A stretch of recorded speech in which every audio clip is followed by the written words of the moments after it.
sure you guys are starving by now, but let's get revved up and raring to go! Whoever survives will be treated to a fancy lunch. Guess what? Rabbit curry is on the menu! Huh?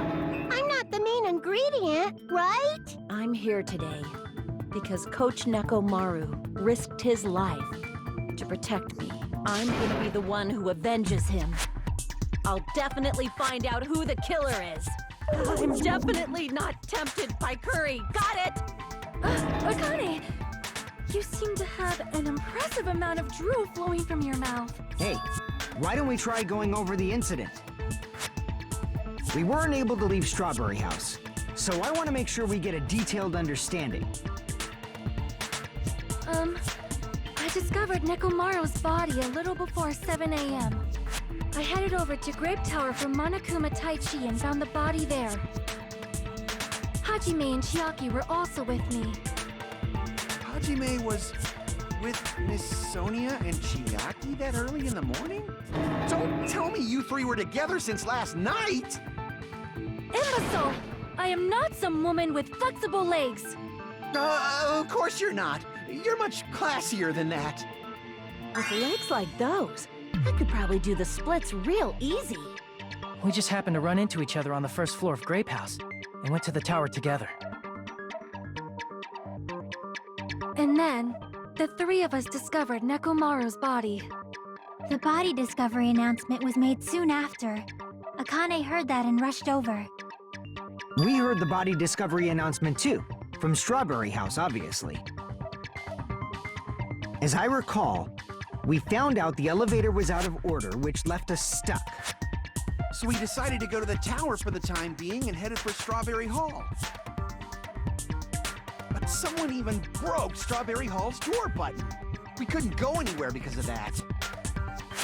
Thinking we should at least find some method to communicate, we set our sights on the lounge telephone.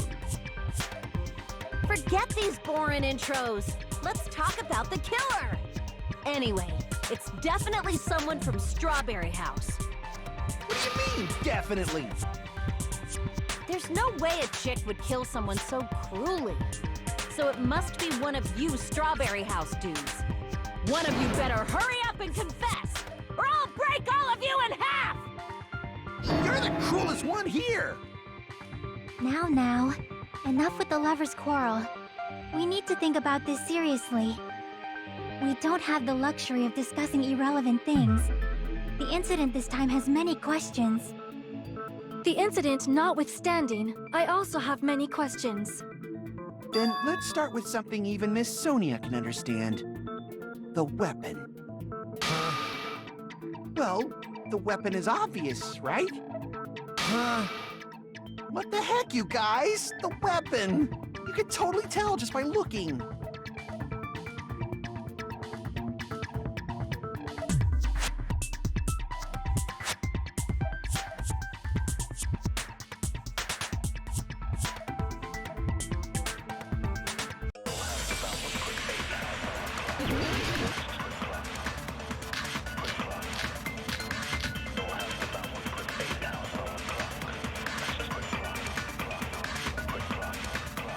I guess we should figure out the weapon first. The weapon was right there at the scene of the crime!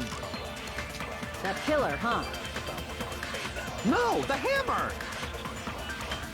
The killer used that hammer and beat the crap out of him! If it was unexpected, I suppose that is possible. That's right! It was a surprise beating! The weapon is decided!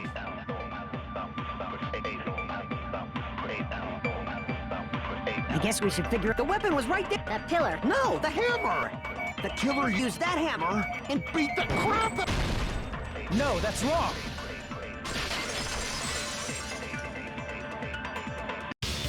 No, I can't accept that hammer was the murder weapon. Why not? Why can't you accept it? A lot of oil was flowing from Nekomaru's body, just like human blood, right? If the hammer was used to beat Nekomaru, you'd expect some oil to be on it at least. But that hammer was clean. So that's why you can't accept that it's the murder weapon. Well, yeah, but the killer might have wiped off the oil later. Why? Well, obviously, to make the hammer look like it's not the murder weapon. Then why bother cleaning the oil? If they didn't want it to look suspicious, they would have discarded the hammer. You're pretty insightful, baby gangsta. Baby gangster? Me? Just so you all know, I was trying to test you guys. I thought, maybe you guys mistook the hammer for the weapon or something. Seems that was a waste of time. Then what was the real weapon used to murder Nekomaru? That's the problem. There wasn't anything else at the crime scene that looked like a potential weapon. Then, how about we look at it from a different angle? If it doesn't have oil on it, it's not the weapon. So whatever has oil on it must be the weapon, right?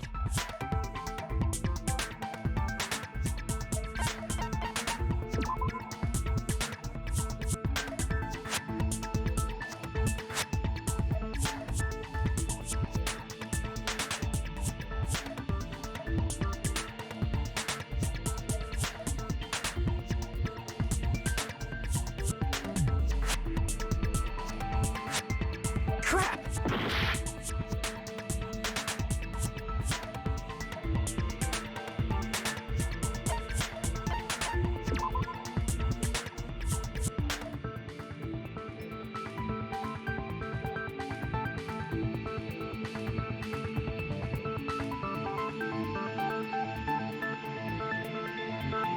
Crap!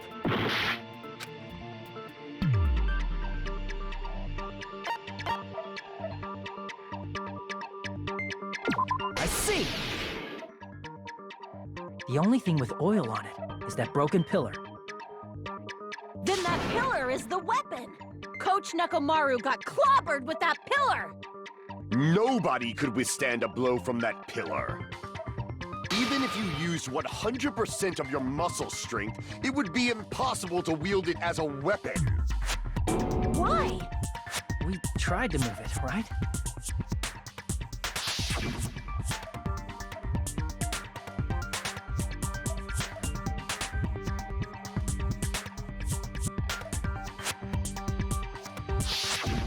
Yeah, that pillar was pretty frickin' heavy. But there's one dude who could have lifted that pillar. Huh? Who are you talking about? Coach Nekomaru's robot body. With that dude's super strength, lifting a pillar would be real easy. So, he lifted the pillar, and then what? Did he use it to beat himself? You mean Nekomaru killed himself? Don't be stupid! He ain't the type to commit suicide. Then even if Nekomaru could have lifted that pillar, it has nothing to do with the case at all. Well, I guess you're right. What the heck?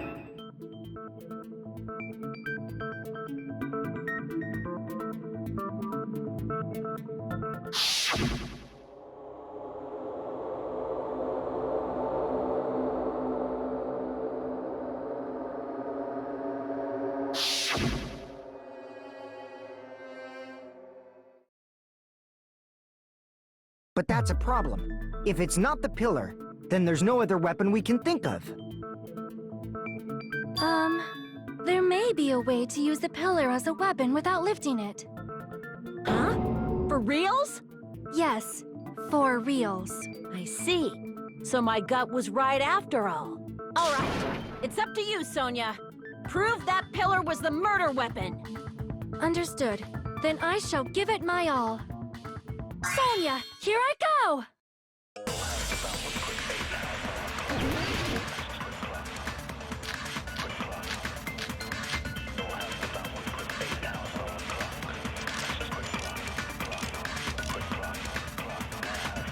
There's no need to lift that pillar.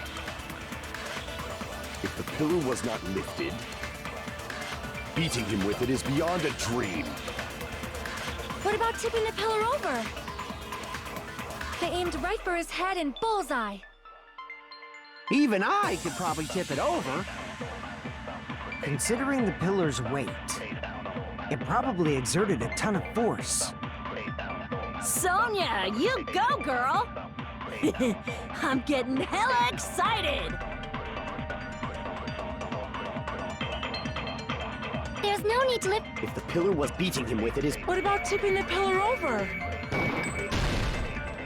No, that's wrong!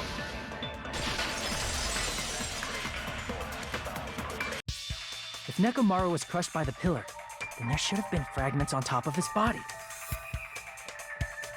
Huh? Fragments? The pillar fragments were scattered beneath Nekomaru's body, but there weren't any on top of his body. If the pillar had been tipped over and crushed him, the fragments should have been on top of his body instead. I briefly considered that too, but it's probably not what happened. I see. That was entirely my bad. If they didn't tip it over, then how did the killer murder Nekomaru with that pillar? How much longer are you gonna focus on the pillar? Just let it go already. There's no way I can let it go.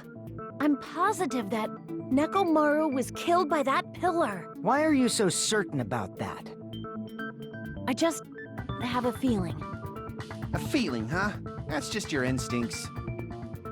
But we can't say for sure that that instinct is wrong, can we? There's another way to use that pillar to kill. You guys just haven't noticed it. Is that true? Then I shall ask you, what way is that? You guys, same as usual. You're unable to clear a path to the future with your own powers, so you just stand there and falter. What a waste of talent. And you all intend to fight the Future Foundation? You make me laugh. What did you say? Regardless, it's not like I want to die with the rest of you. So I guess I should lend a hand. Hey, Nagito, what the hell happened to you? How come you're not talking like a lunatic anymore? I've learned a valuable lesson. Ignorance is by far the greatest shame. Huh? What do you mean? Who cares? Just tell us how the pillar was used to kill. Well, first of all, the pillar itself is not enough. But when combined with a specific item, there's a way it could be possible.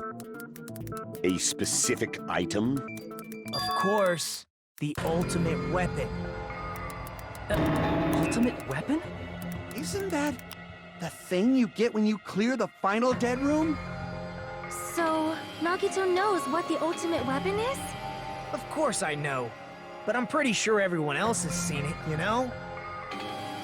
We've seen it? That's right. You've seen it clearly. Because I, the one who has claimed dominion over evil, am the ultimate weapon.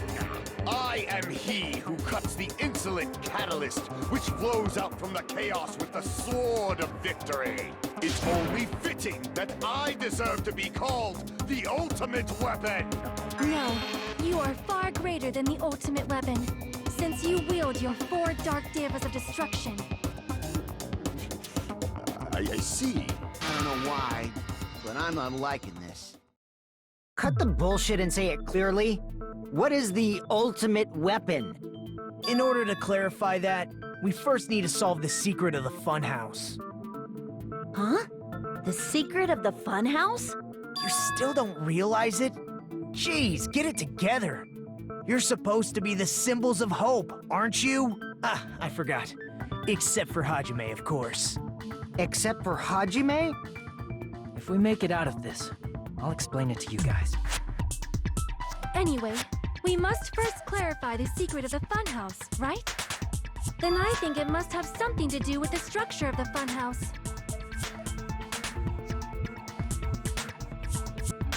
Strawberry House leads to Strawberry Tower, and Grape House leads to Grape Tower. But in actuality, they are both the same building, and both houses are linked to the central tower.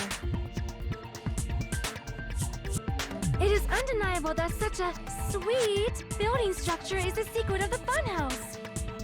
Man, Not only does that make perfect sense, but Miss Sonia's beautiful voice is just so soothing. Faux show! I shall leave this matter to your discretion.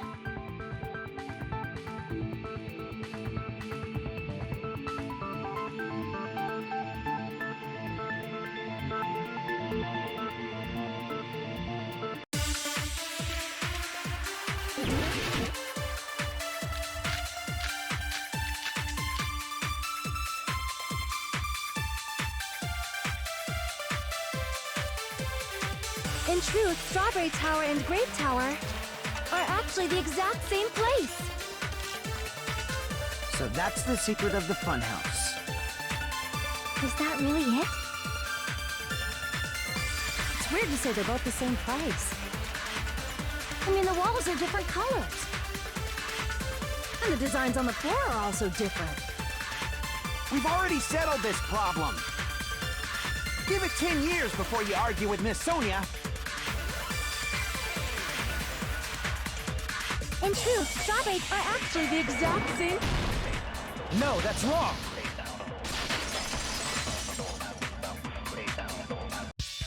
Both of those towers, are they really the same place? Why are you asking that now? Do you harbor a grudge because my kingdom destroyed your homeland? Hajime, I won't tolerate any sort of rebellion. I mean, doesn't it seem strange? When we went to Great Tower from Great Hall, Nekomaru's body was in front of the door to Strawberry Hall. But when we went to Strawberry Tower from Strawberry Hall, his body was in front of the door to Great Hall. It's probably some kind of trick, like the floor rotating 180 degrees or something. If it is, then see? That means it could have passed as the exact same place, right? If so, then what? Do you seriously think such a simple answer is the correct answer? Does that mean he's wrong? Oops, I guess I've said too much. If the floor didn't rotate, then that means we need to think about the structure of the building again. Bow down! Then how about this? Somebody moved Nekomaru's body. While we were moving from Grape Tower to Strawberry Tower? But we should have all been together during that time. Even if they tried to move the body inside the tower. Then Monokuma did it. While we were moving, Monokuma quickly moved things around. But Nekomaru's body wasn't the only thing moved. Are you saying the broken pillar was moved too? If it is too heavy to carry, let them roll it. Just like if there is no bread, let them eat cake.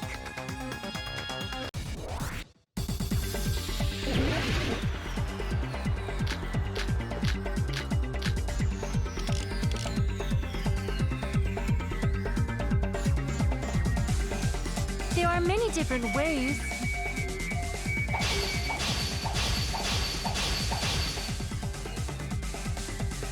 The body and the pillar could have been moved. The pillar could have been rolled.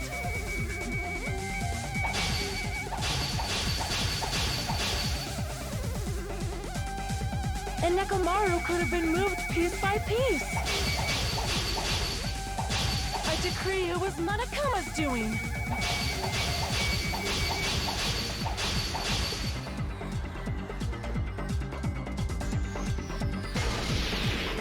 Moving the body and the pillar in such a short time. That might be hard even for Monokuma, don't you think? It seems you have forgotten.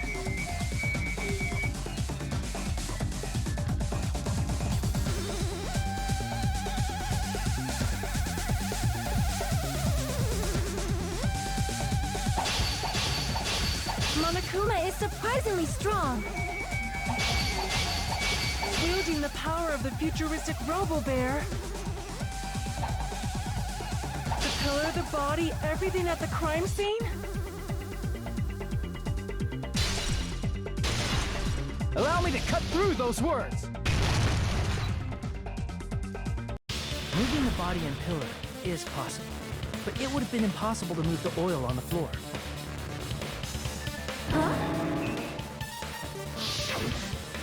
When the position of Nekomaru's body in the pillar changed, the oil surrounding his body moved too. Physically moving all of the oil like that is simply not possible, no matter how you look at it. Then it's impossible to think it was moved. I am terribly sorry. I cannot believe I got so fired up. It's all right. A fired up Miss Sonia is awesome to watch. So what really happened? Does that mean the two towers aren't the same building? We can't be certain of that either. Not when the experiment involving the handbook I left on the tower floor was a complete success.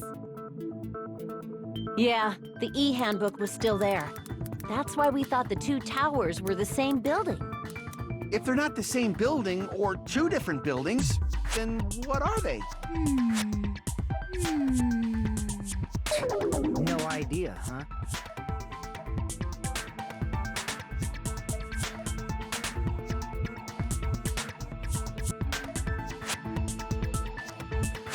Hey, Nagito. I thought it would come to this. I knew my turn was coming up. Fine. I'll tell you guys a big hint that can help you solve the secret of the funhouse. Give us the answer, not a friggin' hint. But then it wouldn't mean anything. I need you guys to do this class trial properly. It's also important for me because it will help me determine something.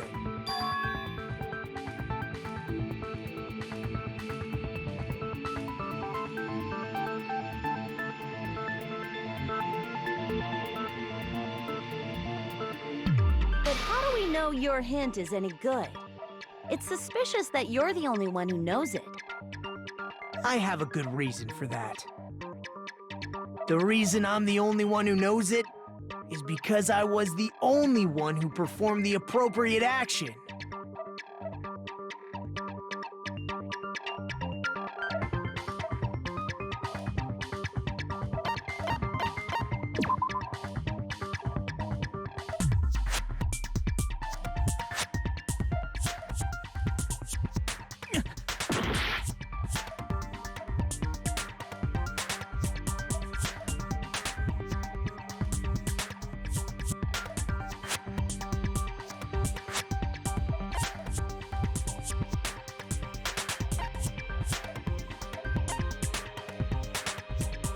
I see! You're talking about the final dead room, right? You cleared the life-threatening game there and found something, didn't you? That's right. The hint is what I saw after I cleared it. In the depths of the final dead room, there was a hidden room surrounded by concrete. And there, a small conspicuous window waited, all by itself. From that window, I saw some very strange scenery. Strange scenery? Instead of explaining it, it might be faster just to show you. At an opportune time, I found a perfect camera in the final dead room. You took a picture? Yep.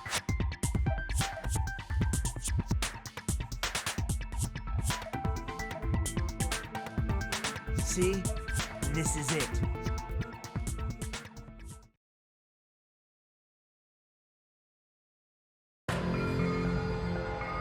Let me explain it to you again. I took this picture on the first floor of Strawberry House, from the secret room within the final dead room. But don't you think it's weird? If the funhouse's structure is what you guys have been thinking, then there's lots of things that don't make sense in this picture, right?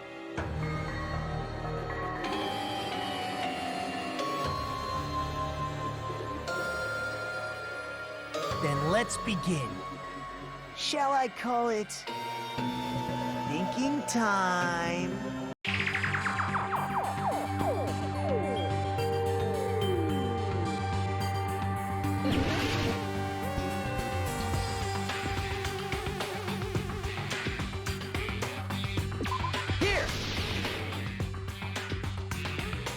You said this photo was taken from the hidden room inside the final Deadly, right?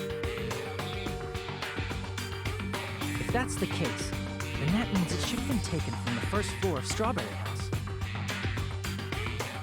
Yeah, it should have been. Then this is definitely strange. This photo doesn't look like it was taken from the first floor. The angles suggest it was taken from higher up. I see. And is that it?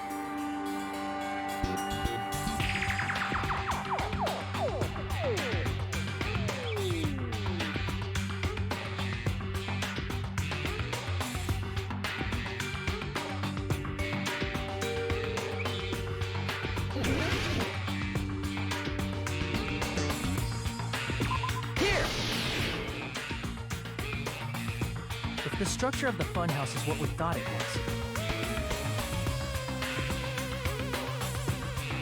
Grape House and Strawberry House should link to the tower in the middle. Which means, if you're viewing the tower from Strawberry House, you should see Grape House behind it. But in this photo, I don't see anything behind the tower. No shadow, no shape, no Grape House at all. That's right. Good call. In summary, this is the truth contained in this photo. The first floor of Strawberry House is located in a high area, and Grape House is not behind the tower. It's not? Are you saying that Grape House is merely an illusion spell cast by Monokuma's cursed eye? From this point on, do your own thinking. Now that you've finally met the same requirements as me.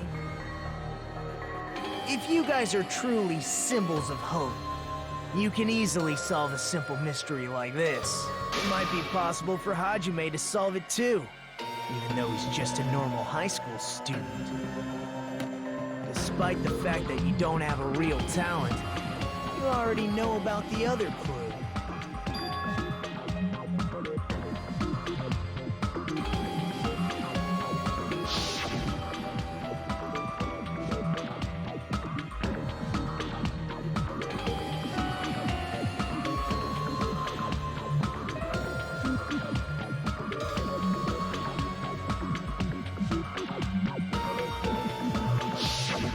You're referring to when you suddenly appeared on the second floor of Grape House, right? I'm asking you just to be safe. At the time, where do you think I came from? The top floor, right? Such sharp eyes. So you realized it already? Top floor. So the third floor? But the Monokuma archive should be the only room on the third floor of Grape House. What does it mean?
all coming together.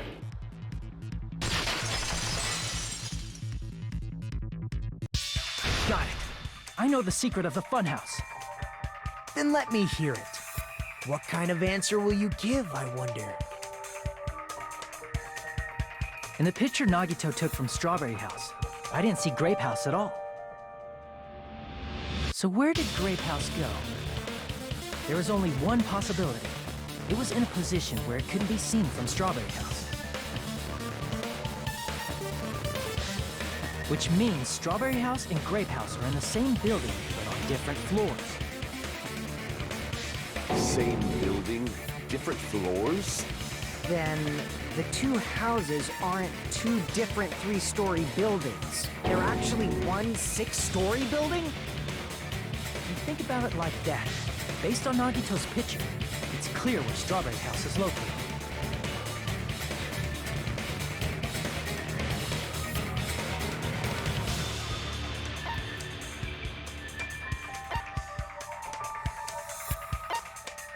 I see! On top of Grape House. That's where Strawberry House is located. Because of that, the photo taken from the first floor of Strawberry House was at a high angle.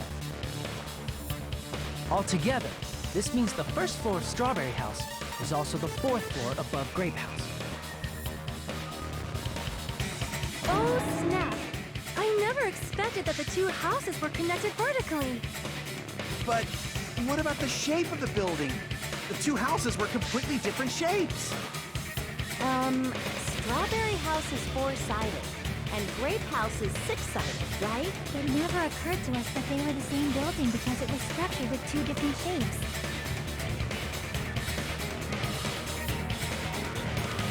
A quadrilateral and a hexagon, overlaid atop each other to misdirect how we would perceive them. And it worked, didn't it? Disregarding the tower, we fully believed the two houses were two separate, distinct buildings. In order to conceal the unique design of the funhouse, Monokuma put us to sleep so we couldn't look at the outside of the building when he brought us to it. You've just been Kuma'd! Don't you think a building full of so many surprises totally deserves to be called a fun house? Then it's true? The building was really like that? That's right! Those two houses exist on different floors in the same building! Constructing a building like that on your own without my knowledge? How horrible! Then what about the towers? Are they arranged vertically just like the houses? Yeah, Strawberry Tower and Grape Tower should have also been different floors inside the same building.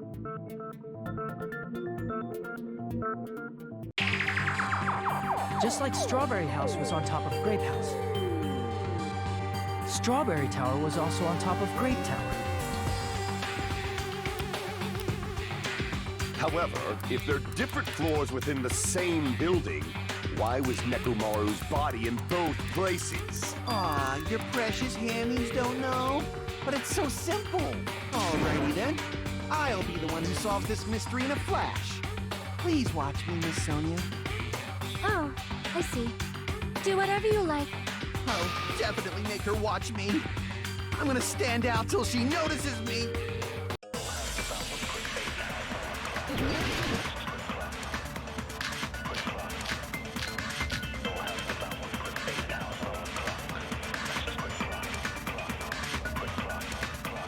I'm gonna solve this mystery in a flash. Then hurry up, dumbass! One of the bodies in one of the towers was actually a dummy. You mean a fake body? Nekomaru died with a mechanical body. It should be possible to construct a dummy from spare parts. You're magnificent, Gundam! No fair! You totally stole my spotlight! So which one was the fake body? Shut up! Just pick one of them.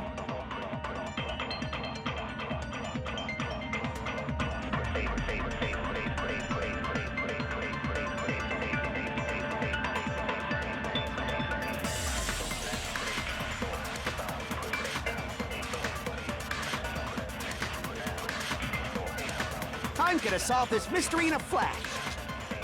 And hurry up, dumbass! One of the bodies in one of the towers was actually a dump. No, that's wrong!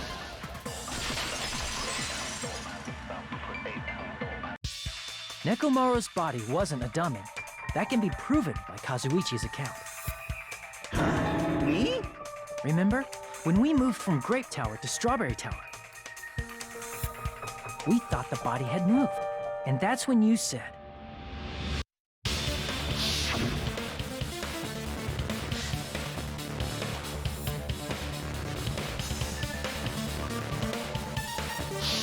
right up until that moment, you were disassembling Nekomaru's body at Grape Tower, right?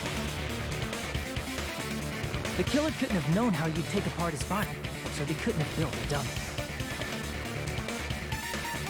Unless Kazuichi was the one who built the dummy, then it would be a different story. Miss Sonia, that's a pretty harsh joke. You are joking, right? It's alright. Kazuichi is not the killer. If he was, he wouldn't have fixed the elevator or the button in Strawberry Hall. It'd be much more convenient for the killer if it stayed broken. I see. That is disappointing. I'm even more disappointed. However, even if Nekomaru's body wasn't a dummy, it's meaningless if we don't have the important answer. The reason Nekomaru's body was in both towers, even though it was supposed to be on different floors. Maybe it was simply moved? The body moved to a different floor? You can't think of a device like that? A device that moves things to different floors in the same building? Remember when we entered the funhouse from one side? How we couldn't enter it from the other? That device is just like that. If you enter it from a specific place, you can't enter it from the other.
Must be talking about an elevator. What? Are you saying Nekomaru's body was transported using an elevator? Where the hell is this elevator anyway?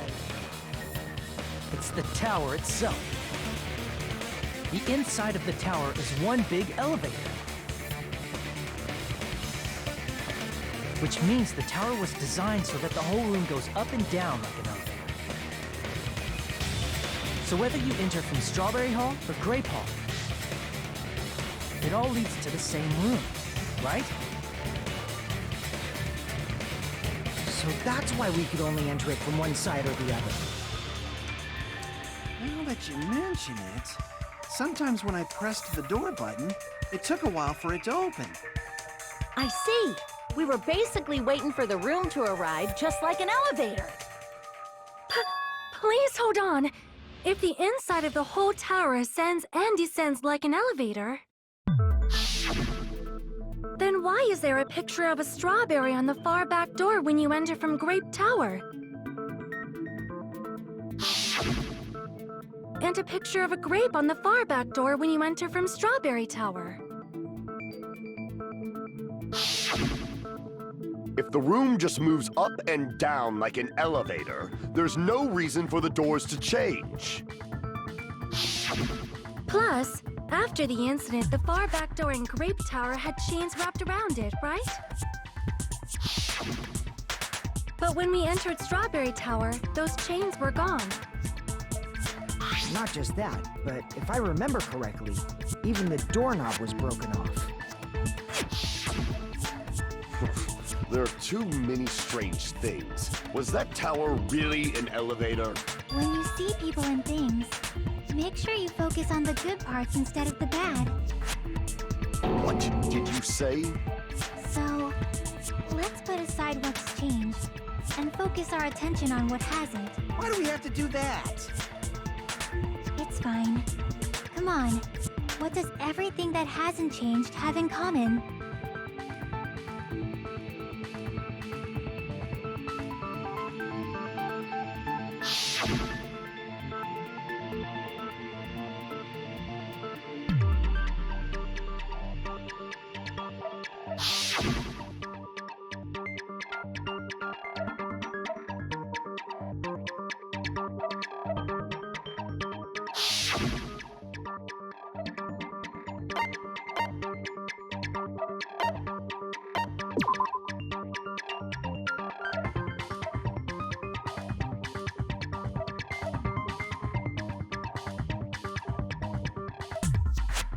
Damn it!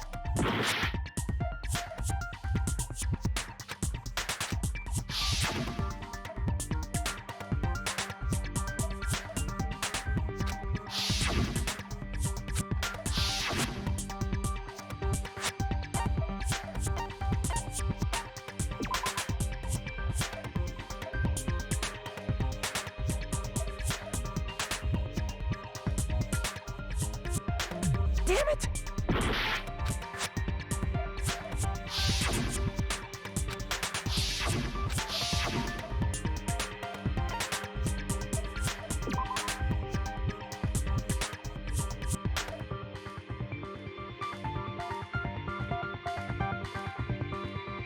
Damn it!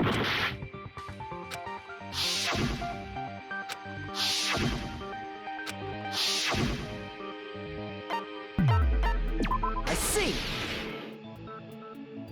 Is it safe to say that all the items on the floor didn't change? And? And? Why did the picture on the far back door change? If you can figure that out, you'll have the answer. The reason is because that elevator has something unique about it.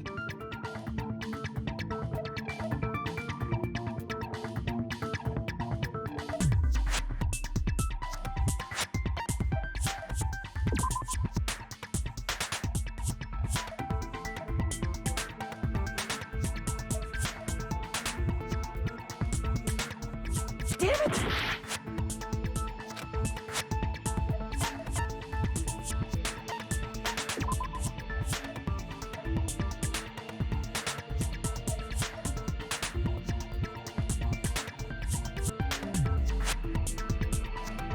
Damn it!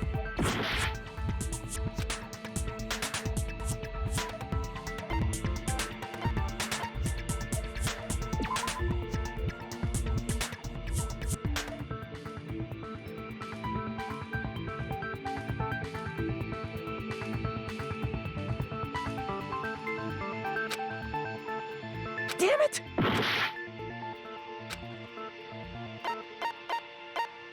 I see!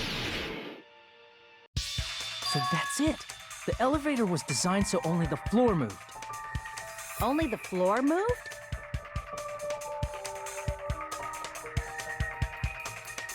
Which means the whole room wasn't an elevator, only the floor was. That's why we saw different doors in each tower. Which means on the first floor of Grape Tower, the door on the far back wall had a strawberry design. And on the fourth floor, which was Strawberry Tower, a different door on the far back wall had a grape design. Then, where do the different floors lead?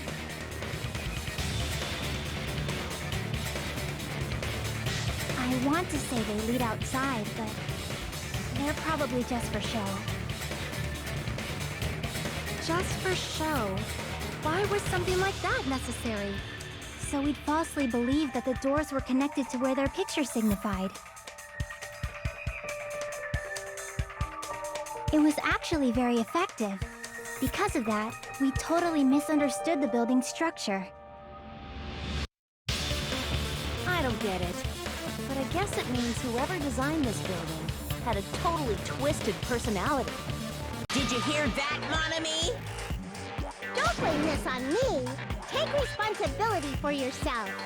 Then I'll take responsibility and gently caress you. Wait, there's no way that's gonna happen. Stop with the tasteless jokes.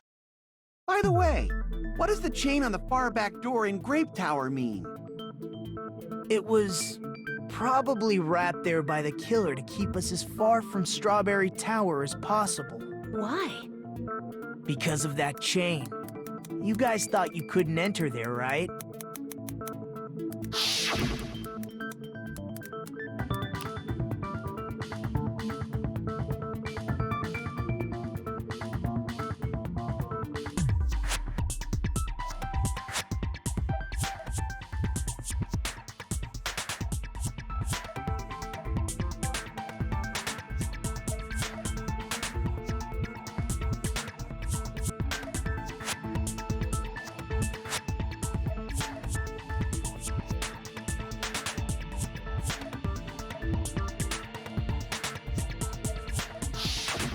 The killer destroyed the Strawberry Hall button, so we'd stay away from Strawberry Tower.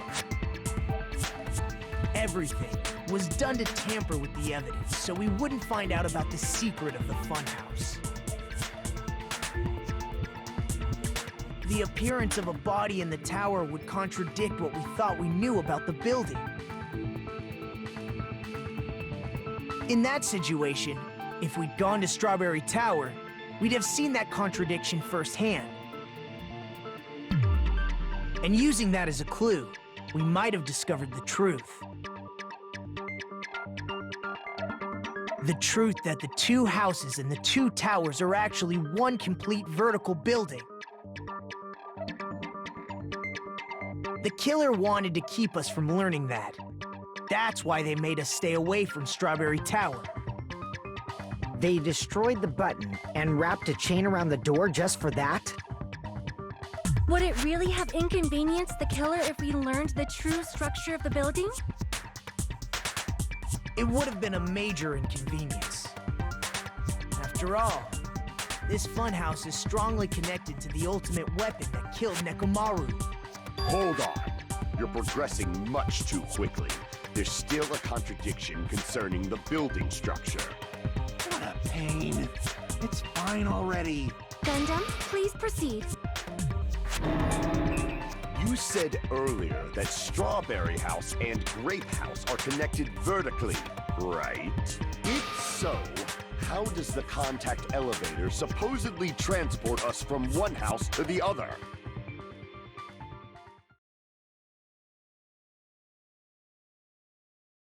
If that elevator moves vertically, then when your back is facing the elevator, both towers should be on the same side. But does this reflect reality? Inside Grape House, Grape Hall is on your right when your back is to the elevator. And inside Strawberry House, Strawberry Hall is on your left when your back is to the elevator. Which means the houses are on exact opposite sides of the tower. Answer me, fiend! What does this mean? What does this mean?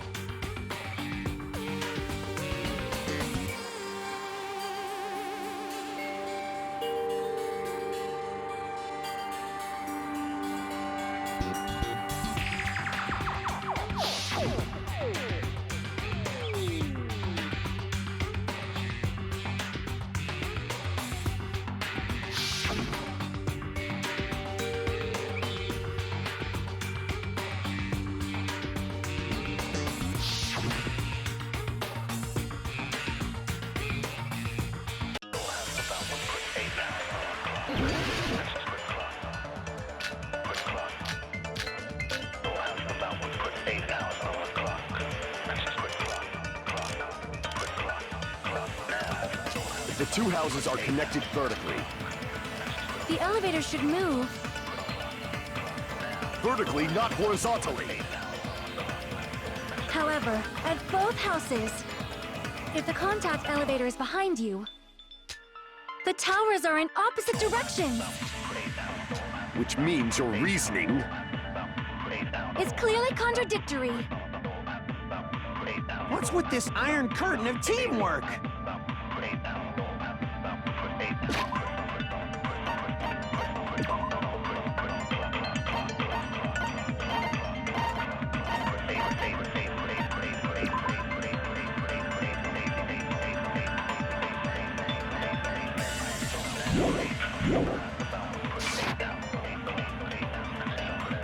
The two houses are... The elevator should move. Vertically, not horizontally.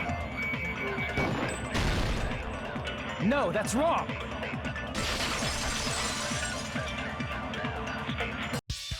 The elevator wasn't just moving vertically. Isn't that right, Kazuichi? Huh? Me? Come on. You used the elevator while you were holding that compass Nagito gave you, right? Oh, that. Yeah, it was pretty strange. From start to finish, somehow the compass needle rotated 180 degrees. Rotated 180 degrees? Meaning, as the elevator moved between the two houses, it also rotated 180 degrees. It was probably following the building's perimeter as it rotated to the other side, which means the exit would be on the opposite side once you arrived at the other house, right? And thanks to that, the tower we saw on our right side when we arrived at Grape House appeared on our left side when we were at Strawberry House. An elevator that rotates while it moves. Is that even possible? It's like something from an amusement park. Well, a funhouse is an amusement park attraction, you know. And since the building doesn't really need to be structurally practical, it makes for some splendid fun. That's not splendid at all. You're inhuman. You say I'm inhuman, but I'm just a bear. So I was never human to begin with. I'm different from these lowly humans. So we're done with the secret of the funhouse, right? Then let's start talking about the important stuff. What's the ultimate weapon that killed Nekomaru? And how'd they combine it with the pillar? Huh? You still... It's what I found at the Octagon, you know? What is the Octagon? I haven't heard about that yet. Oh my... I can't believe I have to explain that now. As long as you know what an octagon means, you can solve this simple mystery easily.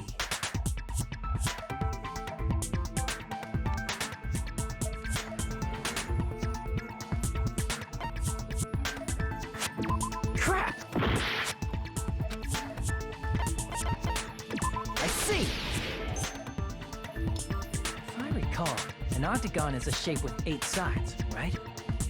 I didn't expect you to know that. For a substitute reserve course student, you're quite knowledgeable. I guess I should continue listening. Where is the place befitting of the name Octagon?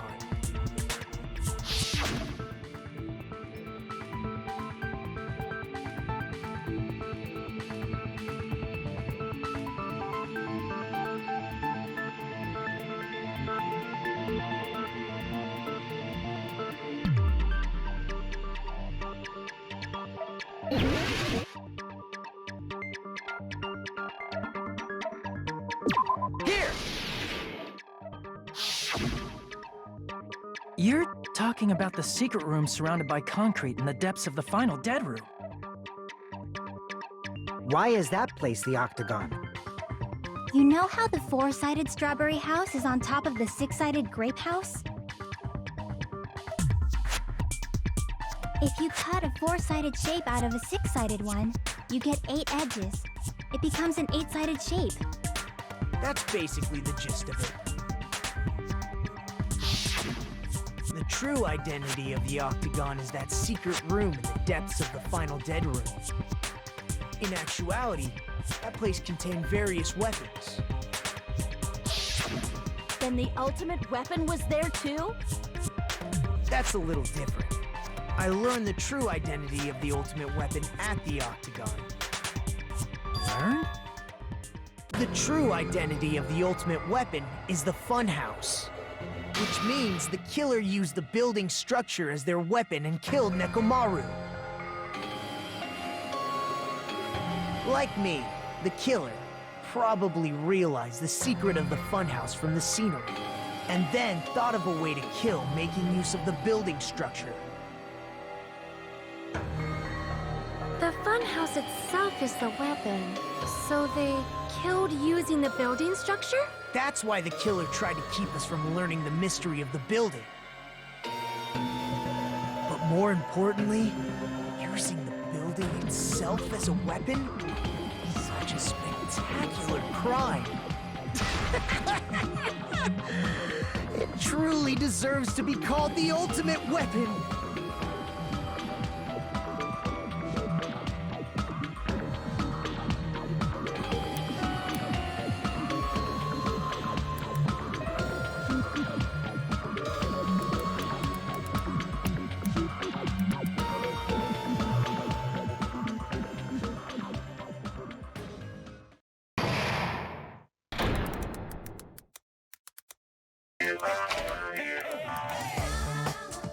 Hiya!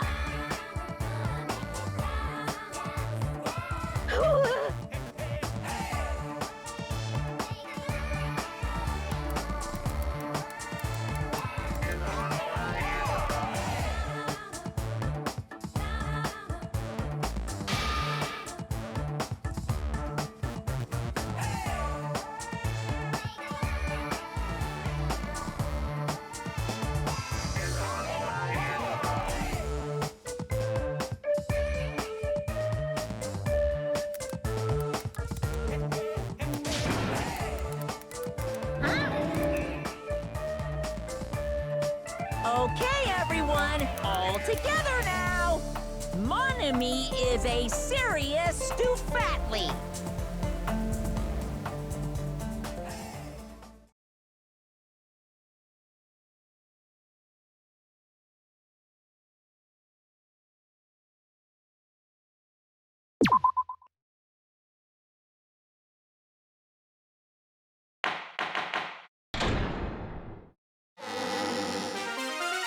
Hello! I hope your day is well. I'm trying to force myself to be more energetic, or else my mental state won't be able to keep up. My heart's thumping like crazy. I might as well have a laid-back, so what attitude and go ahead with high energy. Yeehaw! But be careful that your batteries don't run out for various reasons. And just like I say each time, don't forget to save frequently.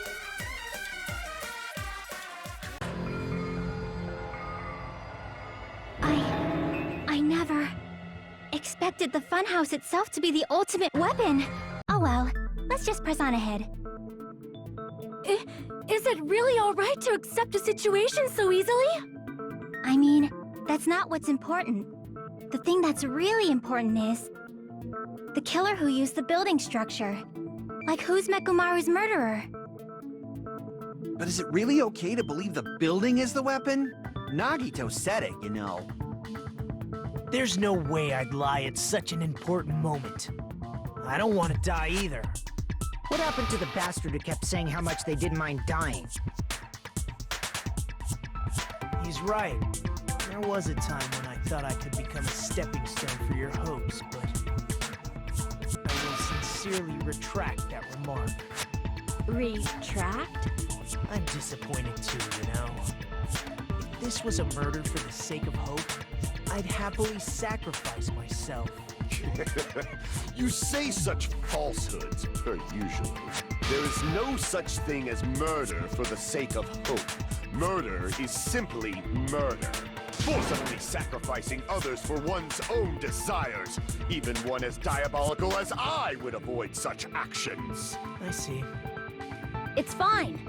Let's just leave him alone and find out who killed Coach Nekomaru as fast as we can. Just so you know, it's not like I'm getting hungry or anything, you know. Akane! You're drooling waterfalls?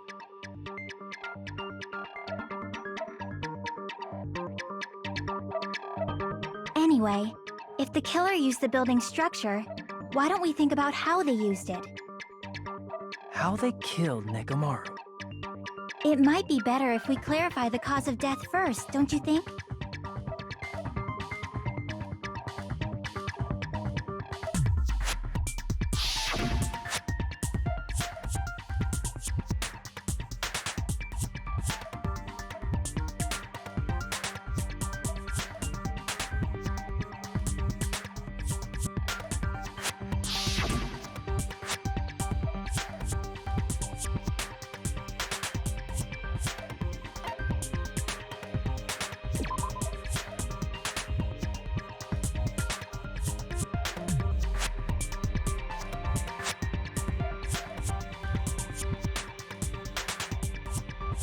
Crap!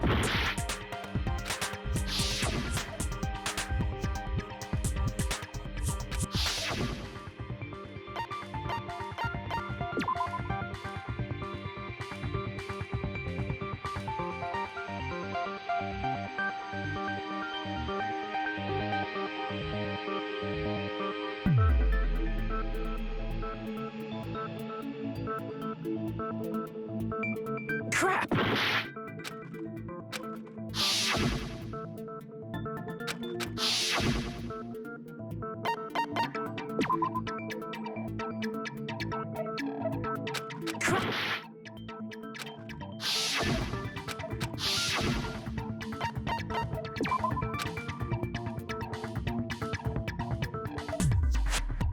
Crap!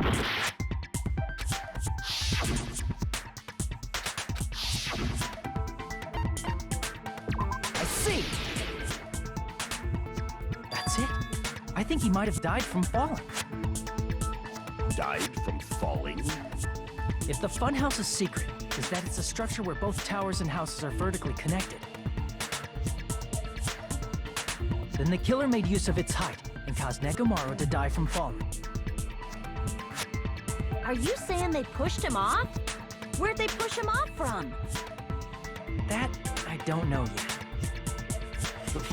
Don't just make things up when you don't know the method. Where in that building would you even be able to push someone off in the first place? It might be possible in the tower. You could push him off the 4th floor when the elevator is on the 1st floor. Did you forget how the elevator functions? When it's on the 1st floor, the door on the 4th floor won't open. Saying he died from falling is truly incorrect. You should burn in the flames of hell. But my gut is going crazy right now.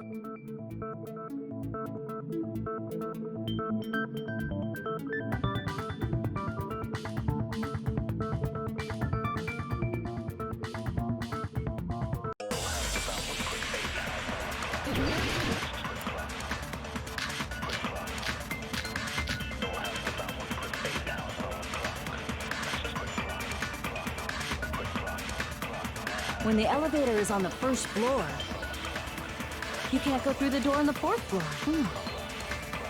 It'd be impossible to shove off the victim from up there. Then, how about this?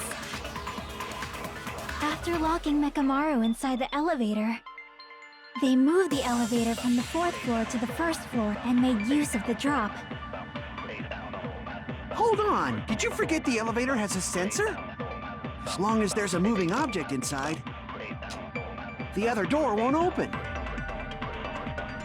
Which means the elevator wouldn't have moved either. That must be the threshold of that elevator.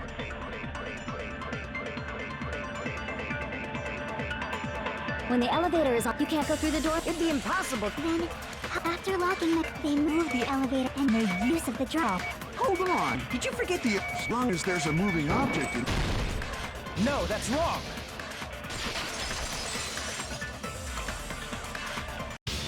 That sensor should only work if something is moving.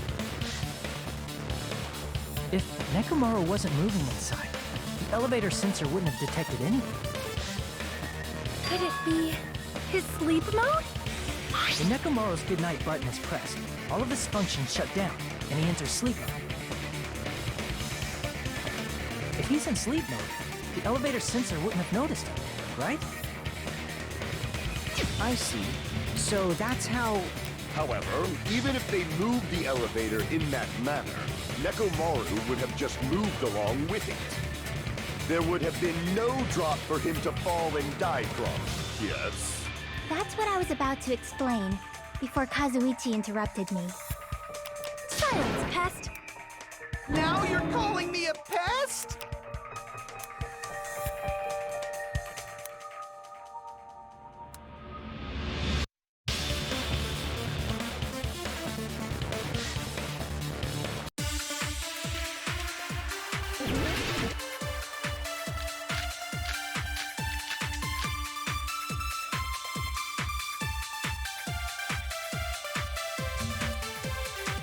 If you arrange it a certain way, you can cause the drop within the elevator.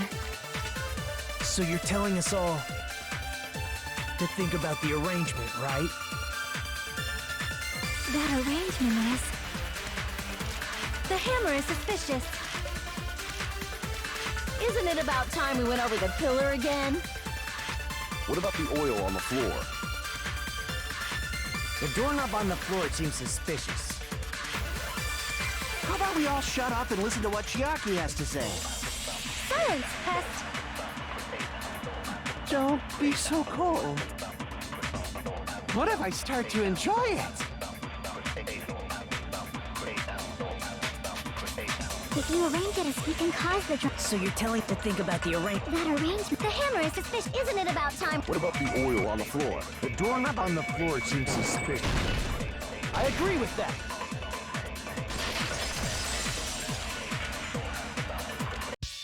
Didn't the doorknob have scrape marks on it? That might have been where it got scraped by the wire. Is that the same wire that was tied around Nekomaru? The tip of that wire was tied into a loop. If the elevator moved while that loop part hung from the doorknob... If they did something like that, he would have been suspended in midair! That's right. He was suspended in midair. Huh? The killer tied up Nekomaru with the wire while he was in sleep mode. Tied the tip of the wire into a knot and hung it on the doorknob to the 4th floor. With that, they moved the elevator from the 4th floor to the 1st floor of Grape Tower.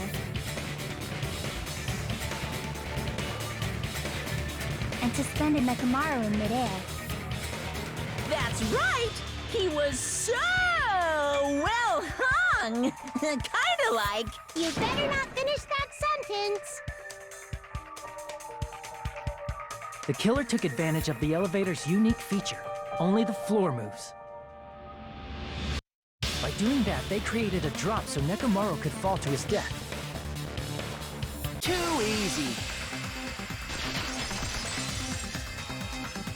So what if they created a drop? There's no way you can make him fall and die with just that. Why?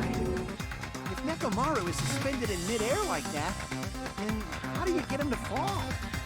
Because if he's suspended in midair, he won't die if he doesn't actually fall.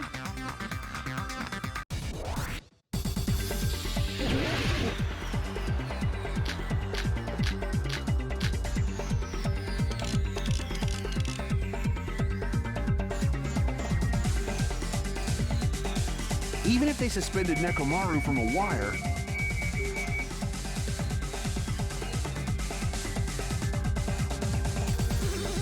would they make him fall?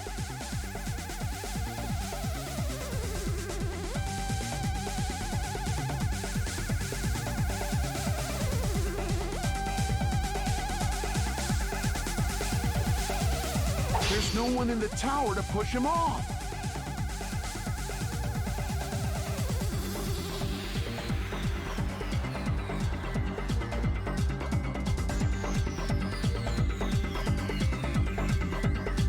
There's no way they could do that!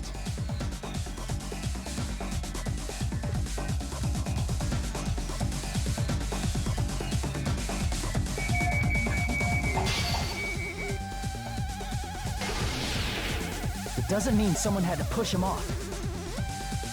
It's possible that he fell on his own. What?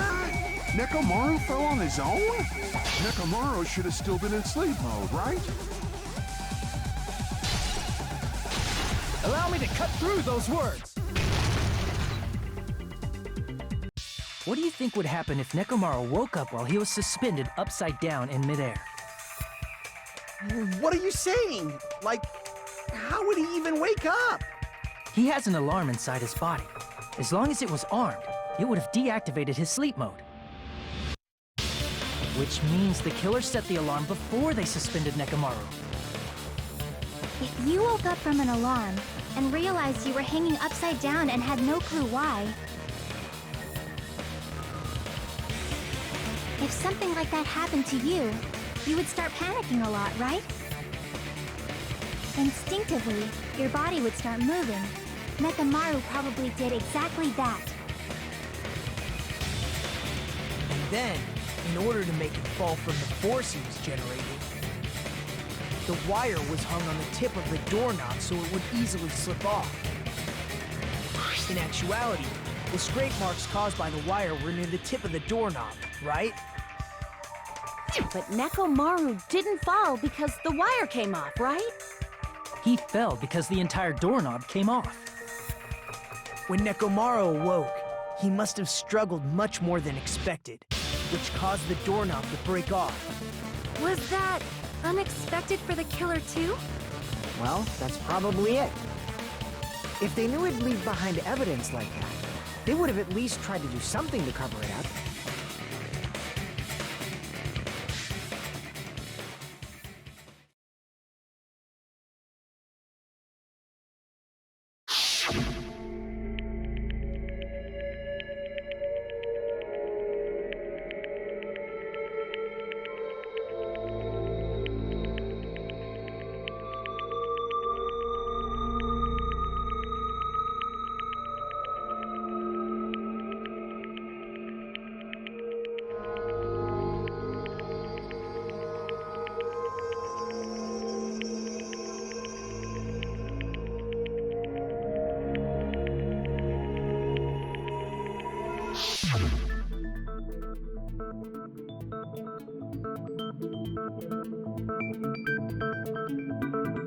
I see.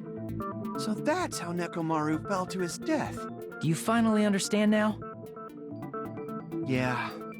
It appears it's just as Miss Sonia said. I'm just a pest. No, I'm not just a pest. I'm a total fucking pig. Isn't that right, Miss Sonia? If I'm a fucking pig, you can say so. No, I believe you gave your all. Hey, why aren't you teasing me anymore?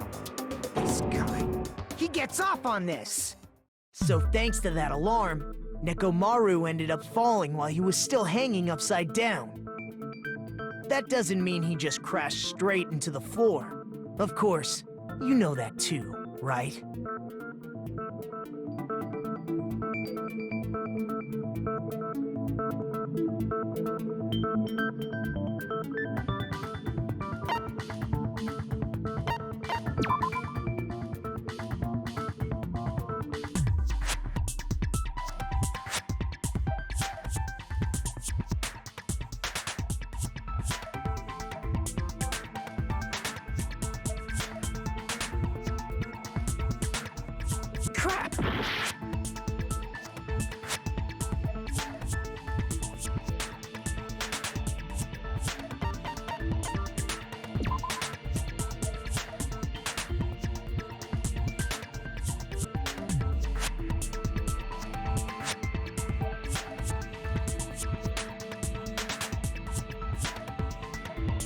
Crap!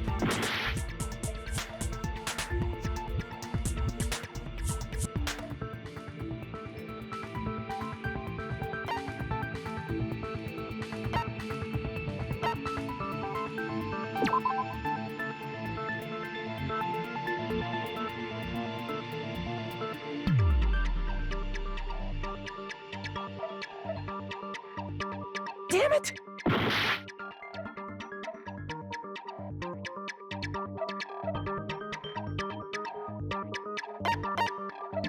I see!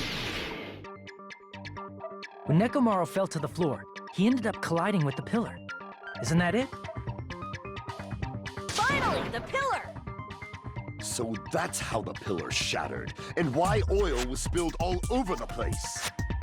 See, I told you the pillar was the weapon. My gut was totally right. Well, the pillar was a bonus. It's not even clear if the killer intended that, or if it was just a coincidence. At this point, it is quite difficult to find a clue that will lead to the killer. Then what about the alarm? I'm positive the alarm was set for 7:30 a.m. And if we map it out from there... Hold on, baby gangsta. Stop calling me baby gangsta! What'd you just say? Did you say the alarm was set for 7:30 a.m.? You didn't check it yourself? Nekomaru's alarm was set for 7:30 a.m. Nah, that's impossible. Because even though I slept in a little, I still got to the tower at 7 in the morning. Now that you mention it, so did I. There was no way I could be late for Monokuma Tai Chi, so I left for Grape Tower before 7 a.m. And if we found Nekomaru's body there, it would have been before the 7:30 a.m. alarm went off. It appears yet another contradiction has been birthed. How were you able to discover Nekomaru died at 7:30 a.m. when you went to the tower at 7? That's what I want to know!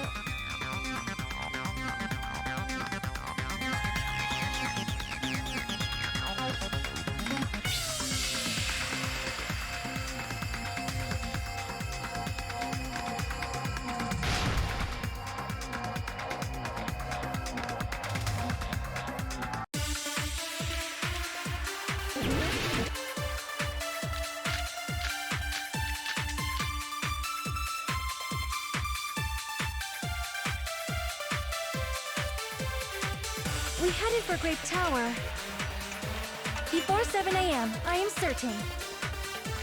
But the alarm inside Nekomaru's chest was set for 7:30 a.m. Nekomaru died because of that alarm, right?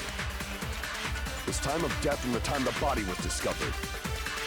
One of those must be an illusion. The killer probably did some tampering.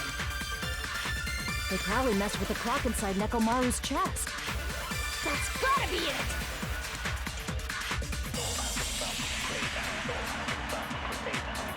We headed for Grape before 7 a.m. But the alarm inside was set for 7... Nekomaru died. His time of death and one of those must be. Killer probably did some They probably messed with the clock inside. No, that's wrong!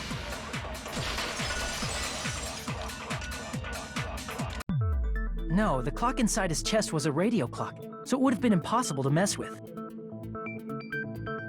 So you're saying there's no way the killer could have tampered with the clock?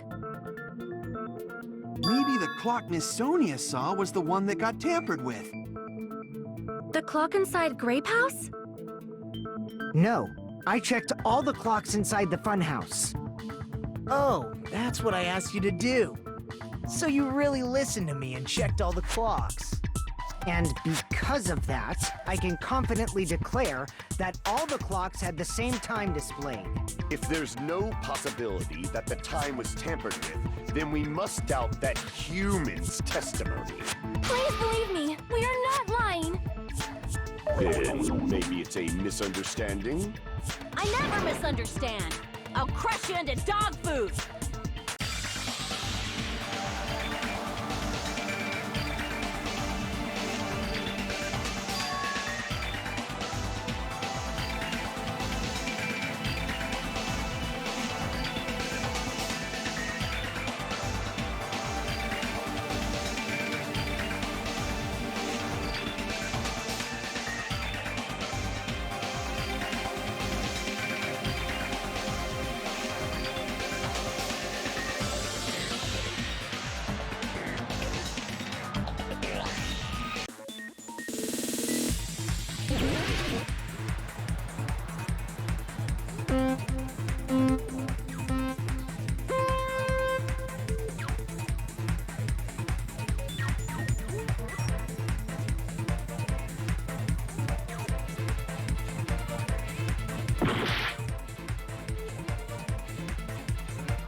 It's all coming together!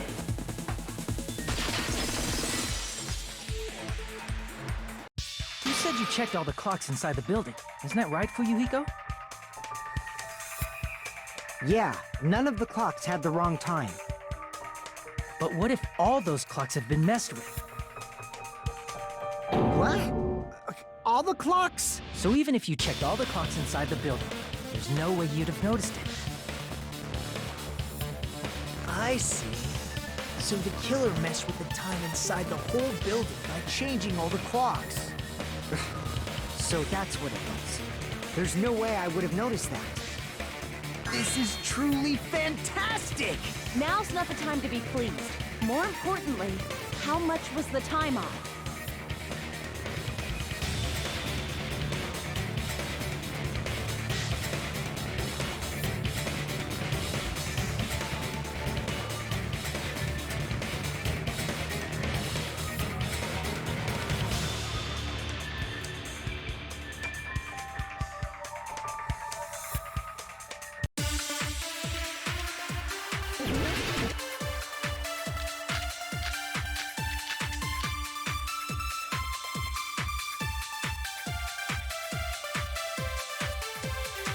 If the time in the building was all messed up, then we can only rely on Nekomaru's radio clock.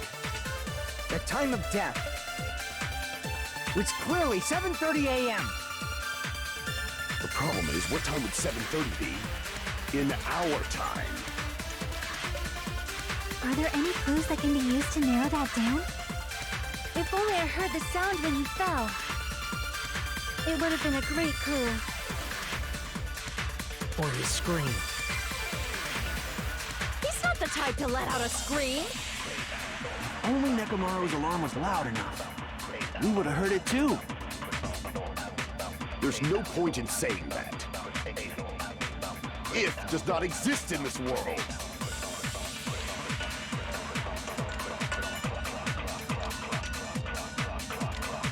If the time in the building, then we can only rely. The time of death was clearly 7:30 a.m. The problem is, what time in our time? Are there any clues that can be used? If only I heard the sound when he fell. I agree with that.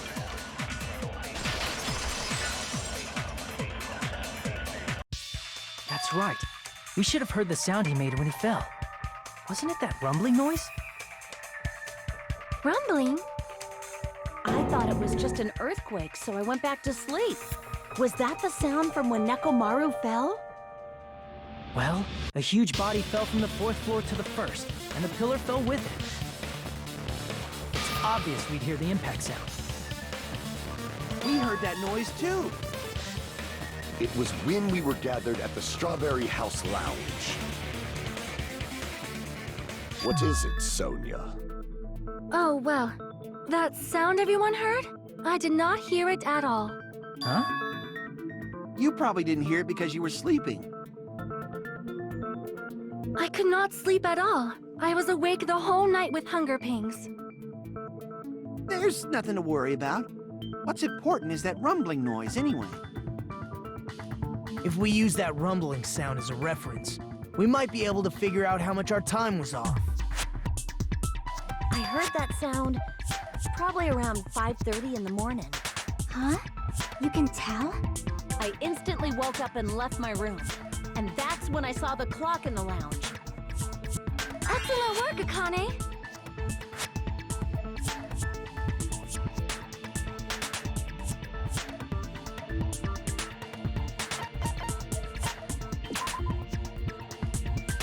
Damn it! I see! Nekomaru's alarm went off at 7:30. And if we heard the sound of his impact at 5:30, that means our time was off by 2 hours. 2 hours? That much? We were starving pretty badly. There's no way we would have noticed. Plus, the funhouse has no windows. And there weren't any Monokuma announcements either. However, for what reason did the killer alter our perception of time? The reason is obvious. So they can lure out just Nekomaru. If you messed with the clocks and used a specific thing, You definitely get Nekomaru to the tower alone, right? From there, the killer's plan was a splendid success. That's all it means.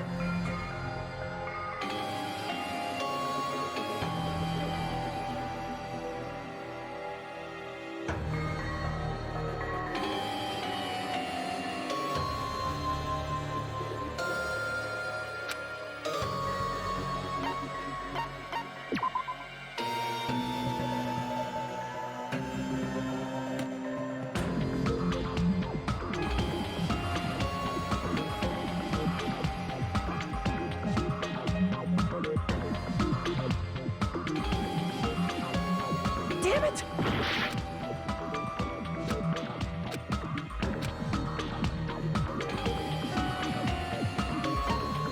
I see!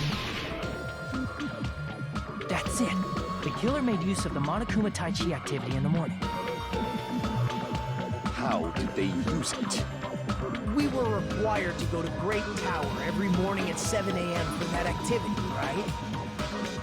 But if they mess with all the clocks inside the building, what would that do to us? We wouldn't be able to attend on time, but that wouldn't affect Nekomaru. His radio clock had the exact time. That's right. In doing so, the killer was able to lure him to the tower by himself at the precise time. And when I witnessed Nekomaru early in the morning... If I recall, you witnessed Nekomaru around 5 a.m. And if that time was also 2 hours off, it should have been 7 a.m. Yeah, that's pretty much it. At that time, he was heading over to Monokuma Tai Chi, right on schedule. I see. Now that I think about it, I realize what Monokuma meant when he said those words. Too early. He didn't even ask you yet.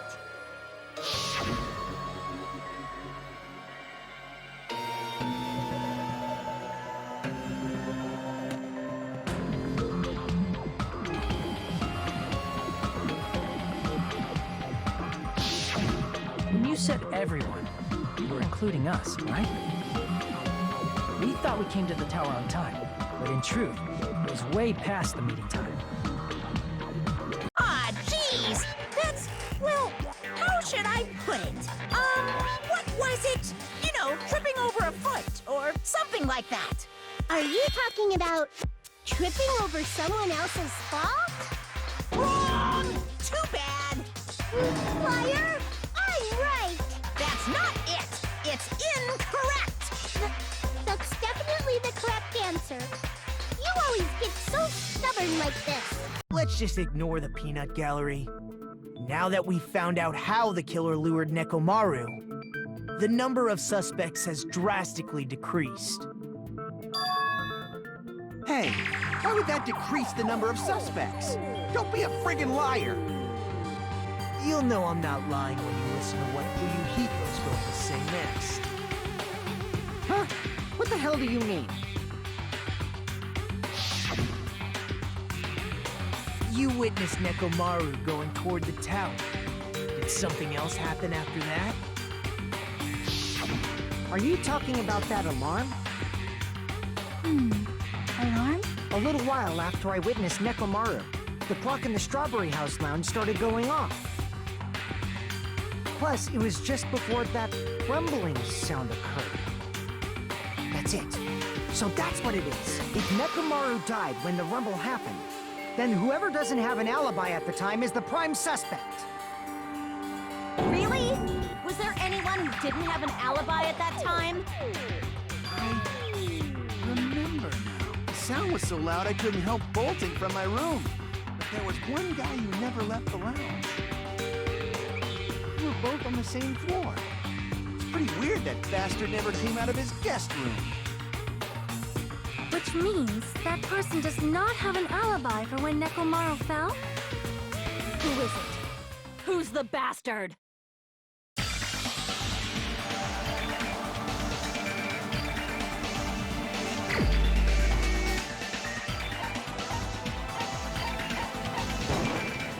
You're the only one! The one who wasn't there. It's you, right, Nagito? That's right. Nagito wasn't there. It was just me, Gundam, and Fuyuhiko. You didn't come out, even though the alarm was going off like crazy. You weren't in your room, were you? If that's the case, where were you? Please, say something! If you don't hurry up and answer, I'm gonna suicide dive you! If I may be frank, even if I wanted to go to the lounge, I couldn't. You couldn't? What do you mean? It's merely the foolish talk of the weak. Not only did I not hear the alarm, I never even heard that rumbling sound. You're definitely fucking lying. However, that is also true for me. It is obvious that I did not hear the alarm in Strawberry House. But I did not hear the rumbling sound either. Is that not strange? I mean, everyone else heard it. To be honest, it's not just them. The same goes for me too. I was in a pretty deep sleep, so I thought that's why I couldn't hear it, but it wasn't that. I probably couldn't hear it at all. Couldn't hear it?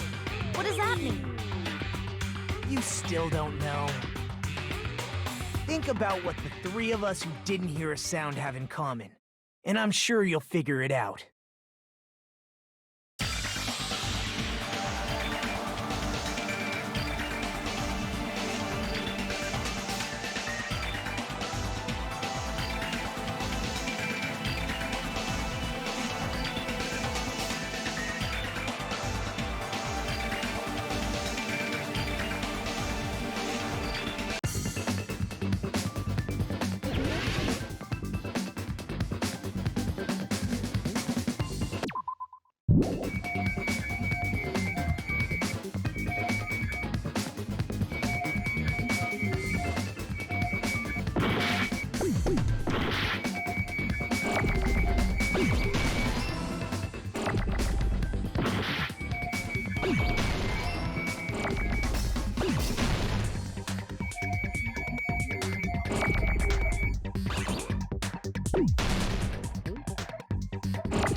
Nagito, Sonia, and Chiaki. The three of you were staying in deluxe rooms, right? If I recall, the deluxe rooms are...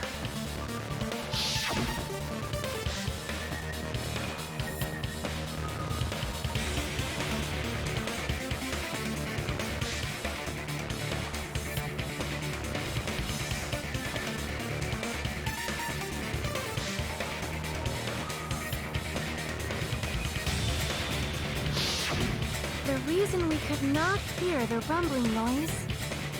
That's right. It was because the deluxe rooms have superior sound insulation. You actually noticed that. Nice catch, Hajime. Are you using your ultimate reserve corps student talent? Now then, you guys must understand by now, right? The true identity of Nekomaru's killer. Hold on a sec! Why does that lead to who the killer is? Why? Well, that fact just now is a very important clue, and a decisive factor in identifying the killer. Decisive factor?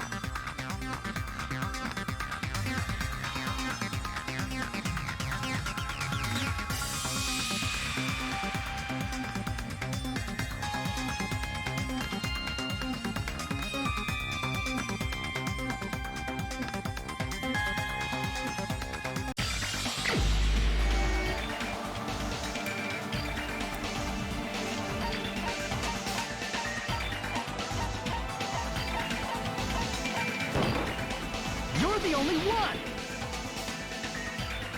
Gundam, there's something I want to ask you. When the alarm rang at the Strawberry House Lounge, you rushed over there too, right?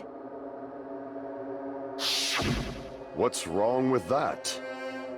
If the bell of catastrophe rings throughout the night, it is the universe's providence to stop it. Why were you able to hear it? Hear what? I mean, you were also staying in a deluxe room, right? Nagito was staying in a deluxe room in the same house on the same floor, and he couldn't even hear it. So why were you able to hear that alarm?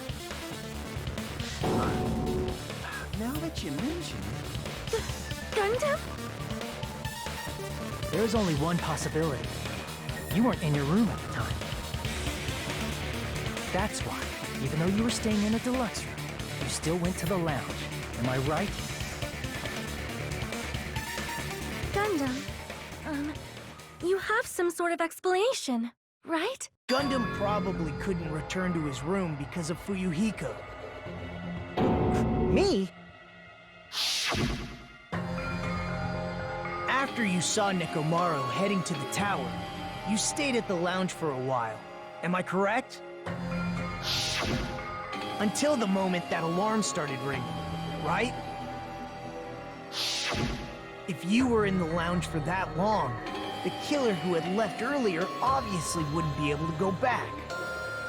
Even though Mekamaru's murder was a death trap that utilized the alarm in his chest, the killer still needed to prepare the murder in advance. Like putting Nekomaru in sleep mode and tying him up with the wire. In order to do that, the killer needed to be waiting for Nekomaru at the tower.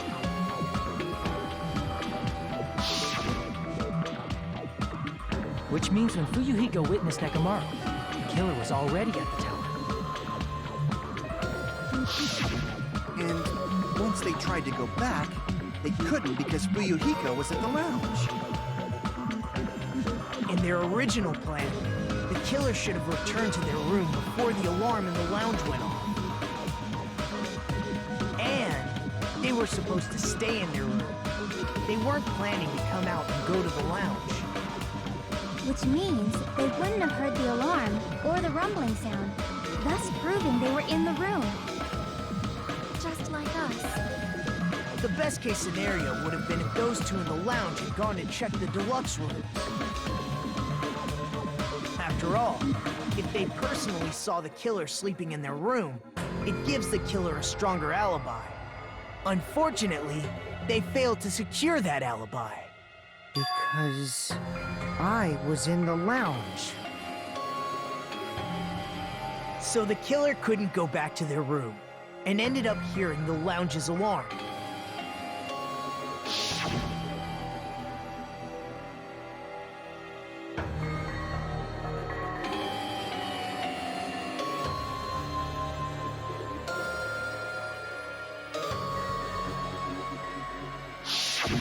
But why'd you come out? You should have hid till the excitement died down. If Gundam tried to hide, and if those two went to his room to check on him, he would have been found out. That would have been the worst possible outcome. That's why he couldn't just stay hidden. If those two had just checked the deluxe rooms as planned, that would have been ideal, but how ironic. The moment Fuyuhiko set foot in the lounge, your plan was doomed. Gundam? Please, can you at least say something? Answer me this, including myself in my 4 dark devas of destruction. How many ears do we possess? Huh? The answer is 10. That's right, I possess 10 ears. That means I have 5 times the hearing of a normal human. The soundproof system here may as well not exist. Is that your argument? You bastard! Do you understand the situation you're in right now? Do not panic. The truth shall now commence.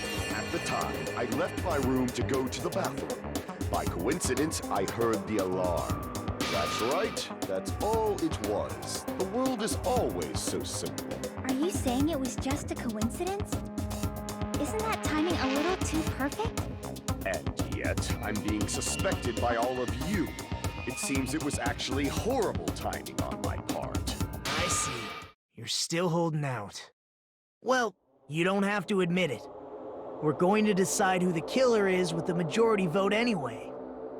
So, why don't we just go ahead and start voting? It's obvious that Gundam is the killer. Hold on a sec. You know, Hajime, this class trial, this killing, it's merely the opening act, you know?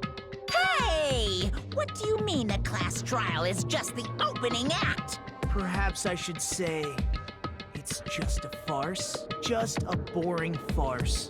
So boring, so stressful. I'm so painfully bored that I might develop stomach ulcers. Seriously. Let's just hurry up and finish this before I collapse from poor health. Nagito, something definitely happened to you, didn't it? At some point during the investigation, your behavior became even weirder. What actually happened? Did you discover something? Well, let's just leave that fun for later. And finish this opening act already. You said opening act again! Please hold on! We have yet to hear Gundam's rebuttal! But he's completely shut up. Perhaps he can't argue anymore. Gundam! I was simply at a loss for words after being dumbfounded by your pathetic assumption. In fact, I shall deny the very basis. Your assumption has been wrong since the beginning. Since the beginning? Based on your assumption, I hung Nekomaru from the 4th floor of the tower and made the floor descend to the 1st floor. From there, after returning to Strawberry House, I was present when the alarm at the lounge went off, correct? Although going to and fro is busy enough as it is, how would I be able to travel between both houses anyway? I see. The contact elevator was broken. As I recall, the killer tampered with the Grape House control panel, which shut down the elevator. Plus, the stopped elevator should have been facing the Grape House side. If so, the human who used the elevator would have left it at Grape House. For these reasons, it's an indisputable fact that the killer destroyed the elevator at Grape House. And what's wrong with that? If the elevator was broken at Grape House, you wouldn't be able to return to Strawberry House. However, I was already at Strawberry House. I was present when the alarm in the lounge started ringing. Which means your assumption is clearly wrong. Are you serious? And here I thought it's already been decided. Have you learned your lesson, pitiful humans? You cannot overcome this contradiction.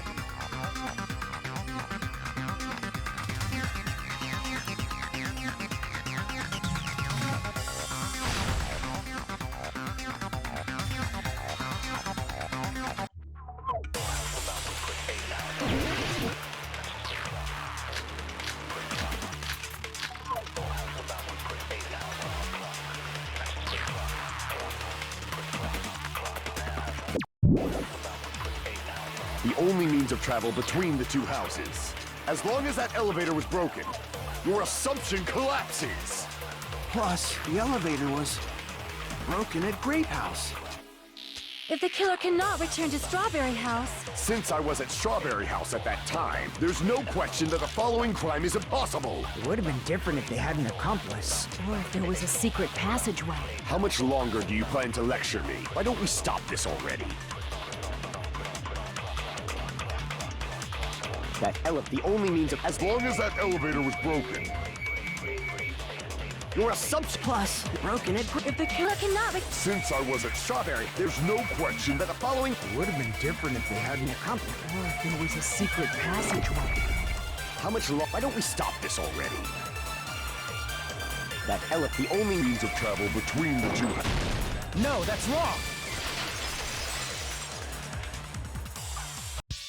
No, there should have been another way to move between the two houses without the elevator.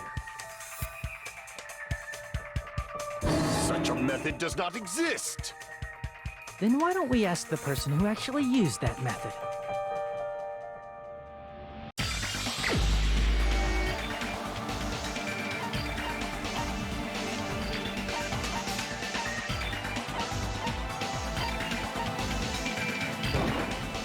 You're the only one! Nagito, you should know. What are you talking about? Don't play dumb. You appeared so suddenly that one time because you used that method, right?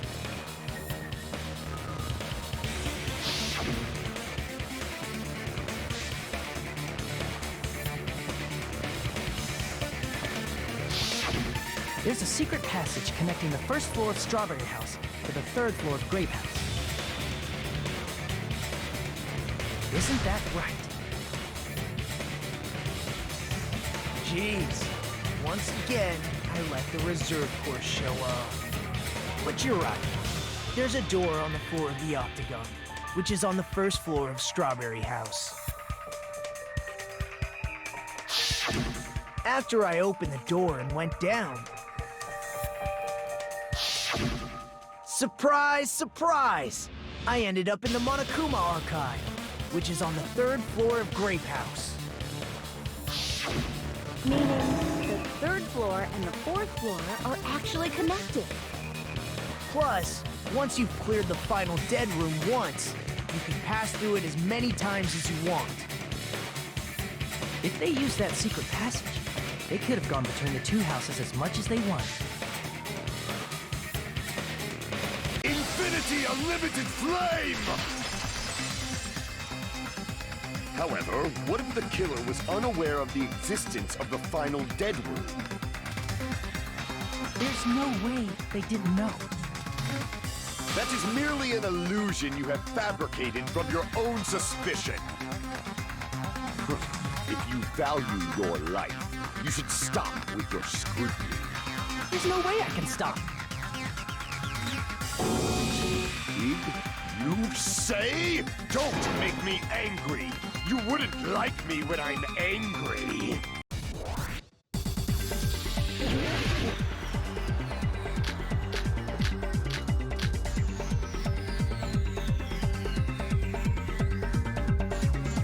Even if the turbid box doesn't exist, you could travel through multiple planes.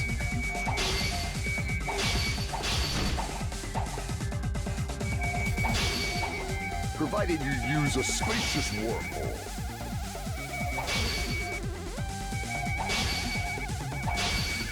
However, how frail, I say!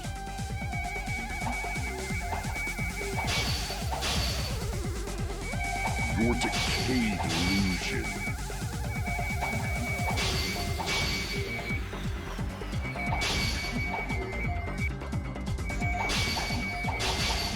Shall I feed you to the progeny of vile deities?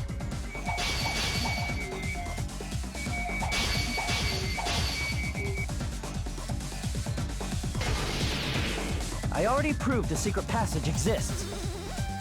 The secret passage was at the Octagon. Know the limits of your own reasoning!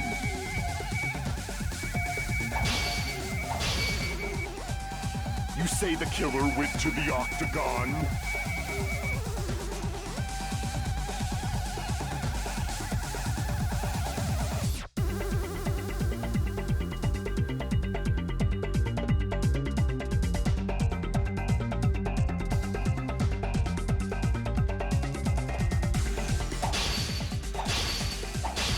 Don't bark, you cur!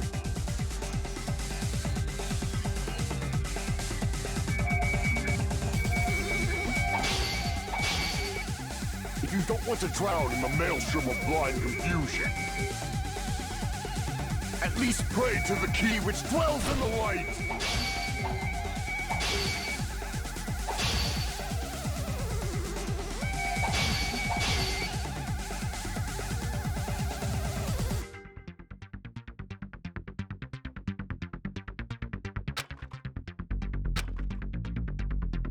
Know the limits of your own reasoning! You say the killer went to the Octagon?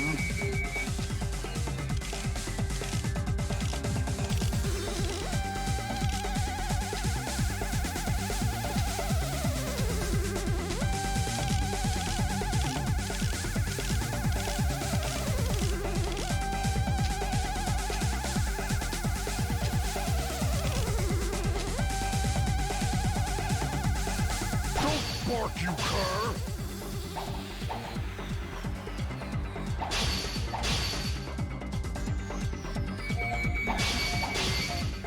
If you don't want to drown in the maelstrom of blind confusion. Crap!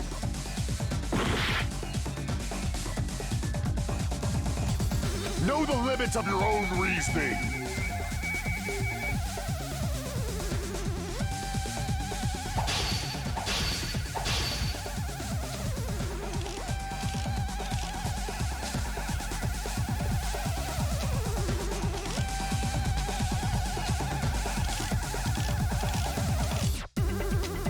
You say the killer went to the Octagon?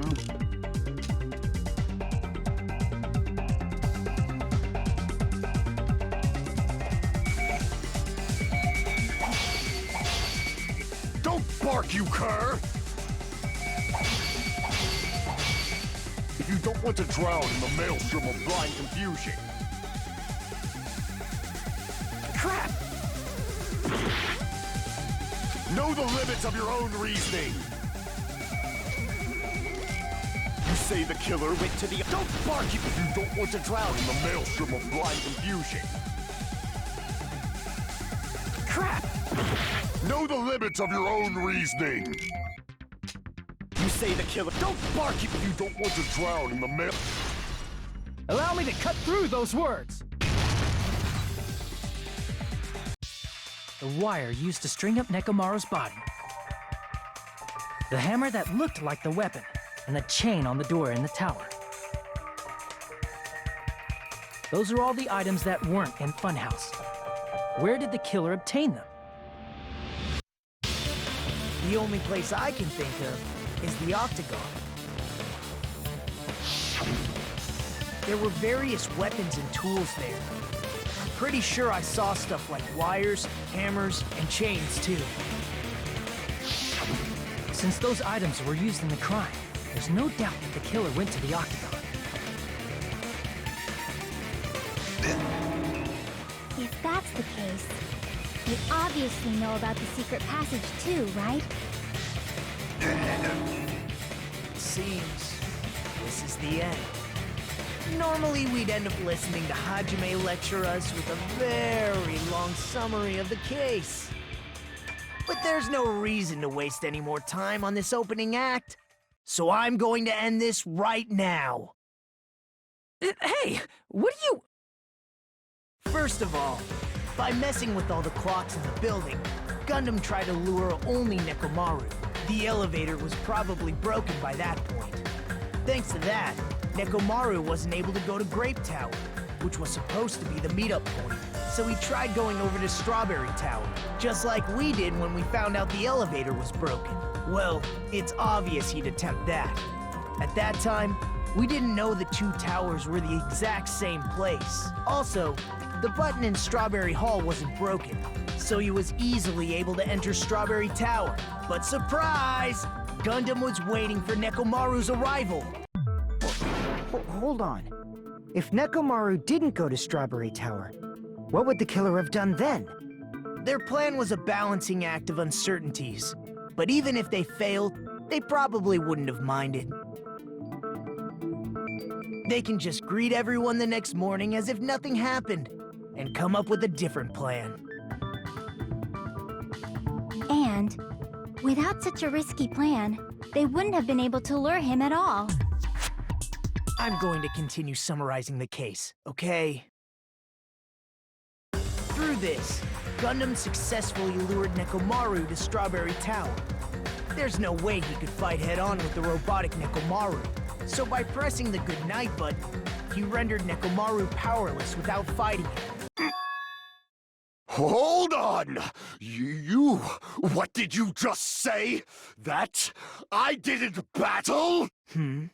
What's wrong with that? Don't mess with me! Don't mess with me! I cannot ignore those words! Why are you angry all of a sudden? You fools do not understand! You don't understand at all! Ha!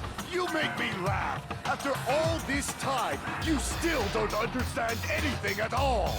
I don't understand anything. What does that mean? It appears I cannot finish just yet. Maybe I'm just a human destined for hell. However, I cannot finish just yet. I cannot finish! What do you intend to do? It's obvious! I'm going to destroy your illusory assumptions! Are you saying you still have more? You still have room to argue? Your words. You said I pressed Nekomaru's goodnight button. However, that button was on the back of Nekomaru's neck. To press it, I'd have to get behind him. It's not easy to get the drop on Coach Nekomaru. It's even more difficult if it's a one-on-one situation. Just as I thought, truly frail.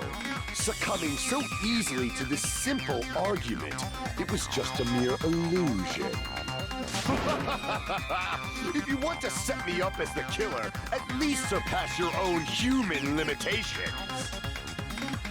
That's wrong, Denver. You're the one who's wrong. Such a wonderful line. However, I cannot say that I'm satisfied. Listen well. I shall teach you 2 tips for making someone admit their defeat. First, you must crush them with your own overwhelming power. And as for the other, you must provide a reason that will persuade that human. You have not fulfilled either of those yet.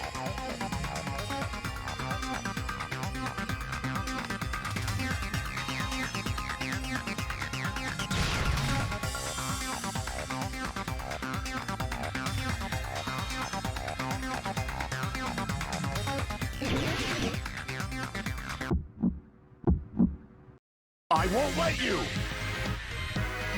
For the Tanaka Empire! Wither! Crush as David prophesies! I won't let you! For the Tanaka Empire! Wither! Crush as David prophesies! Show me the cadaver!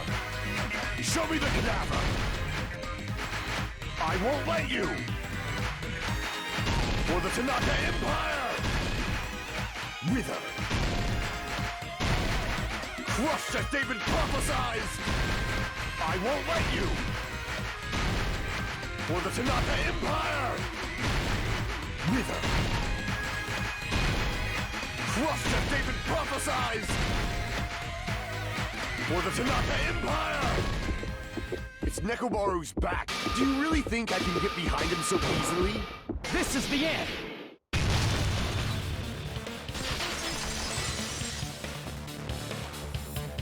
Even if you didn't get behind Nekomaru, you should have been able to press the button on the back of his neck. As long as you have the power of the hamsters you keep with you. Oh? Are you seriously saying he used his hamsters to press the button on the back of Nekomaru's neck? Of course it'd be impossible for a normal hamster, but it would have been possible for Gundam. In fact, we saw that with our very own eyes, right?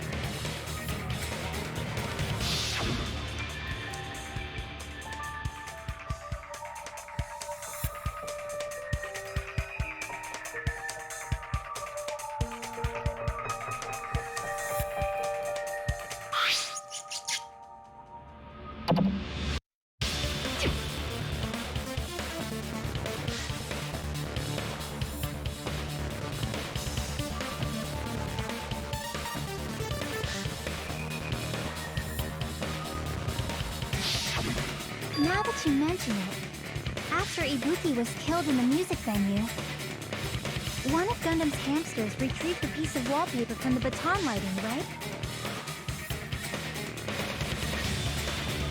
Hey, with your friends and their exceptionally smart brains, it must have been possible to secretly get one of them behind Nekomaru and press the button on the back of his neck.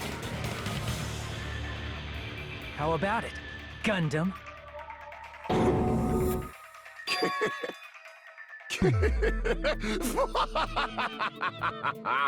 Not just myself, but you actually brought up how splendid my subordinates are.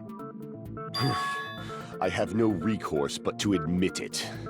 Admit it? Did you say you admit it? It appears I've obtained a one-way ticket to hell. Fine! Then you must trample me underfoot and advance. Victory can only be built upon a foundation of corpses. You cannot find peace without sacrifice anywhere. Now, trample this life. Trample it as though it were mere trash on the side of the road. Pull the curtain strings of this worthless performance with your own two hands.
Here's everything that happened in this case. Let's first go over the many tricks the killer prepared before they committed the crime. First, they destroyed the contact elevator. This separated Nagito and the others in Strawberry House from our group in Grape House. Next, they lured Nekomaru out by himself by turning back all the clocks in the funhouse by 2 hours.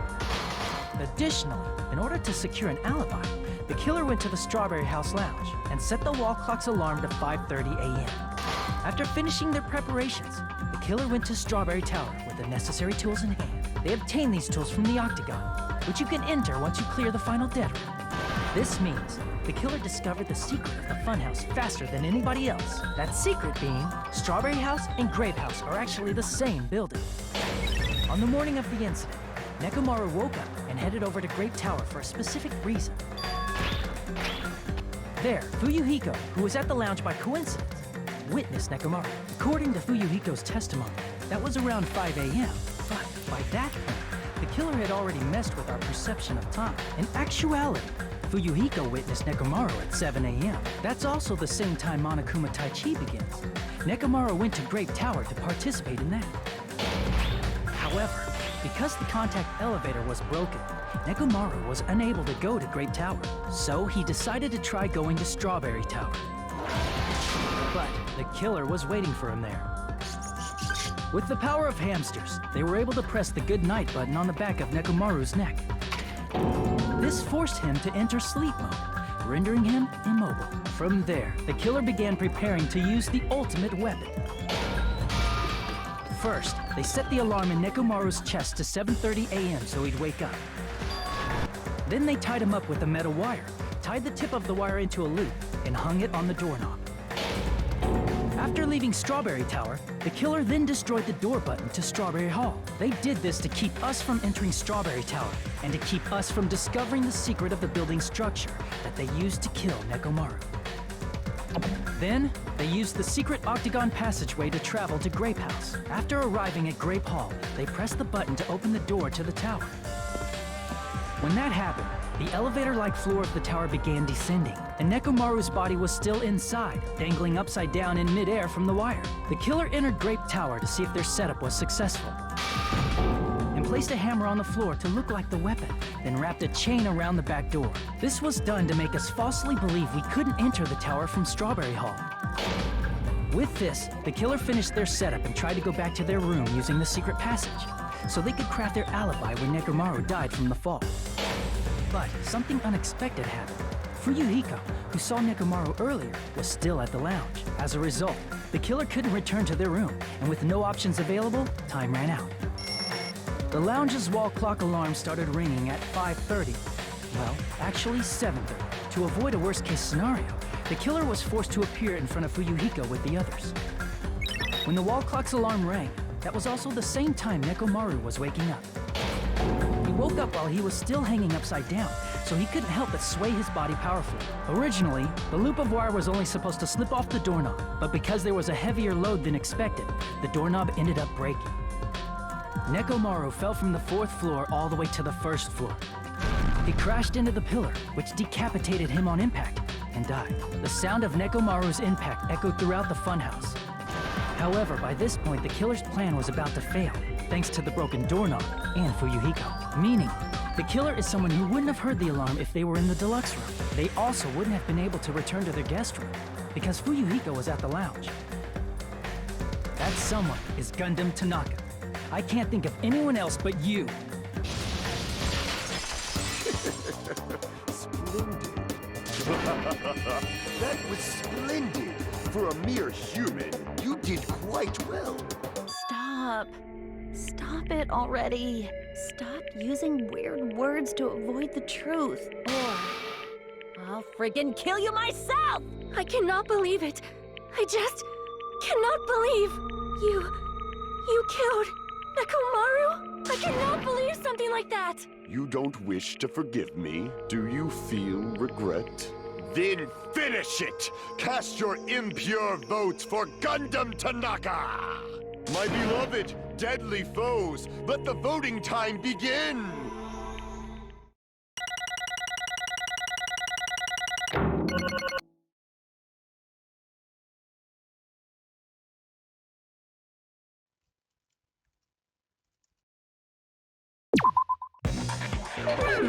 This result isn't all that exciting. Now then, please pull the lever in front of you and cast your vote. Who will be chosen as the blackened? Will you make the right choice or the dreadfully wrong one? Please pull the lever! Crap! I bit my tongue at the most important part! Oh my! Monami? My cute little sister? You're awfully quiet. What's happened to you? You've ascended the ladder of adulthood and reached the moon? Because you're a rabbit? Chesto!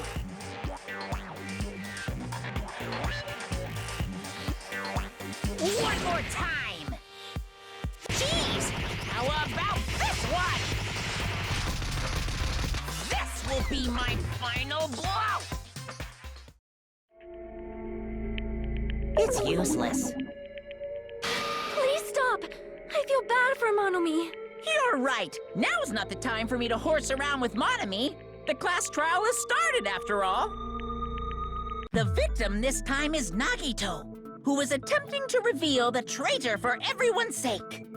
Who in the world killed him? I'm so curious. If he was killed for trying to reveal the traitor, that traitor is obviously the killer. They were trying to shut Nagito up. No, that might not be it. Huh? Are you trying to protect the traitor? They didn't call out when we were in danger. Wait. Don't tell me you're the traitor. Don't say something so stupid. There's no way in hell I'm the traitor. Now that's more like it. Why don't you guys hurry and start arguing already?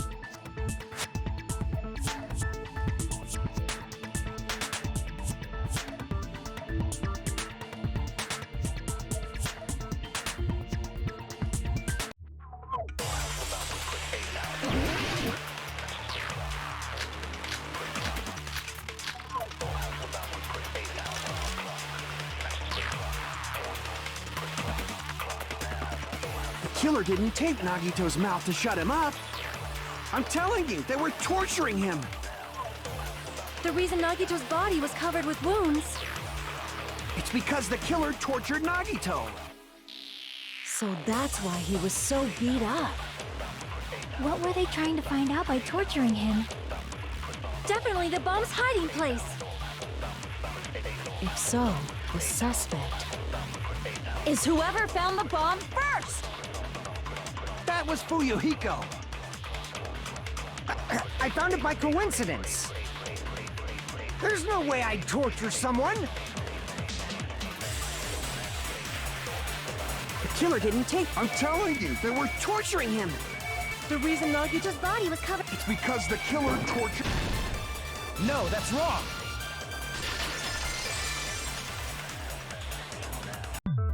But Nagito's mouth was covered with duct tape, so he wouldn't have been able to confess anything. If he was being tortured for information, they wouldn't have taped his mouth like that. I'm prepared. Ah, I just realized it. It's a trap. Trap? Stupid Hajime. You got caught in that trap.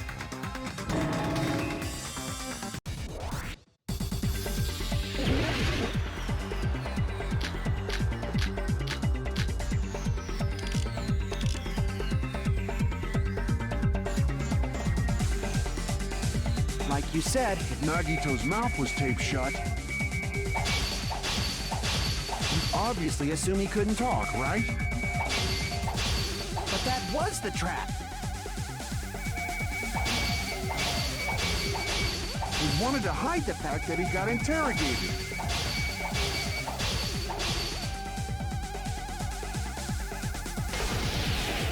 But if you tape his mouth shut, how is he supposed to answer anything? Pay attention. This is how it went down.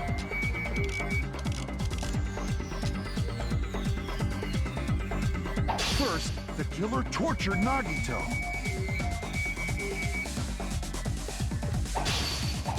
And got information about the bomb's location.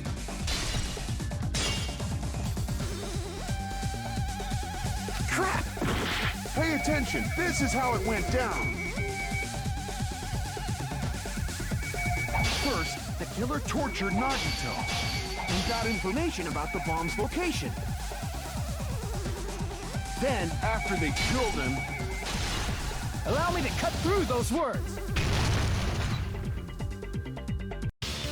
No, there's no doubt Nagito's mouth was covered with duct tape before he was beat up. What did you say? Who cares about the duct tape? We might as well settle this with rock, paper, scissors. We don't need to play a game. It's clear the duct tape was on his mouth before the torture even began. Why do you always side with Hajime? Do you have a crush on him or something?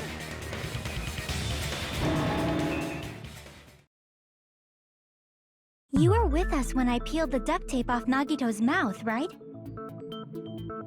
The blood on Nagito's face wasn't under the duct tape, remember? The blood on his face came from his arm wounds. Which means the duct tape was on his face before his arms were even wounded. And the duct tape had a lot of crinkles around his mouth. He must have been struggling to open his mouth under the duct tape. Perhaps the duct tape was used so he wouldn't be able to scream. Then it's like I said at the beginning. The tape wasn't for torture. It was to keep his mouth shut. However, if they wanted to seal his mouth, they did not need to hurt him with such ferocity. They probably had a deep grudge against Nagito. Then, are you saying the killer was trying to make him suffer? If so, it's friggin' crazy. Did they go psycho or something? No, they didn't just go crazy. Whoever did this must be one crafty bastard. If not, they wouldn't have taken the time to set fire to the crime scene and destroy all the evidence. The warehouse fire was for destroying evidence? We can't think of any other reason. But who could have done that? When the fire occurred, everyone in this room was gathered in front of the warehouse. Yeah.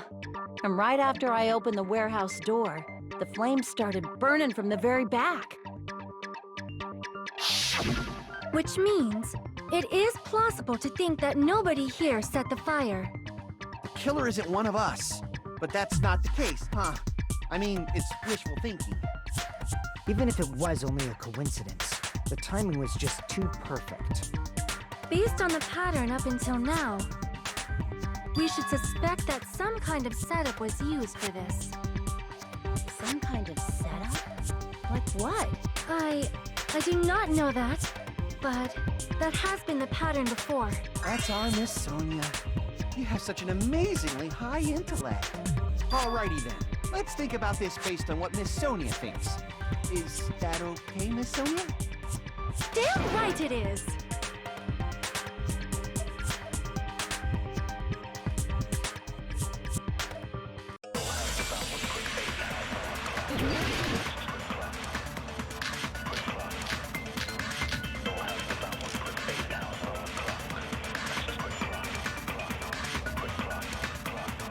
The direct cause of the fire was the oil lighter found at the crime scene, right?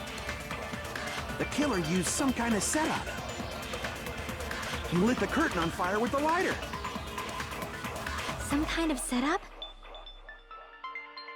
Did they use the oil as an improvised fuse? They probably just threw the lighter.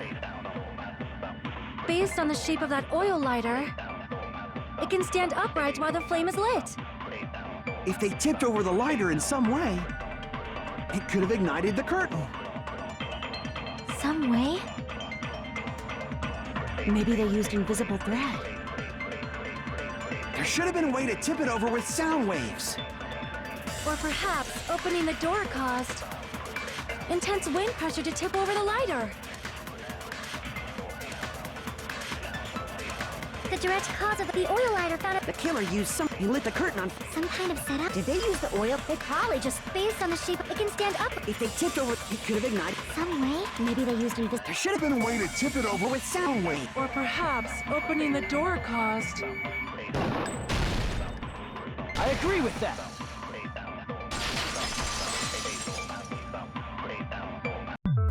I also agree that opening the door is what started the fire. Just as I thought, it was the wind pressure! A dust devil blown here from glorious Japan! No, not wind pressure. They probably used the Monokuma panels. A huge number of tipped-over Monokuma panels were found at the crime scene, right?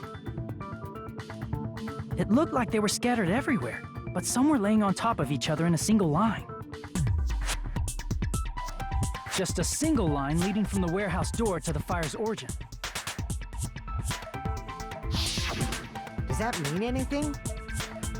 The killer probably arranged those Monokuma panels to create a domino effect. A domino effect. You mean those tiles kids play with by lining them up and tipping them over? In place of those tiles, the killer used the Monokuma panels.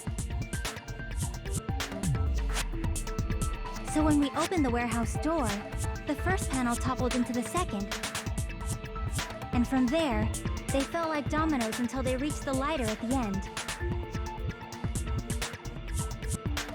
But wouldn't it be obvious that those big panels were falling over? That's probably why they turned off the lights in the warehouse, so we wouldn't notice them. So the reason the warehouse was dark was to hide the domino effect. And one more thing. There was something else the killer did to hide the domino effect, right?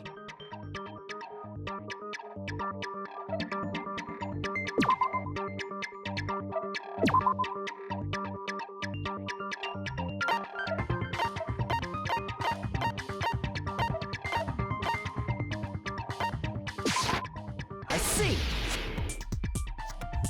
You're talking about the MP3 player, right? That hymn blaring throughout the warehouse masked the sound of the falling panels.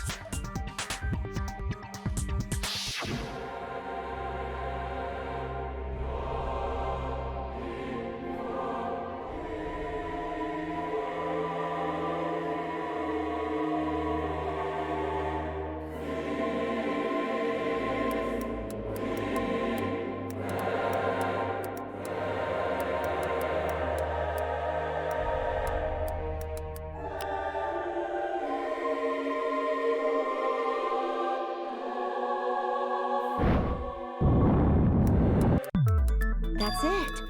So the strange sound was actually the sound of the panels falling. But those sounds weren't the only strange thing, right? Looking back on it, it was also strange when we opened the door to the warehouse.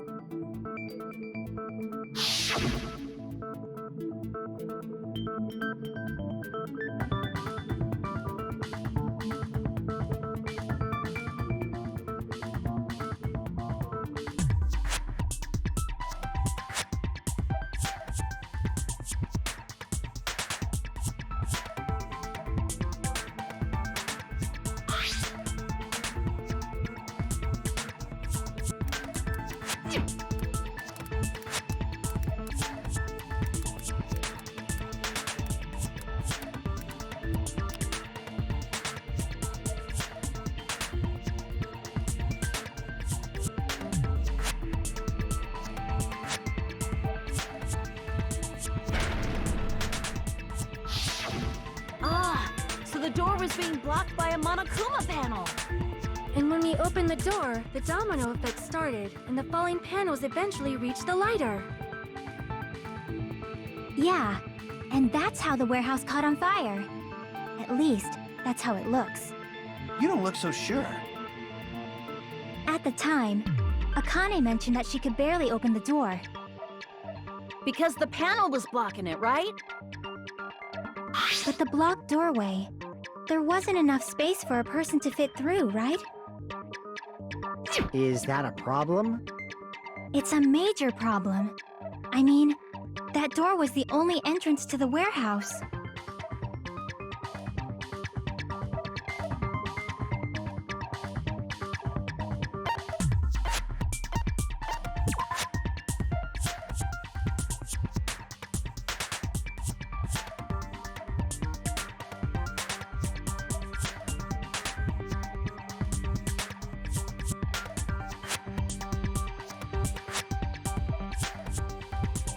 Crap!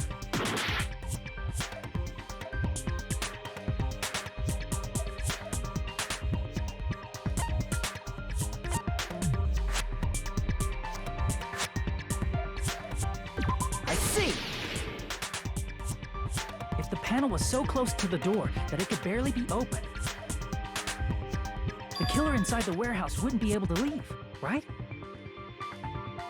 Now that you mention it. Does that mean they were hiding inside? Who? We were all outside the warehouse, you know. Based Based on the patterns up until now, I believe some kind of setup was used. You don't have to think so hard. There's actually only one person who could have possibly done this. You don't mean...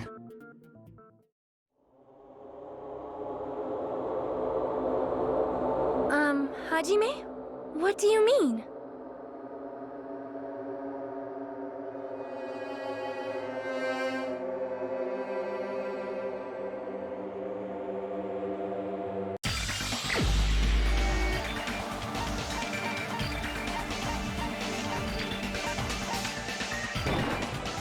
This is my answer.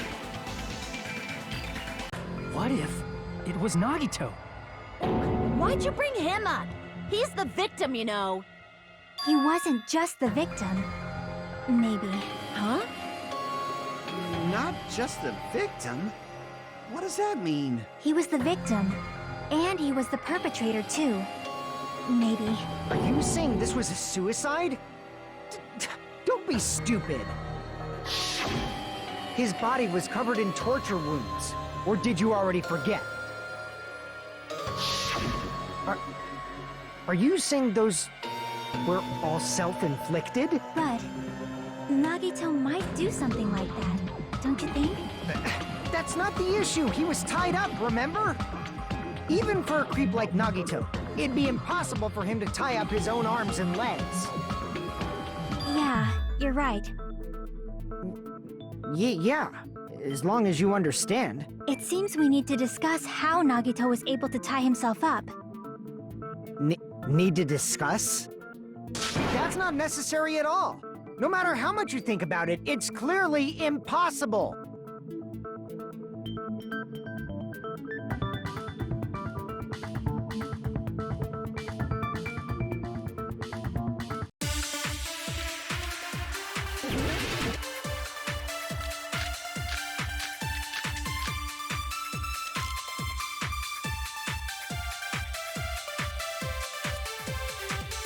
To actually tie up your own arms and legs.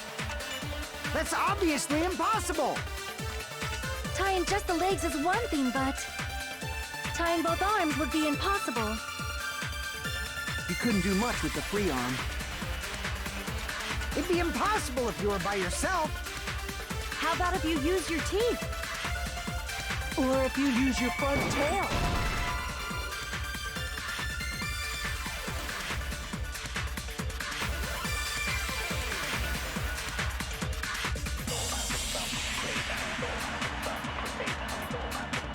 Crap!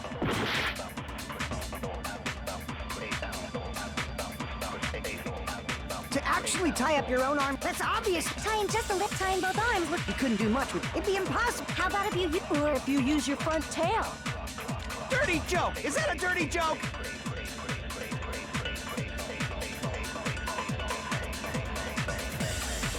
To actually tie up your own arm... No, that's wrong!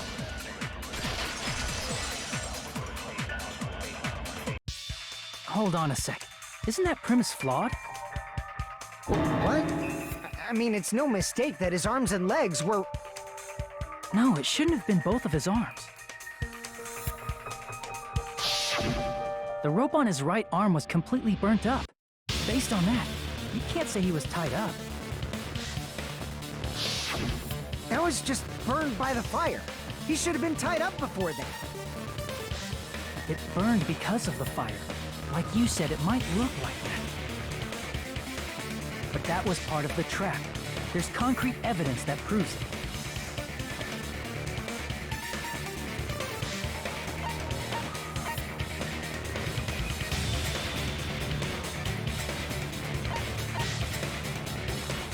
I see!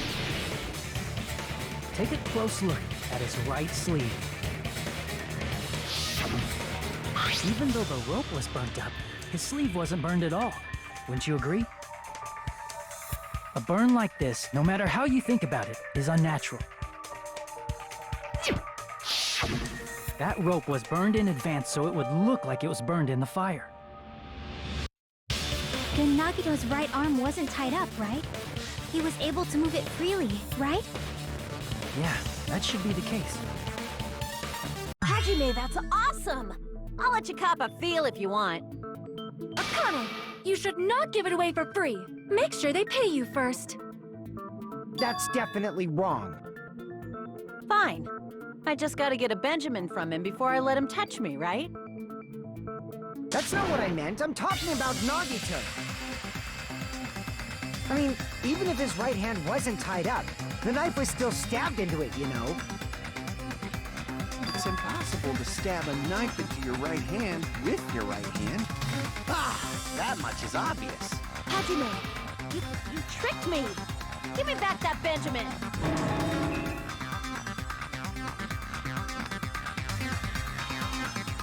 Hold on. There should be a way. Then hurry up and spill it. If it's something lame, I'll make you give back the Benjamin with 10,000% interest.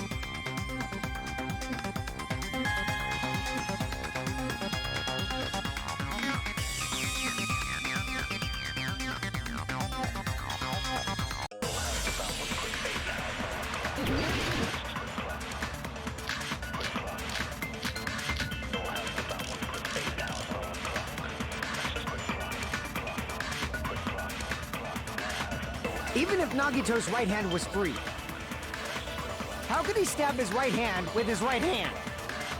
If he threw the knife into the air and let the knife fall, could he stab his hand that way? Is he a throwing knife expert? Maybe he propped the knife somehow? And slammed his right hand down on it? Propped it onto what? If he just propped the knife, he could have used his bound left hand.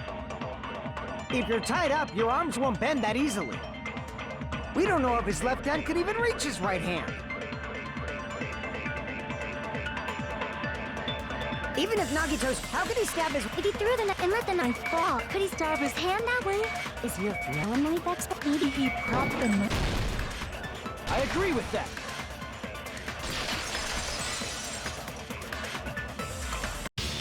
A life-size Monokuma plushie.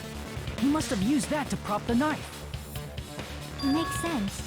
That's why there was a big hole in the plushie's stomach. He inserted the knife handle into that hole to prop it up. Then he slammed his hand onto it. If that's it, he had to place the plushie near him. And it also explains the mysterious blood on the plushie. So the blood on the plushie came from Nagito after he stabbed the knife into his own right hand.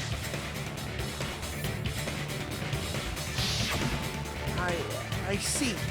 So that's the trick. But for a moment, I seriously thought Monokuma died or something. A bleeding plushie is super scary. It's got the same fear factor as a doll whose hair grows too long. After stabbing his hand, he no longer needed the plushie, so he cast it off toward the fire's origin point. He probably thought the fire would incinerate it and destroy the evidence. So what do you think now, Fuyuhiko? I get what you're saying about the wound on his right hand, but there's still one huge problem. The spear. Basically, you're saying Nagito committed suicide by impaling himself with a spear, right? If you think about the order, getting killed by the spear should have been the last thing to happen to Nagito. If that's true, how is that possible? He can't grab a spear with his right hand if a knife is stabbed into it and his left hand was all tied up. Then he probably took the spear first, and as he endured the pain, he stabbed the knife into his right hand. There is a limit to his constitution. If you got penetrated by something so big and thick, you would die instantly. I'm sorry, I didn't catch all that. Like I said, if you got penetrated by something so big and thick, you would die instantly. Say it one more time. I need to record it. For reasons. Hey, bastard, you better cut it out! Like she said, in that condition, it's very difficult to stab yourself with a spear. It'd be hard to use a spear with a knife stab into your right hand while your left hand is tied up. So you're saying it's impossible? But no matter what I think, I can't believe Nagito's death was caused by someone else. I also agree with that. To think that one of us could kill someone with such cruelty, I could never believe that. You say you can't believe it? You just don't want to believe it, right? But that's why you keep getting betrayed over and over again, right? Same goes for this time, too.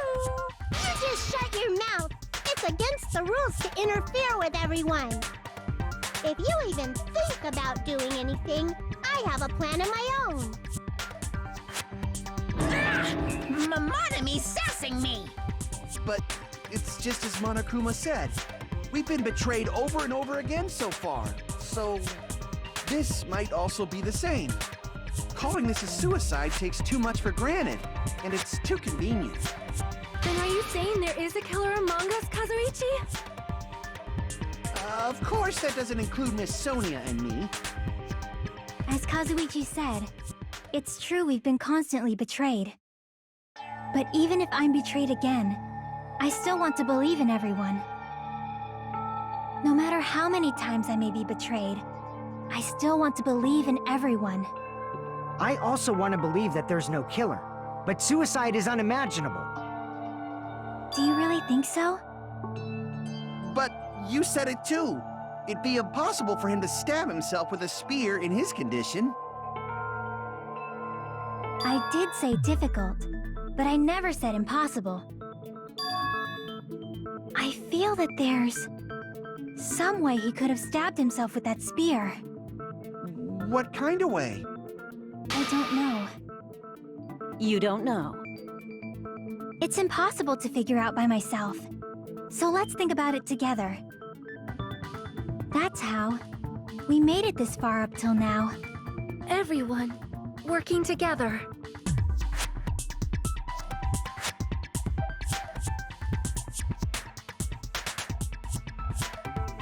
All right, let's do this.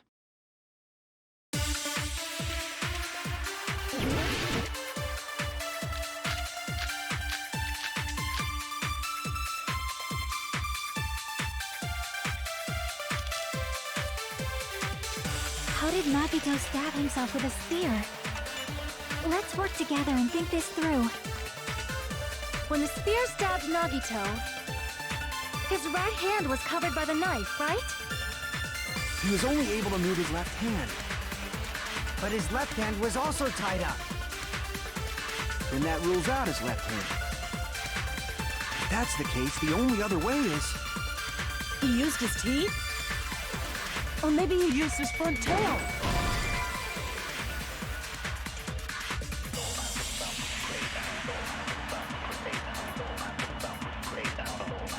Crap! How did Nagito's... Let's work together. When the spear stuck, his right hand was... He was only able to, but his left hand was... Then that rules out. If that's the case. He used his... Or maybe he used his front tail. I know guys have tails that get hard when they're grabbed. What are you saying? A blushing Miss Sonia is freaking awesome! How did Nagito stab himself? Let's work together and think this through. When the spear stabbed Nagito, his right hand was covered by the knife, right? He was only able to... But his left hand was also tied up. And that rules out his left hand. No, that's wrong!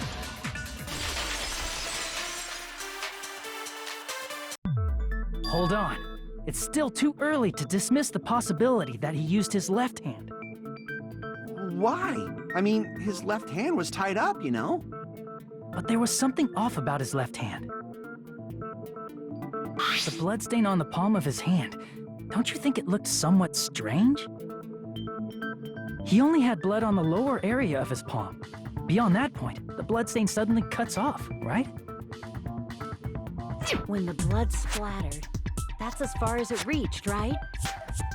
That settles the description of that bloodstain, but it's not the only unnatural bloodstain. Look, there's blood on the back of his hand, around the middle joints of his fingers. Like you said, it looks like an unnatural bloodstain, but what's wrong with that? We might need to think and use our imaginations for a bit. If there's blood on his palm and the back of his hand, what was his left hand doing as the blood splattered?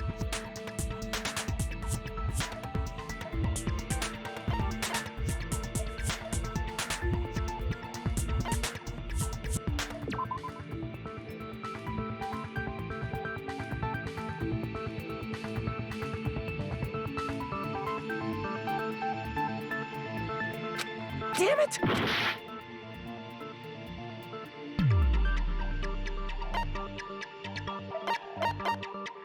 I see! When the blood splattered, he was probably gripping with his left hand. That's why there's such a strange-looking bloodstain on his palm and the back of his hand. Was he grabbing his front tail? Perish the thought! He was obviously grabbing the spear! Now that you mention it, compared to the rest of his body, the wounds on his left arm are pretty mild. He probably made his wounds mild on purpose, so he could keep his strength while he gripped the spear. But even if he held the spear with his tied-up left hand, it'd be impossible for him to stab himself. Hey, Chiaki, what do you think?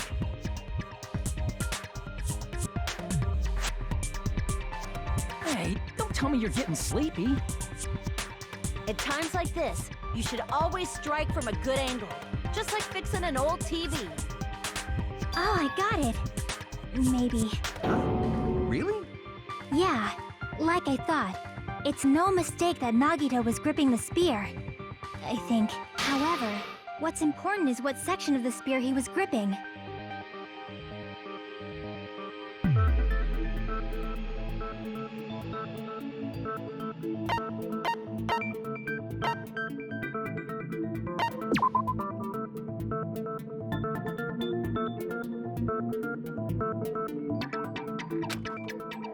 Crap!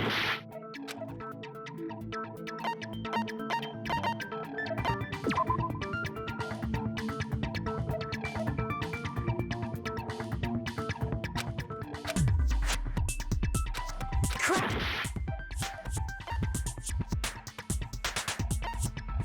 I see! That's it! Instead of the handle, Nagito must have been holding on to the cord. There was a metal weight at the tip of the cord, but there were bloodstains on that part too. Plus, the joint between the weight and the cord had a bloodstain shaped like it was cut off by something. Isn't the size of that cut-off section about the same size as a human fist? Ah, you're right. So this is the part Nagito was gripping, huh? And then the blood that was supposed to end up here ended up getting on Nagito's left hand. But why is it so important to know which part of the spear he was gripping? You're not gonna say he gripped the tip of the cord, swung the spear around, and stabbed himself, right? That is where the clue to solve this mystery resides. Right, Chiaki? I am sorry. Of course this mystery will not be solved that easily.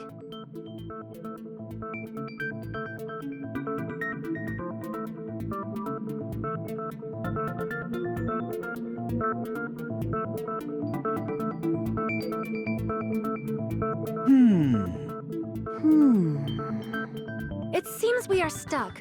Shall we have tea time? At a time like this, how about we stick to the plan to think one step at a time instead of expecting the answers all at once? That's a long plan name. One step at a time. What does that mean? Let's focus on the spear first. Namely, where it was and how it was positioned just before it impaled Nagito. How it was positioned.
it's all coming together!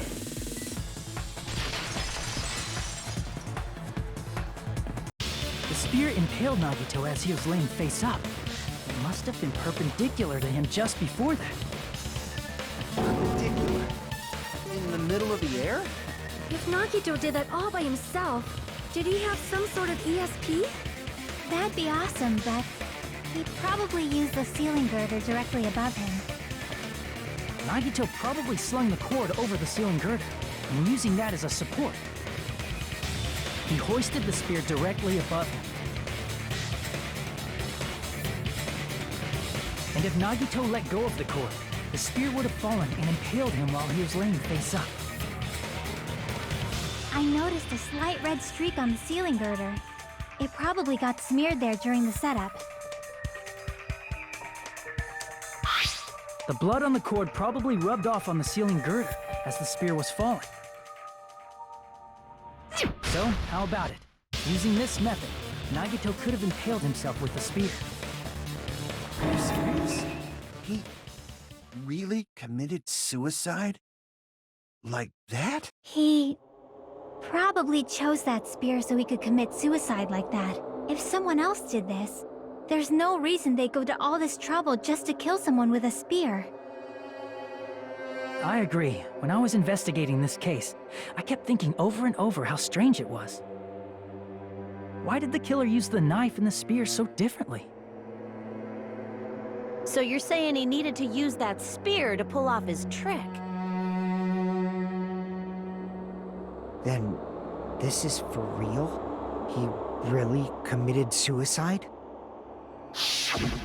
Every single wound on his body. That was all him? Not just that, he did all that while he was gripping the spear? That spear should not have stabbed Nagito until the very end. Which means Nagito wounded himself while he was gripping that spear, right? Did he put the duct tape on his mouth too? He probably covered his own mouth so we wouldn't hear him screaming in pain. Did he need to go that far? That's beyond crazy. Why would he do that to himself? He was probably trying to get us to make a mistake. By committing a suicide that looked like a murder, he was trying to steer us toward the wrong answer. His goal was to get us all executed. That's why he stabbed himself over and over again? Did he want us to die that bad? That's messed up. That's seriously so messed up. Yeah, that's our Nagito.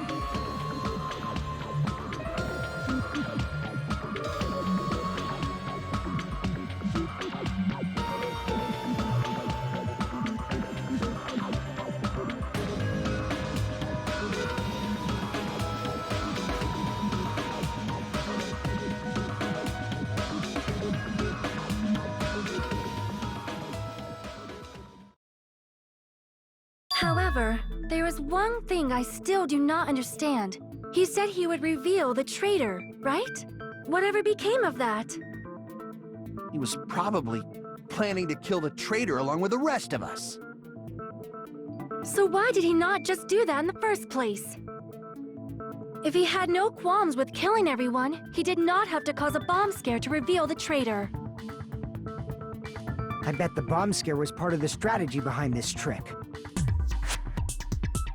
He made us split up and search for a bomb so none of us would have an alibi. He created a scenario where any of us could have killed him. He tried to make us doubt each other and tried to hide the truth behind his suicide.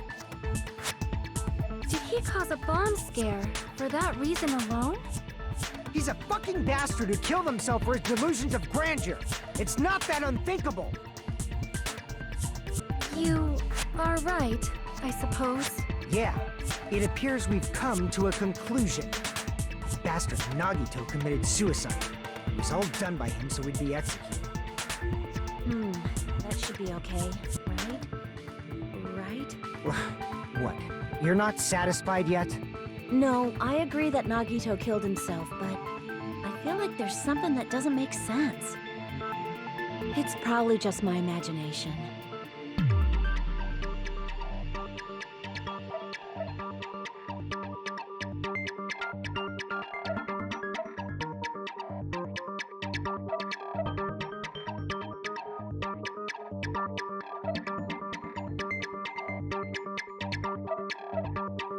So what are you gonna do? Is it okay to proceed with the voting time? What do you think, Akane? Well, there's no doubt Nagito's death was a suicide. Oh well, I guess my gut is wrong sometimes. You're right. It is not as though we can draw any other conclusion. Then it's okay to end it here, huh? That means we're done with this last class trial and we can leave this island, right? It's okay to reach such a happy ending, right? Then it's okay? It's okay to say, you've decided on the killer? Understood. Then voting time. No, hold on a sec. Hold on. Why? Sorry, just a little more. I want you guys to wait just a little more. I can't help but feel like there's still something we overlooked. Like who the traitor is? But the issue here is who killed Nagito, right? Even if we identify the traitor, the conclusion won't change. That's true, but... The mystery isn't just about who the traitor is. No matter how you look at it, Nagito's death is a suicide. But I'm a little worried, you know? I'm worried about starting the voting time while there's still a mystery. Hey, what do you mean it's not about who the traitor is? What kind of mystery is left? There's just one thing that doesn't make sense, and it relates to Nagito's death. Plus, it's something even Nagito couldn't influence. He couldn't even tamper with the evidence for it.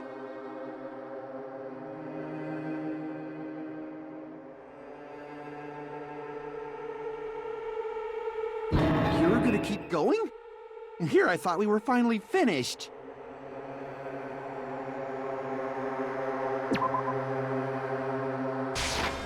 I see! Is it about the Monokuma file? Yeah, that's it. Huh? There was something suspicious in the Monokuma file?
particular case is Monokuma filed, there's no specific cause of death.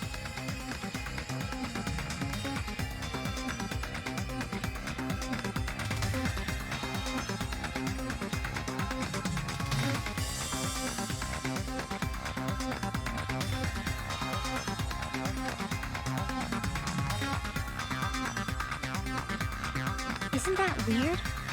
Until now, the files always specified the cause of death. But the cause of death is obvious, is it not? The sphere in Nagito's stomach. It is obvious just by looking at it that it was the cause of death. Maybe it's not included if it's not important enough to write about. Well, Monokuma, I plead the fifth! There he goes again! I'm so appalled that I have nothing to say. But even during Gundam's case, and before during Nikon's case, the thing he purposely omitted from the Monokuma file was always the most important mystery in the case. Are you saying that applies this time too? Hold on a sec. Then, are you saying there's more to Nagito's death? Are you suggesting, again, that his death wasn't a suicide? You guys were the ones who said it was a suicide in the first place. No, I don't think it's a mistake to call Nagito's death a suicide, but it's not just a suicide.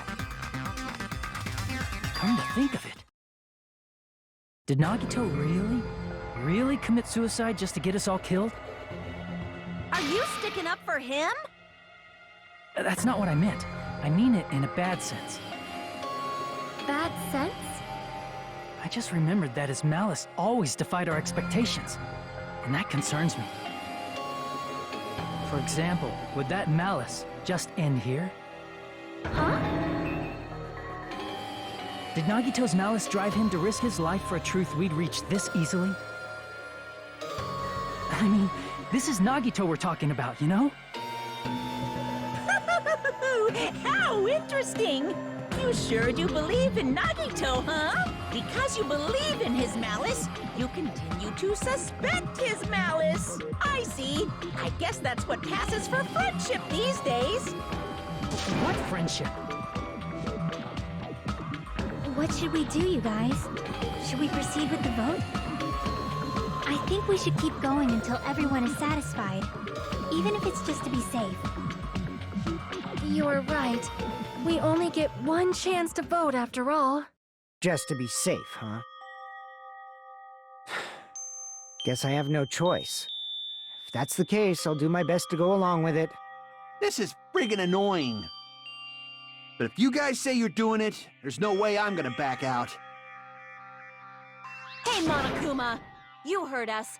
The voting's gonna have to wait! We've come this far. Let's work hard till the very end. If we work together, everything should be all right. That's what I believe. Oh, splendid. You guys are so splendid right now. That's right. If all your hopes are united, no despair can shake you.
by now there's nothing more for me to say.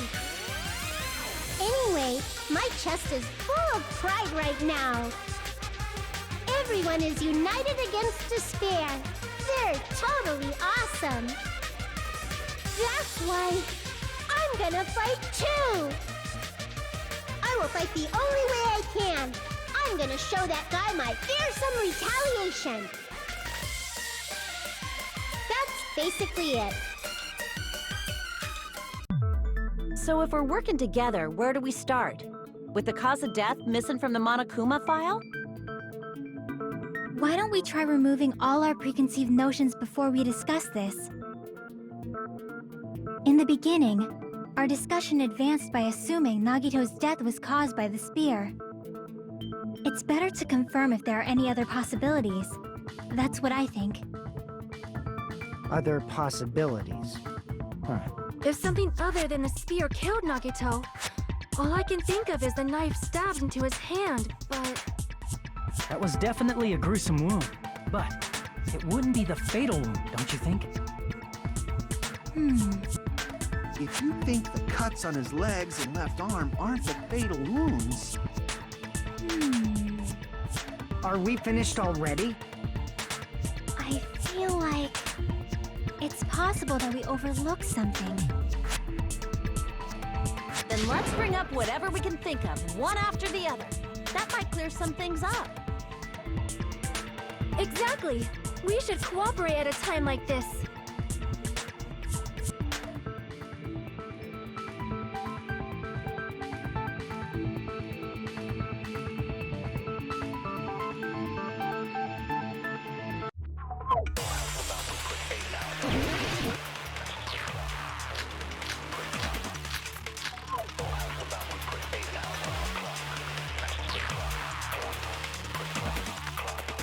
Let us consider a different fatal wound. It's not the knife in his right hand, right? It's not the other wounds, right? With all those wounds, maybe he simply bled to death. There's no way he burned to death.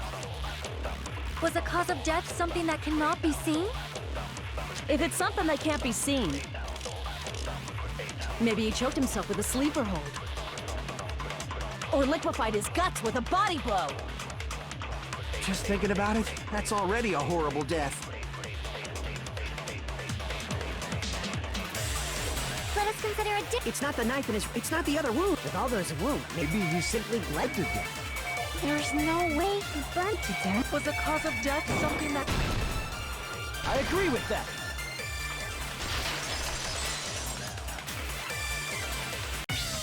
That's it. I totally forgot about that possibility. If the cause of death was something we can't see, then we have to consider poison as a possible method. It is true that poison is not something we can see, but why did you bring that up all of a sudden? I remember, when I went to investigate Nagito's cottage, I discovered something really strange. Inside the refrigerator, I found a bottle of Monokuma's special poison. Poison? Additionally, that's a poison made specifically for killing. I see. Now that you mention it, there's no way a toxin like that doesn't relate to the case at all. If poison was the cause of death, it would not leave an obvious wound on Nagito's body. However, it's common for blood blotches to appear on a body that's been poisoned. I see. You sure seem to know a lot about medicine. What does that mean? But even if blood blotches appear, if the body was already covered in blood, there's no way we'd notice them easily, right?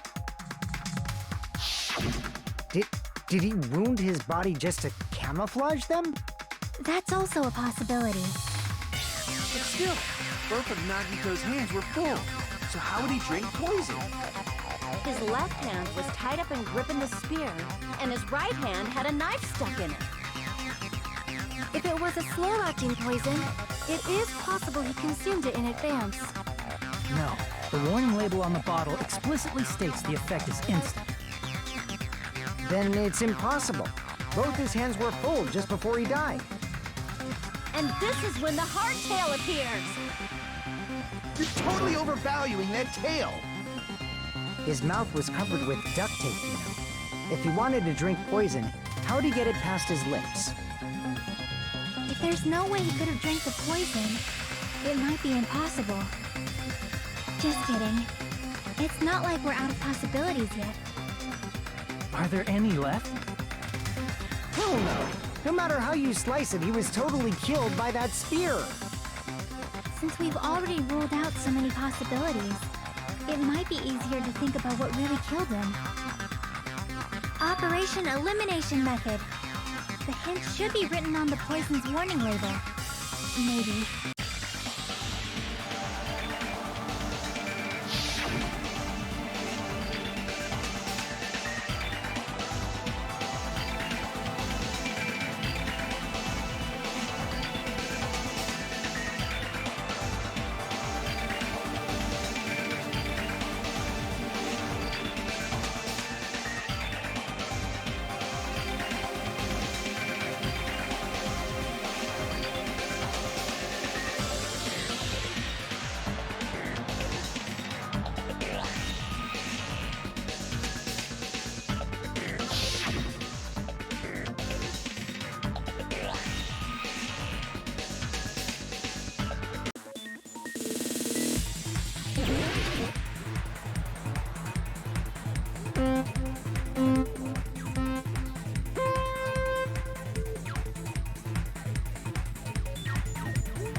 It's all coming together!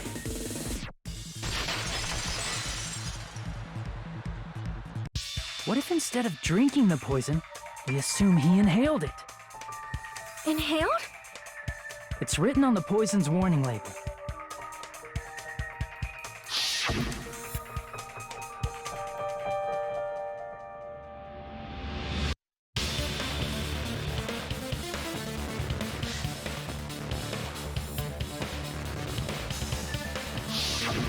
Dangerous when vaporized.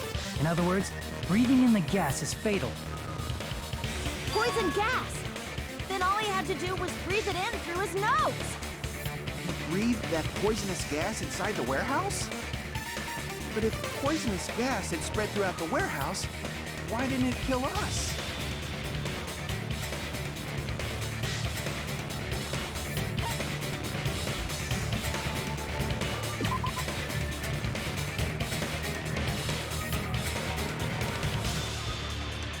Crap!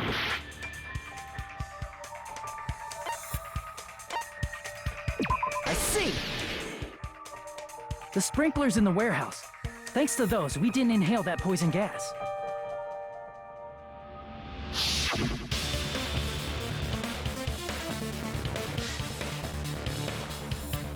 The poison gas disappeared because of the sprinklers?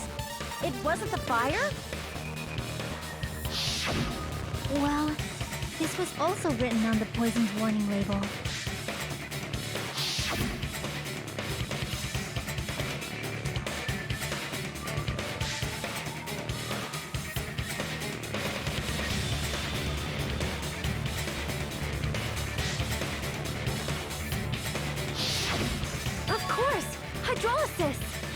chemical bonds that formed the poison were broken down by the water from the sprinklers.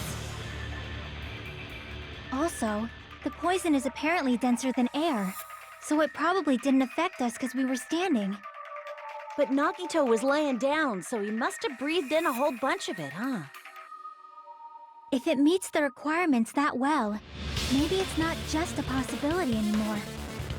Yeah, the true cause of Nagito's death was poisoning. The wounds on his body, the spear in his stomach, it was all to keep us from learning the truth. So what? Huh? We figured out that Nagito died from poison, but so what? In the end, it doesn't change the fact that he committed suicide, right? Then enough already! Nagito inhaled the poison he prepared and died.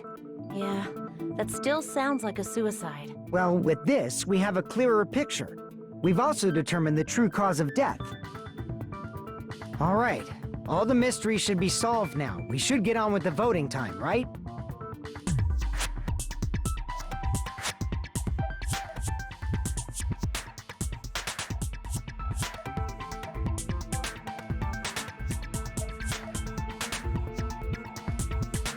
Well, but... What? There's still more?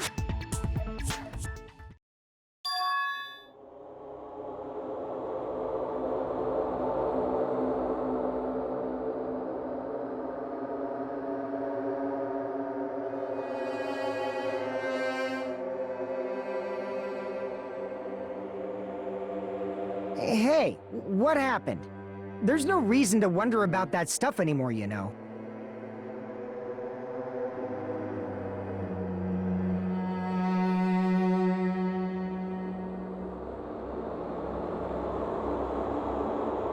There might have been an accomplice. Chiaki, what did you just say? If Nagito committed suicide by inhaling poison that he brought, then why wasn't there anything that looked like poison at the crime scene? Anything that looked like poison? If Nagito brought poison to the warehouse, it's strange that we couldn't find it there.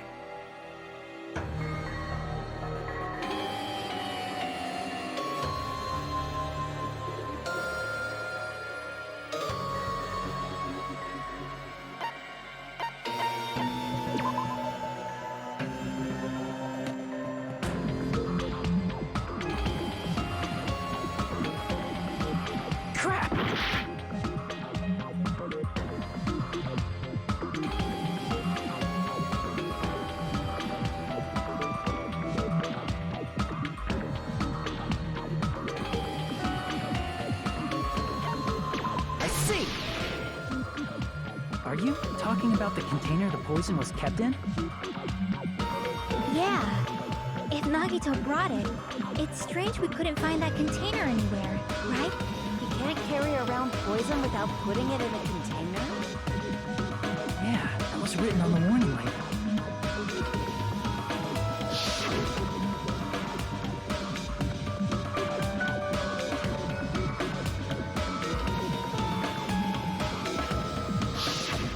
The container probably melted in the fire.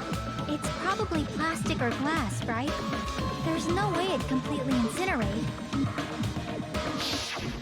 Even the plastic fragments of the fire grenades we used to put out the fire didn't completely burn up, you know? Then, does that mean someone got rid of the container? So that's why you mentioned an accomplice. That is impossible.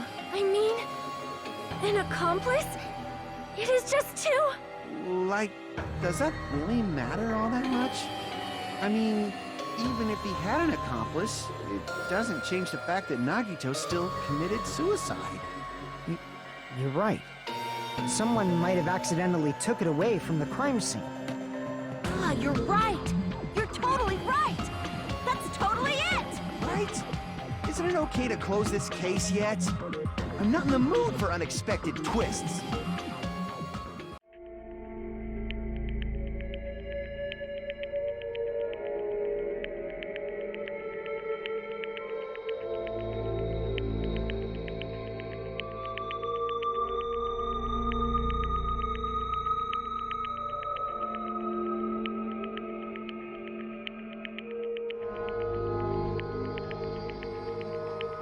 That's no good. Huh? I feel like Nagito is seeing through us. By calling this Nagito's suicide, we're trying to take the easy way out so we don't hurt anyone else. But if Nagito was here right now, he'd probably be sneering at us. He'd probably say something like, "So that's the extent of your hopes." So Nagito's ghost is whispering to you, huh? The power of friendship bursts beyond death, huh? A fiery outcome like this is right out of a teen manga. Still, that's pretty messed up. Shut up! You just be quiet. I get what you're saying, but in the end, the reason he died is still the same as before, right? Even if we solve this mystery, the conclusion won't change at all. I mean, it'd be a suicide regardless, right? Even if there really was an accomplice, is there any reason we should take the time to figure out who it is? Like Fuyuhiko said earlier, it is possible that somebody accidentally removed the poison from the crime scene. But I just can't imagine ending this by turning our backs on the truth. It's fine, okay? There are some things we're better off not knowing.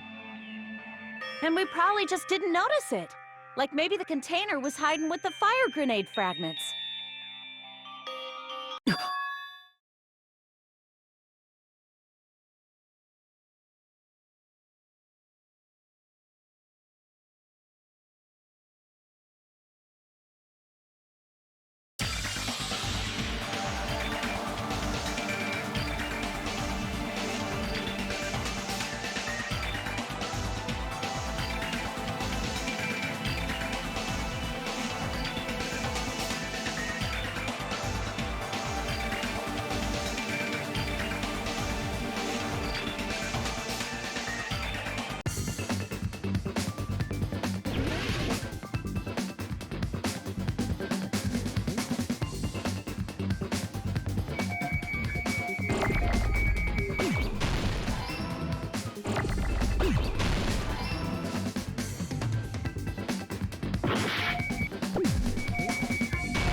See, I got it! Huh? The fire grenades! Nagito put the poison inside one of the fire grenade canisters and transported it to the warehouse. He used one of the fire grenade canisters? Yeah, the container with the poison in it wasn't secretly taken away by someone.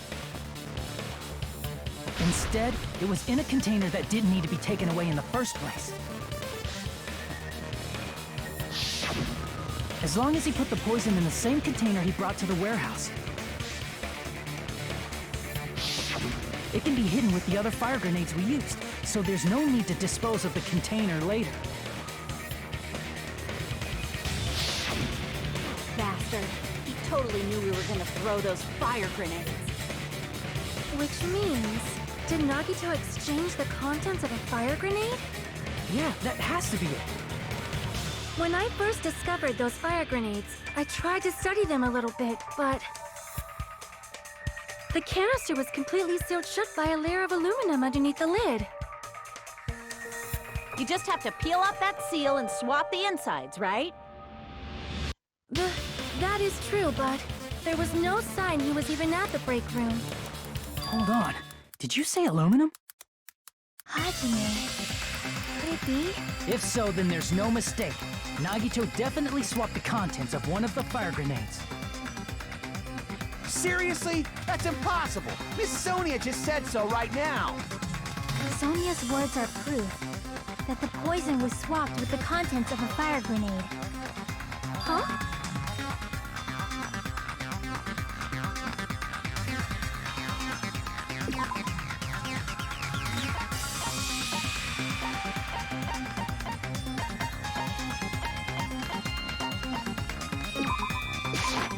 I can prove it with this.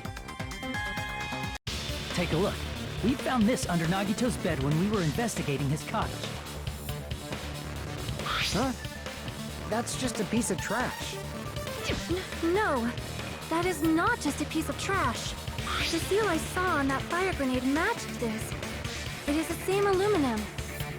You found the aluminum seal under Nagito's bed? There's more. That's not the only thing we found in Nagito's room. We also found a gas mask and gloves under his bed, too. Did he use those when he put the poison inside the fire grenade? It's a dangerous poison after all. He took extreme caution when swapping them. So what's the issue? Nagito put the poison in the grenade canister, brought it with him, breathed it in, and died, right? So in the end, he still fucking committed suicide! Enough already! You're right. If the canister wasn't thrown away, then it just means that there wasn't an accomplice after all. See, I told you. The conclusion is still the same. Nagito committed suicide. End of story. I admit that there wasn't an accomplice. That was just my misunderstanding. You're right. In actuality, the truth is even more horrifying. What did you say? Hey, what are you planning to say now? What the hell? Do you still want to keep going? Is this not settled? There is no denying that Nagito's death was a suicide. No, it's not. Chiaki? I'm sorry, but I just realized it. Realized what? We know Nagito used the grenade canister to store the poison. So when was it deployed in the warehouse? When did Nagito breathe in the poison? When I thought along those lines, that's when I realized it. The horrifying truth? It probably happened at the same time.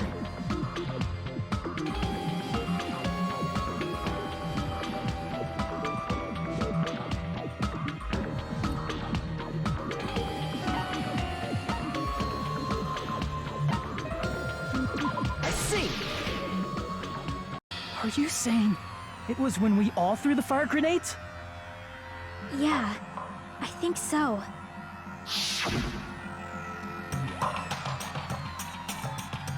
When we all threw the grenades to put out the fire in the warehouse, the poison was deployed, and it converted to poison gas and killed Nagito.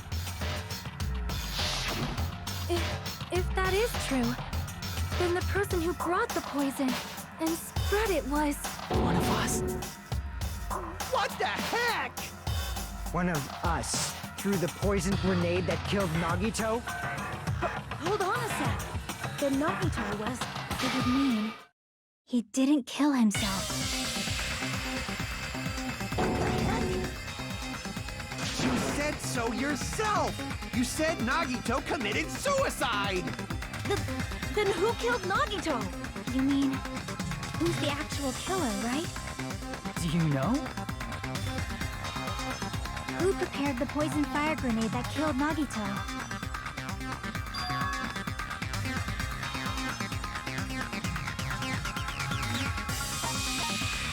Crap! Crap! I see! It was Nagito, obviously. We just discussed this a few minutes ago. Then who set the warehouse fire that caused one of us to throw the poison grenade?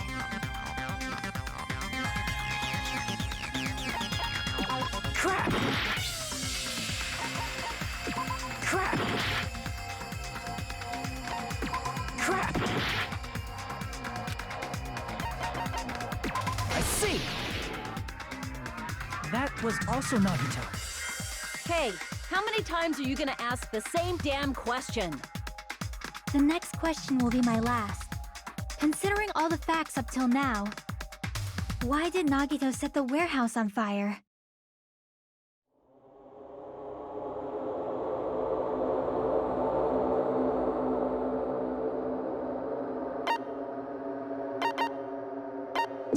Crap! I see! Don't tell me. He set the warehouse on fire just so we'd have to throw the fire grenades? He set the fire just so we'd put it out? Why'd he do that? It was a trap. A trap? Preparing the poison. Creating a reason for us to throw the poison. It was all a setup by Nagito. It was all a trap to make one of us throw the poison grenade. Seriously, I'm asking you who threw it. I don't know. The person who threw it probably didn't know either. Huh? Could it be... Was that Nagito's trap? This wasn't an intentional murder. This was a murder that Nagito forced someone to do. And for that reason, he put the fire grenade that he filled with poison with the other grenades. Setting up a murder nobody can solve. That was Nagito's true goal. What? What the hell? Nagito did not commit murder. Instead, he manipulated someone else into killing him? To do that, he set a trap to force someone to kill him. The poison grenade and the fire were traps. That's why the curtain was the fire's origin point.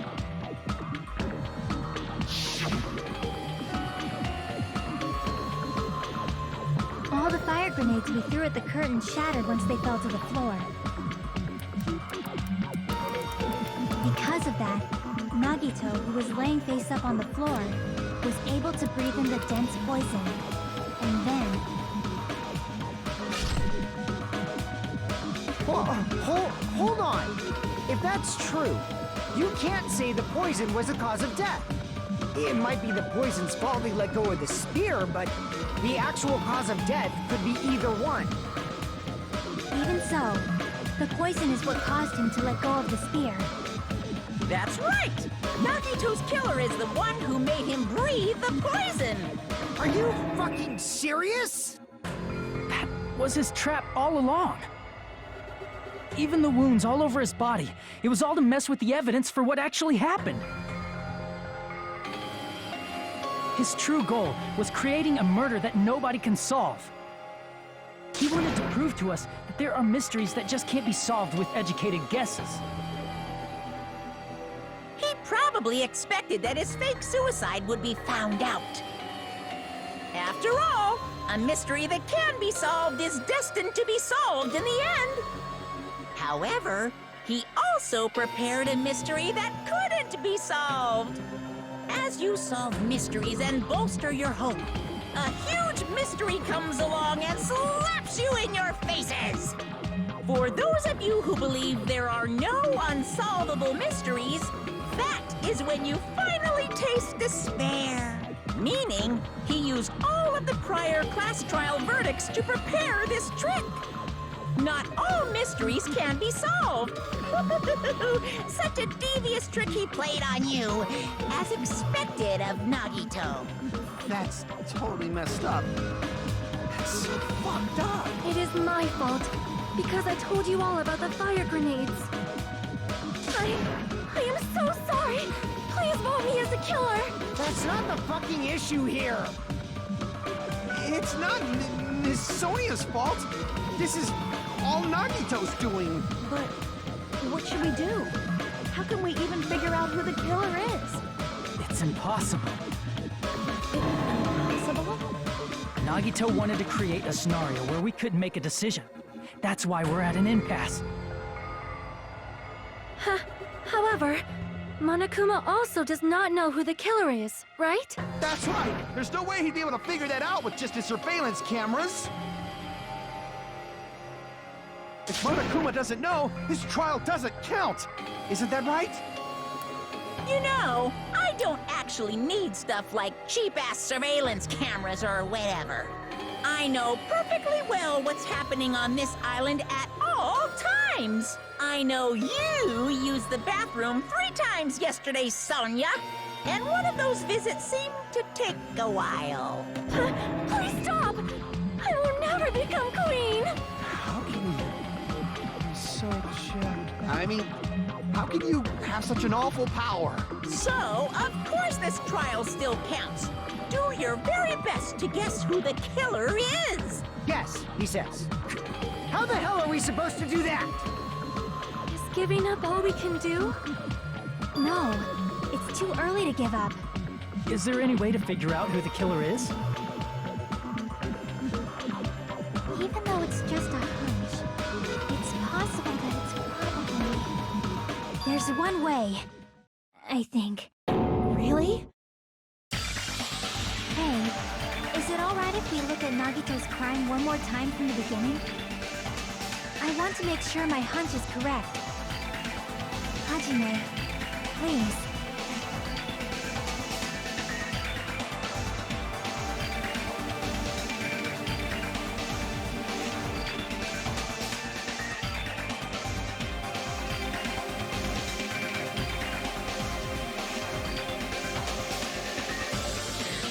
Got it.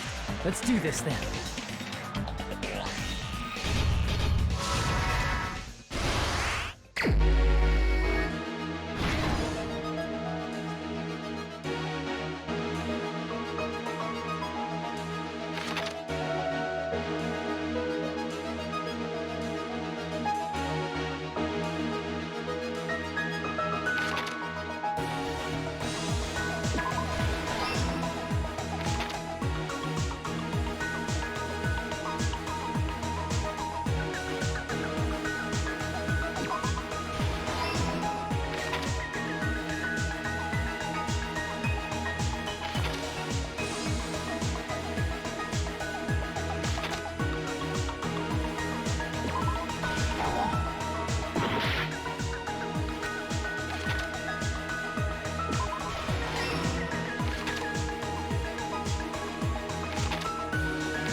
Here's everything that happened in this case. The person who actually arranged this incident was the victim, Nagito Komaeda.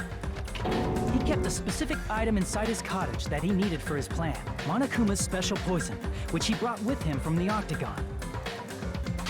Using the gloves and gas mask that he got from the military base, Nagito swapped the contents of a fire grenade he took from the plushie factory break room with that poison. When he did that, a specific item was left as evidence, the blue aluminum seal on the grenade.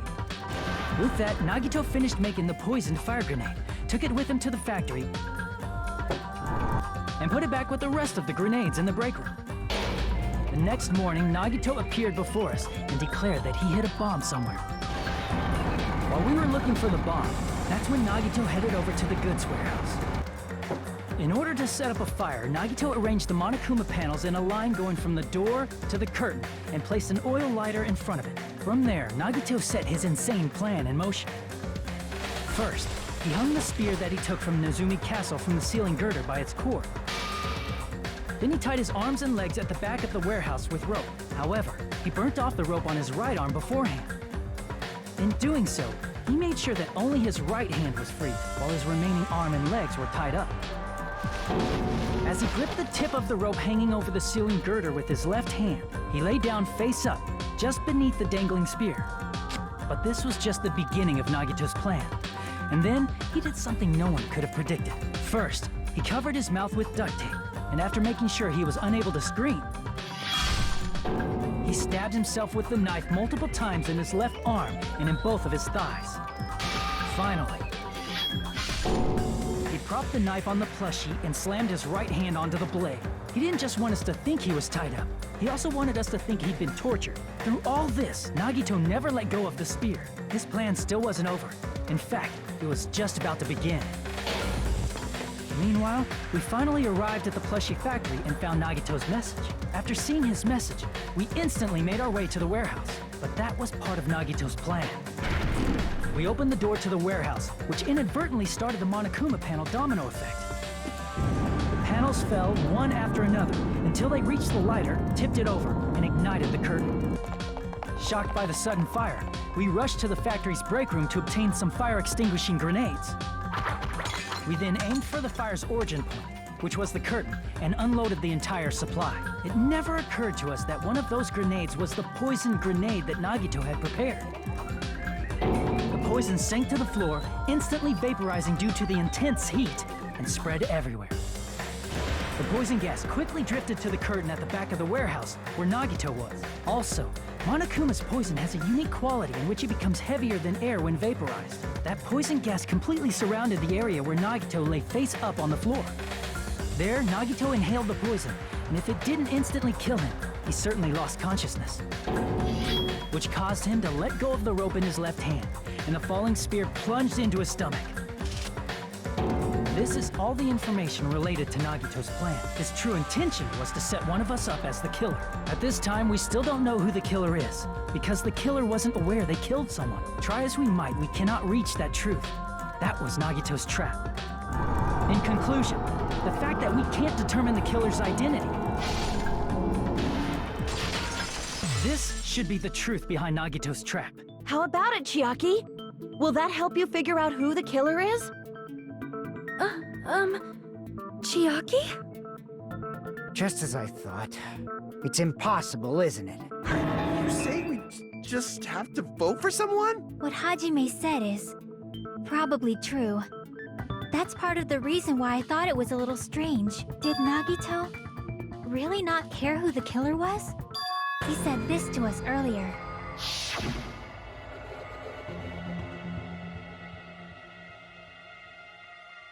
That feeling of belief is at the heart of his trick. He believed we'd notice the fire grenades. He believed we'd try to extinguish the flames, and he believed we'd fall into his trap. By believing in us, Nagito was able to put his life-threatening plan into effect. What do you mean, believe? And what's wrong with that? There's one more thing, remember? Something that Nagito believed in from the bottom of his heart. I want you to try to remember what that is.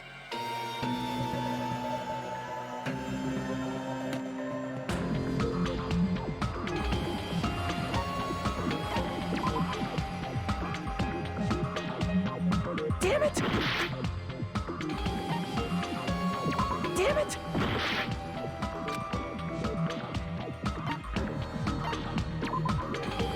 Damn it! I see! Nagito believed in his talent as the ultimate lucky student.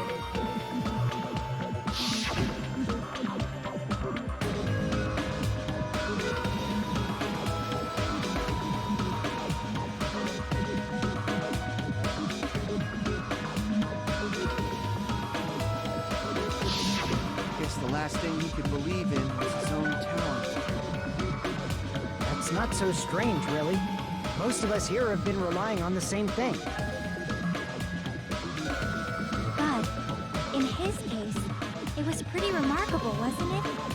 It almost seemed like he had blind faith in it. You're right. The same thing happened when he cleared the final dead room at the funhouse.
But his luck doesn't have anything to do with the case this time, right? I just thought it was strange that it doesn't connect to anything. He factored in his belief in us, but for some reason he didn't factor in his own luck. No, there's no way. I mean, this is Nagito we're talking about. What did he do? No, he wasn't just after anybody. He probably had a target. A target he was aiming for all along. A person to set up as the killer. A target? Who? The target's true identity. Even Nagito didn't know it.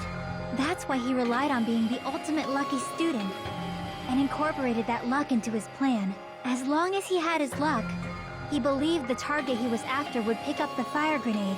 You mean he left his plan to luck? He risked his life for that? He probably risked his life just so his ultimate luck could decide this. Who is it? Who's the target Nagito was after?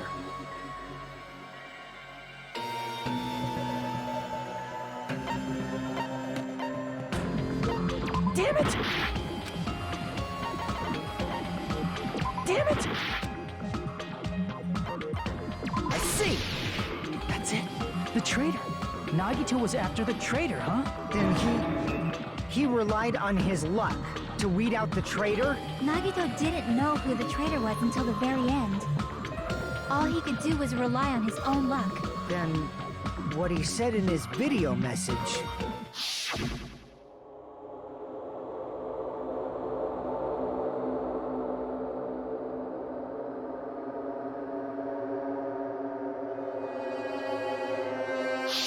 So he was just bluffing. That's probably true. By that point, his plan should have already been in motion.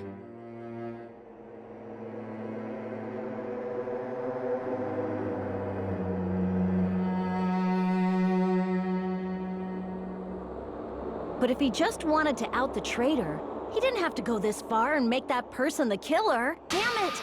We're all in a huge bind because of that. It means he wants us to beat the traitor. By finding out who the traitor is, our hopes will shine even brighter by overcoming that despair. That's something he'd say. Mon ami, it looks like you've got something you want to say. But you better just keep your mouth shut. And that concludes my argument. Nagito's plan was to make the traitor kill him. What are you gonna do? Are you guys gonna believe me?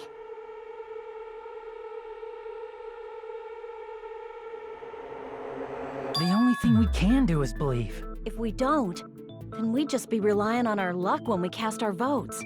But even if we do believe, what should we do? I mean, if we don't know who the target is, there's no way we can even vote. You are absolutely right. It is hard to think the traitor would reveal themselves now.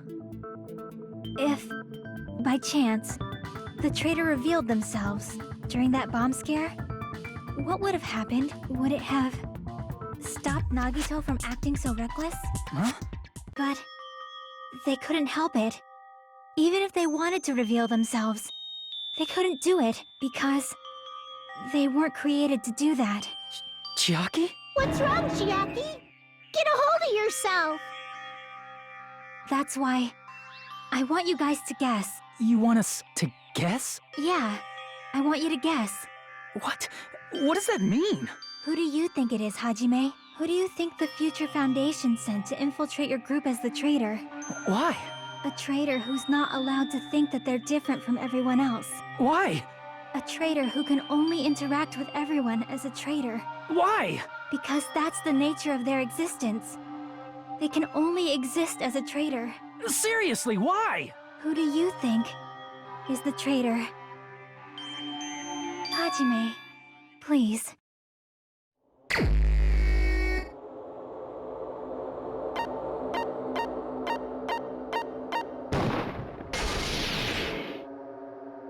It's... you? Chiaki, you're the traitor? Please! Hold on! Aw, you totally guessed right. Just as expected. Yep, you're correct. I'm the traitor. The agent sent by the Future Foundation to hide among you all is me.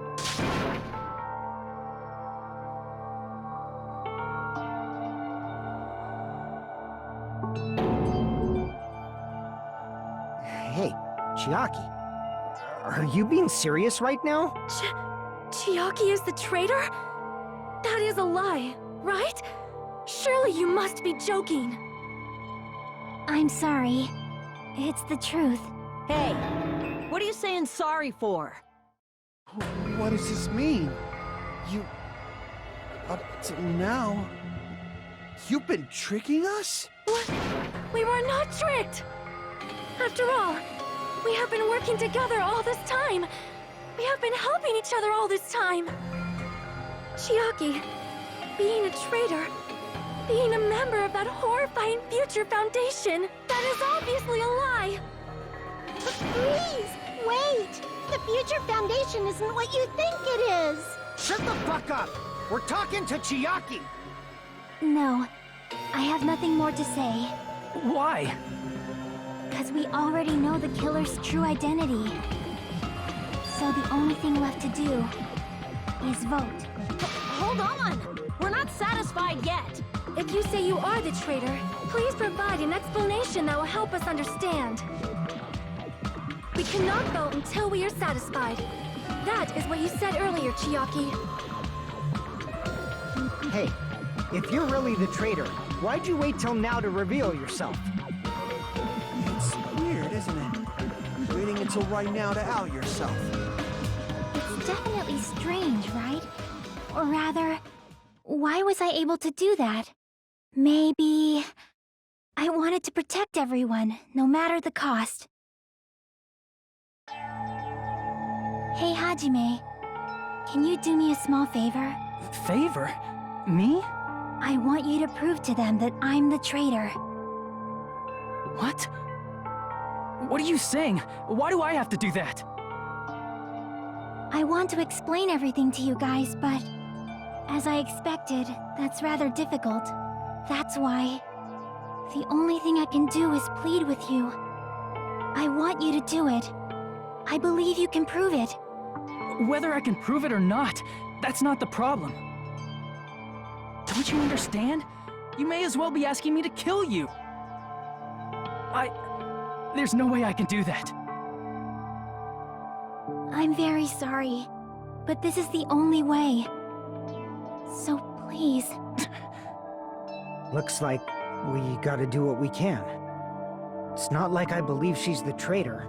There's just no way we can ignore this without confirming it. If she was just disguised or something, this would have been a heck of a lot easier for us to understand, but... She's not disguised at all! 'Cause Chiaki isn't the traitor. Monami? Too bad. I'm not part of the same group as that girl. I don't know anything about that girl at all. trying to cover for her like that? You suck! I've always been alone. I have no friends anywhere. That's why I have no relation to Chiaki whatsoever. Hajime, you're going to listen to my request, right? Chiaki isn't my friend. I hate Chiaki so much.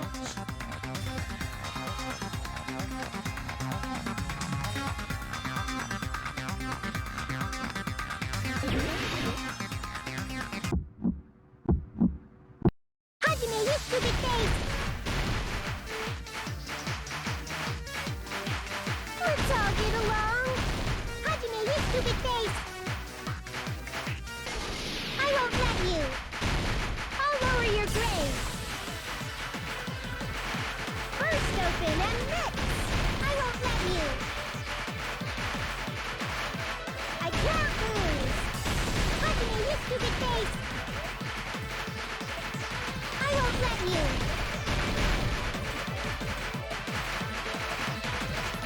Burst open and mix. Don't defy your teacher. I'll lower your grade. Burst open and mix. Hajime, you stupid face. Let's all get along. Chiaki and I aren't best friends. This is the end!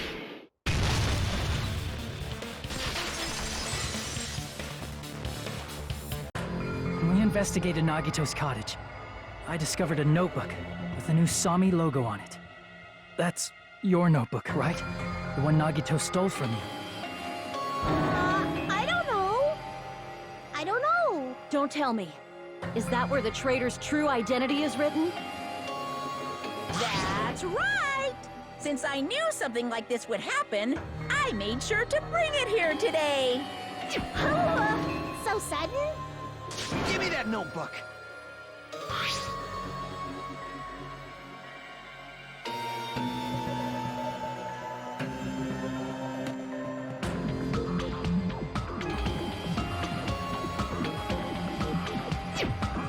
What is this? Is this Monami's diary? Is the traitor's identity written in here? Nagito was probably looking for that too, so that might be why he stole the notebook.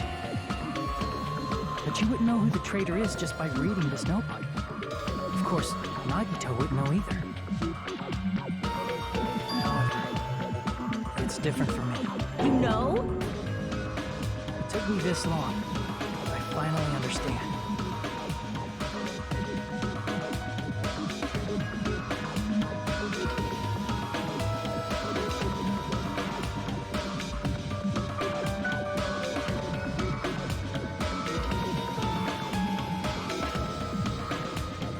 First of all, this isn't Monami's diary. Apparently she can't write. Then the one who wrote this is... Someone connected to Monami. Meaning, it's not a mistake to think that the traitor wrote it. If so, is this like a report that the traitor was sending to Monami? Is it evidence that they were observing our actions and reporting to Monami? But how would you know who the traitor is from that? Because there's an entry written in here that only me and one other person would know.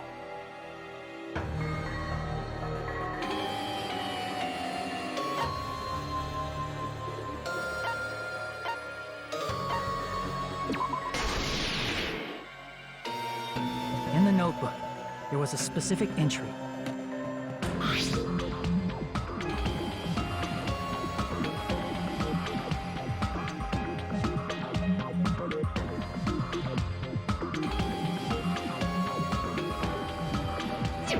There it is. It's true.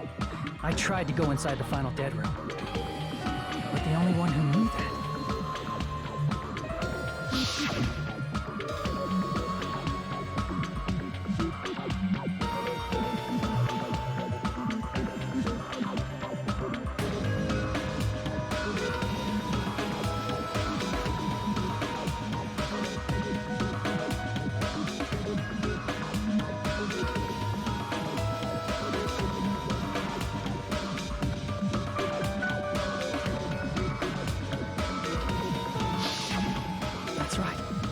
The only person who knew that is Chiaki. That's why Chiaki is the only person who could have possibly written about this. There must be some mistake. I mean, if Chiaki is the traitor, what was all that time we spent with her? Was that all a lie too? Miss Sonia. Chiaki is... She is being controlled by Monokuma. That is why we should help her. I'm not satisfied either. I mean, if you were the traitor, there's no way you do something so stupid when we found the bomb.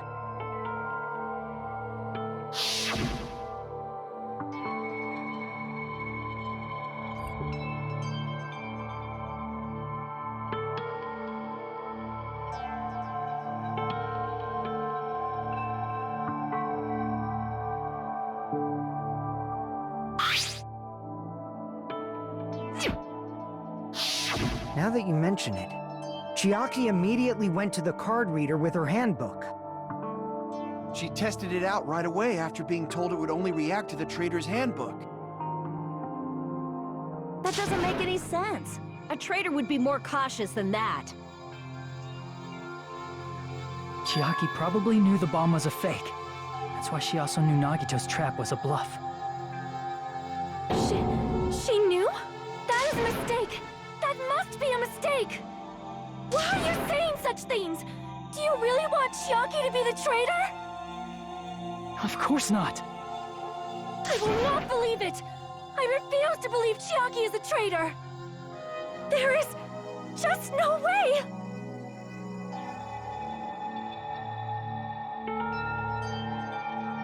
But then nobody will be saved.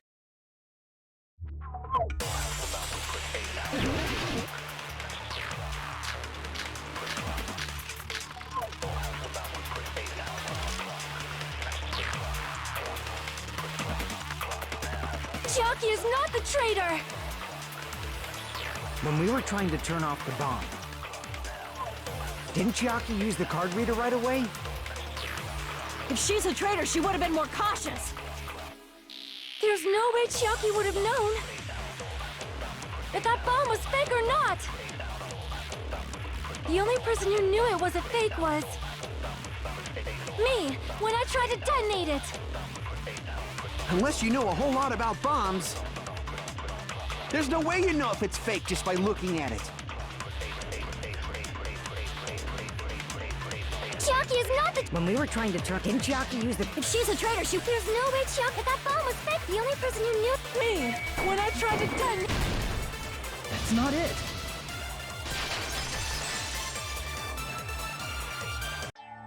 That's not it. Sonia shouldn't have been the only one who knew it was a fake.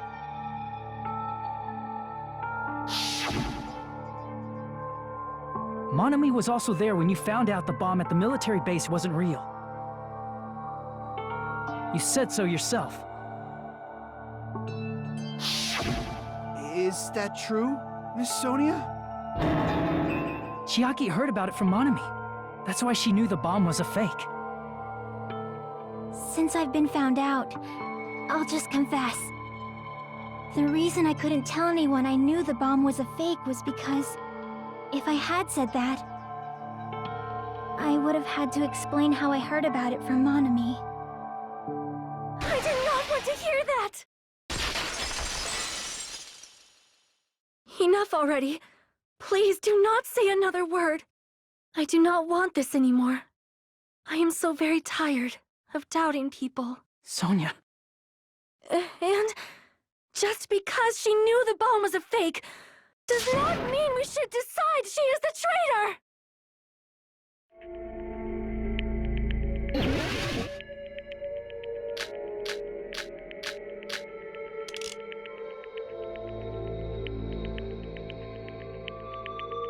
Even if she knew the bomb was fake.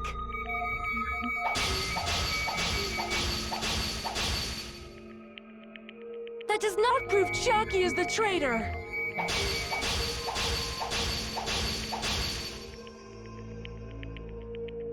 If that counts as evidence... I should be doubted too!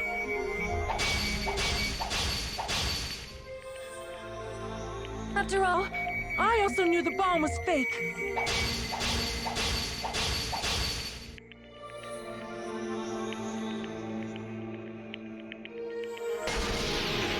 Knowing it was a fake isn't the problem. What matters is who told her. What matters is that she heard about it from Monami. There was someone other than me and Monami.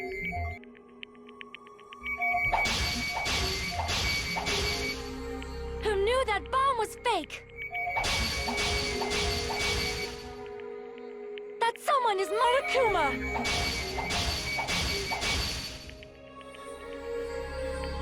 Monokuma said so earlier, correct? He knows everything about this island. Crap! There was someone other than me and Monami. Who knew that bomb was fake? That someone is Monokuma!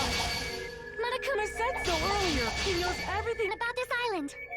Monokuma probably told Chiaki that it was fake beforehand. And so, you cannot declare that. Monami and Chiaki were working together.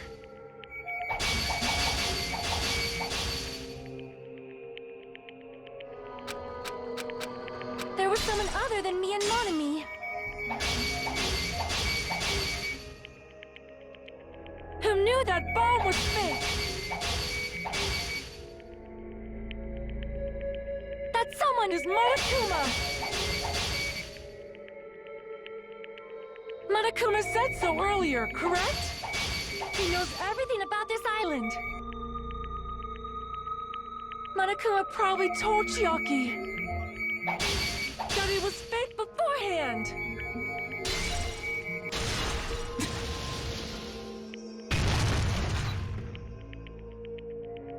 You're right. Monokuma probably knew the bomb was a fake. But Monokuma shouldn't have told anyone either.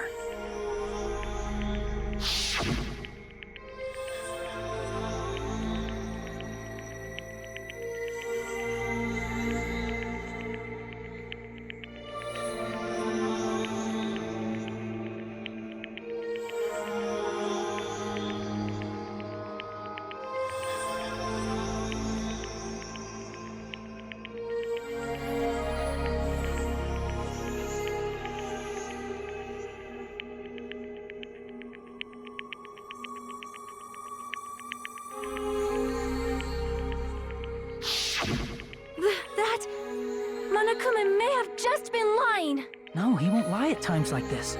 You already know that. Hajime, are you going to believe Monokuma over Chiaki? That's not it. It's just, even if Chiaki is the traitor, is it really okay to vote for her? That basically just means we have to believe in Nagito's luck, right? That's not it. Are you telling us to trust his luck? Are you telling us to entrust our lives to that bastard? There's no way I can believe in Nagito. I'm telling you that's not it! We shouldn't believe in Monokuma or Nagito. We have to believe in Chiaki. Huh? It doesn't matter who the traitor is. Even if Chiaki is the traitor, that's not the Chiaki I know. I believe in the Chiaki who's been with us this whole time.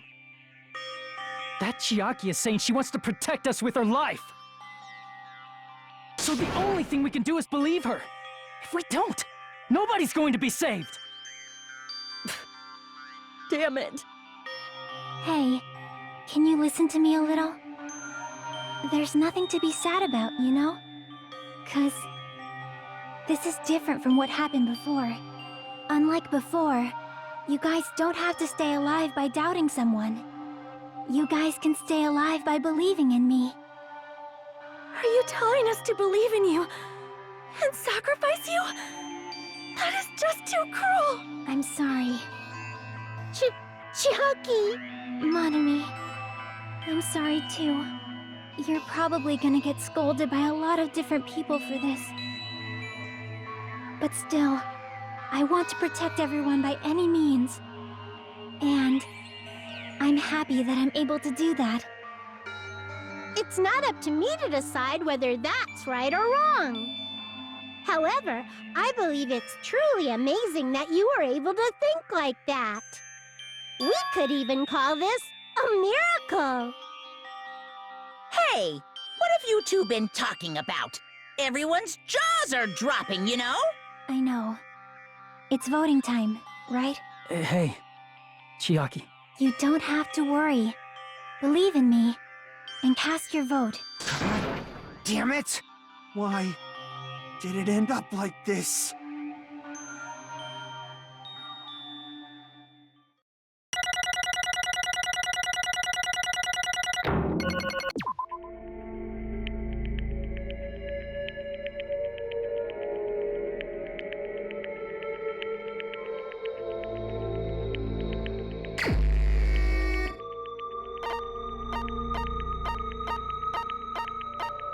Even so.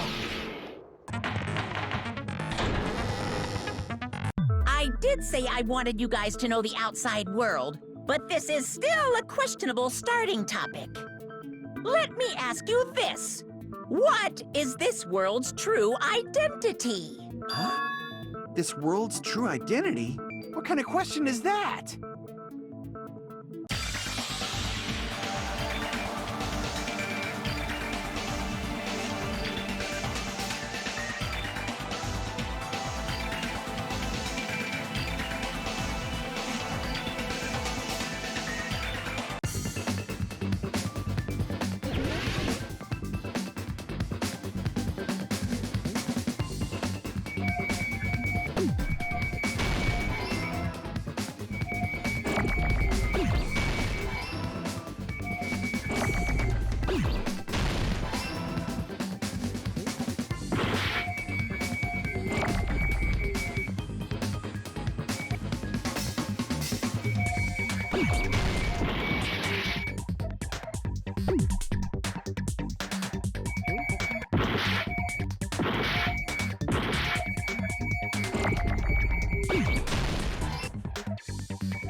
Got it!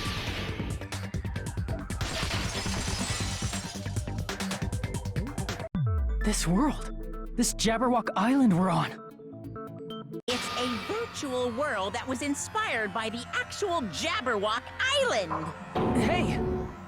So, this isn't the real world, but if you want, you can call it the game world. You get it?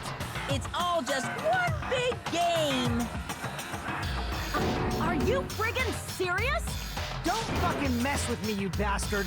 Did you have us all come here just to tell us bullshit? If this is a game, are my words being displayed in a text window right now?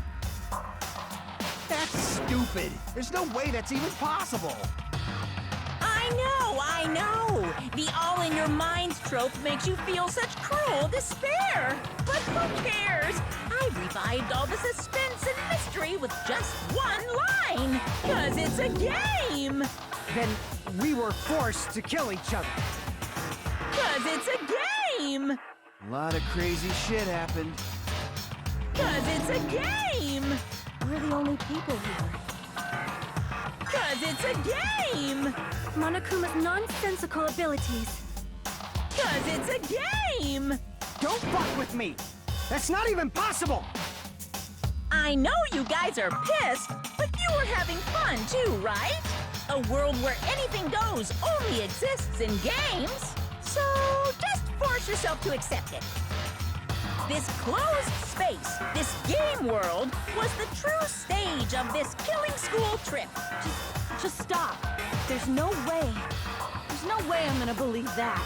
Back in the day, people must have reacted the same way when they first saw the airplane take flight. But like wearing contact lenses, it'll stop feeling strange once you just get used to it. Please do not compare reality to contact lenses! I mean, if this really is a virtual world, what does that make us? You better not say we're fictional characters. The Future Foundation created this world using a program called the Neo World Program.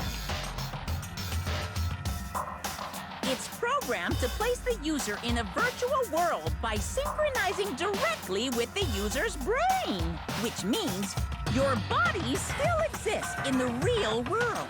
But right now, you're completely submerged in the game world, as if you're dreaming or something. Simply put, you're, you know, not aviators, but... You mean Avatar, right? An existence created in the game is a copy of the user's real body. But we're not just regular avatars, right? Your avatars were constructed by removing a specific thing from your bodies in the real world. What did you remove?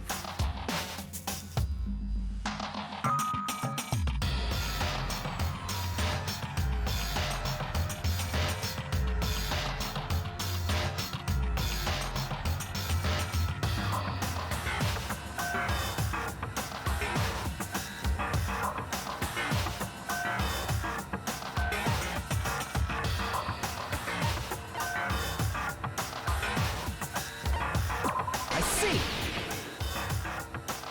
What was removed from us was our school memories, right? We're avatars that were created from our memories from before we entered the academy? So that's why we don't have our memories of our lives at Hope's Peak Academy? Don't talk like that! Like we're made from memories of the past. Like we're avatars. Like this is a game world. How'd we end up talking about sci-fi crap? I'll never believe it! How many times do I have to tell you? It's not sci-fi, it's a game!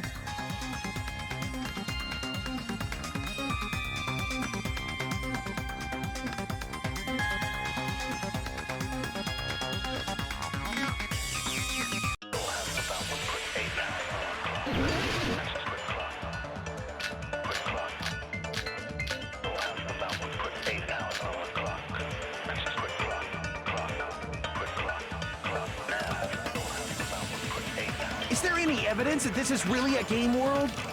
You are the evidence! What does that mean?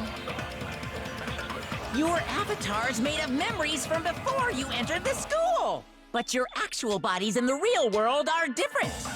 Though you have no memories of your time living your school life, your real bodies actually lived that life. What game world? What avatar? I'm a human being with a real body!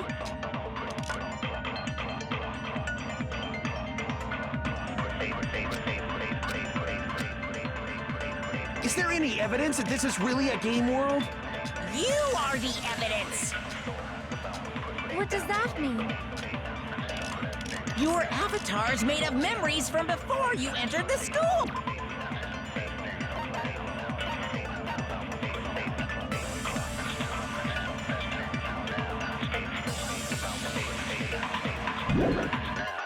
But your actual bodies in the real world are different. Though you have no memories of your time living your school life, your real bodies actually lived that life. Crap! Is there any evidence that this is really a game world? You are the evidence! What does that mean? Your avatars, but your actual, though you have no your real bodies actually lived that. That must be it!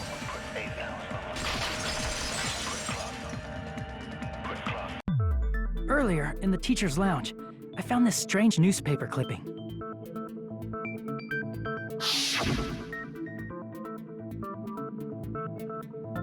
There was a picture of Hyoko, but she looked more like an adult than the Hyoko we knew. Look like an adult? What does that mean? Since we're avatars right now, we look exactly as we did before we entered the school. But in the real world, we've already lived out our school lives. Which means we've grown that much older. And among us, some aged so much we didn't recognize them. And you are saying that happened to Hyoko? It appears Hiyoko had a growth spurt during the school year. Looks like the other shorty graduated, Fuyuhiko. I can't believe that. You're just making shit up. But if you guys only had memory loss, your bodies still should have grown during that time, right? So you should have felt your bodies go through growth spurts. But why didn't you guys recognize each other? Because we did not know each other before we lost our memories. If we all met after we lost our school memories, it's no different than meeting each other for the first time. Since we didn't know each other before that, we wouldn't have noticed how much we've all grown.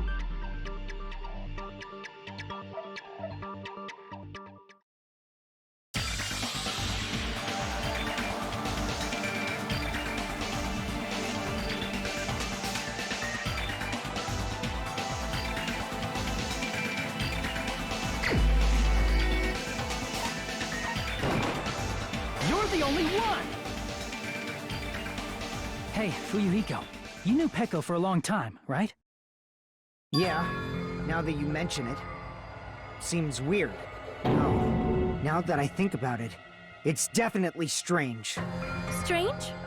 What is? Our school memories. About how many days' worth were taken away. As the creators of the Neo World program, only the Future Foundation would know the details, but around 2 or 3 years worth, I assume.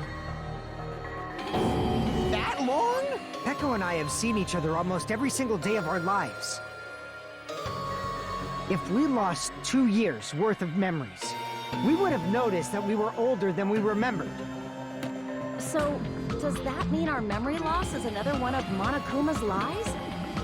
Your refusal to accept your mutual memory loss is why you can't notice all the important parts. You've lost your memories, end of story. You guys are avatars who had their memories taken from them. This is a virtual world, and we're virtual avatars. Are you saying we just have to accept that? I can feel my heartbeat, and I know what I smell like. So what do you call these things I'm feeling? Are you saying these are all lies? Just because it's a game doesn't mean everything was a lie. Have you heard that when you're hypnotized to believe you've been burned, a burn mark will really appear? So if our brains believe something is real, it's no different than if it actually happened? Now that you mention it, I did hear about a phenomenon quite similar to that. In a distant country, there was a certain experiment carried out on one of their prisoners. The prisoner was blindfolded, strapped to a bed, and had small wounds applied to his toes to drain his blood. That prisoner was left alone in the experiment room as the sound of dripping blood echoed throughout the room. But in fact, his blood was not being drained. He was just forced to listen to the sound of dripping water, but he believed he was bleeding to death. However, in spite of that, the prisoner still died. As expected of Miss Sonia. Your knowledge of state-sanctioned torture is amazing. If a lie is a believable lie, you're saying it might become the truth? We're really just connected to machines and stuff. And our consciousness was uploaded into here, so we genuinely believe that this game world was real. Then, the Jabberwock Island we've been living on. Of course, that's also a virtual world.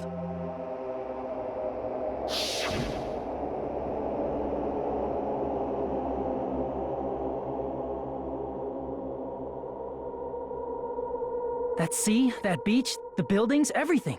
It's all a virtual world created by the Neo World program. It's just like this space we're in right now. What we see before us is a virtual environment created by the program. It looks real because our brains think it's real.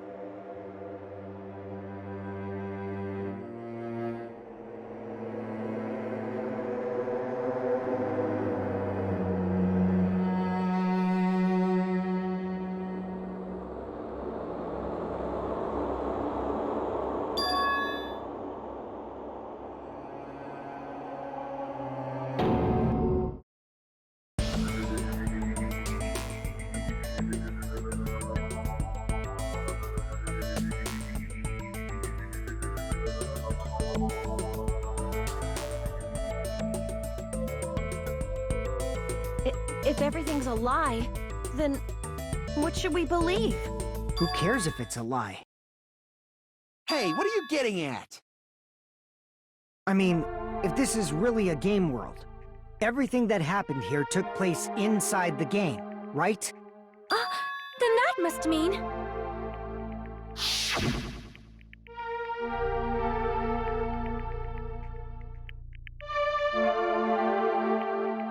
That's right.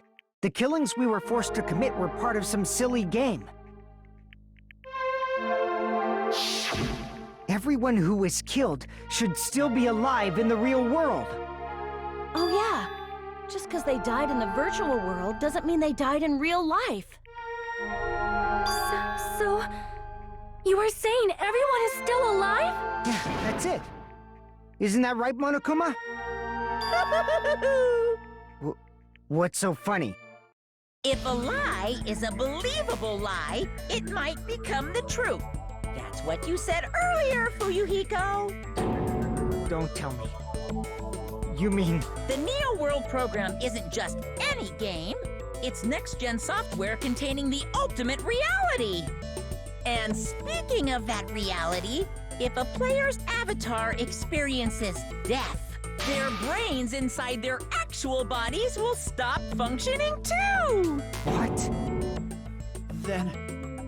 everyone who died... It's not like their bodies are completely dead, so I can't say it's a true death, but that's why it's actually crueler instead. All that's left of them are empty husks. Are you saying they will never awaken again? What the fuck? What the fuck? Well, nobody's gonna appreciate a game where you don't die when you're supposed to, right? What game? That's not what we risked our lives for. If you want to be mad, please be mad at the Future Foundation. They're forcing you to play this game. Future Foundation? The people from the Future Foundation made us play this sick game? Everything was their doing? Then... Monomi and Chiaki were... They betrayed the Future Foundation to protect us. And then... they were taken out. I see. So our real enemy is the Future Foundation!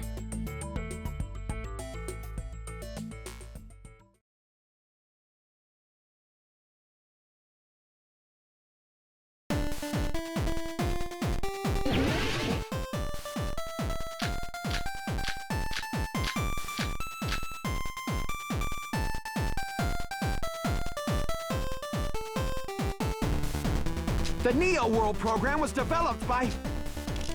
the Future Foundation, right? The ones who trapped us in here. It's all the Future Foundation's doing, right? And the enemy is the Future Foundation! I mean, a group that would make a killing game. There's no way they're good guys! Then the Future Foundation is... truly an organization of evil! The Neo World the Future The ones who trapped it's all the Future Foundation. And the enemy is the Future Foundation! I mean, a group that would make a killing game. Crap! The Neo World program was developed by... the Future The ones who trapped it's all the Future And the enemy is the... I mean, a group... No, that's wrong!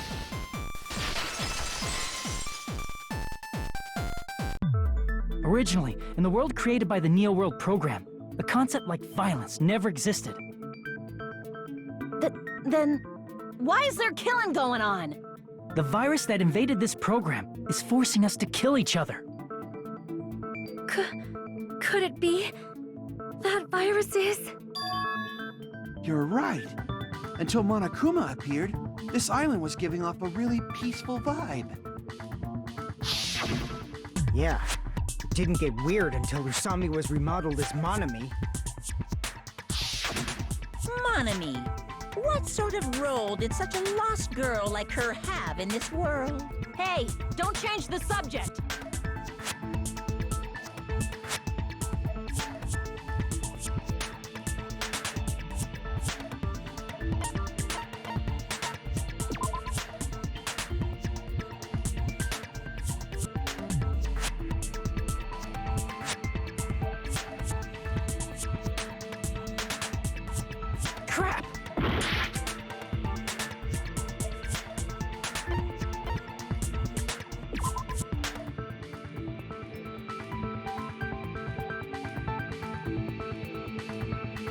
Crap!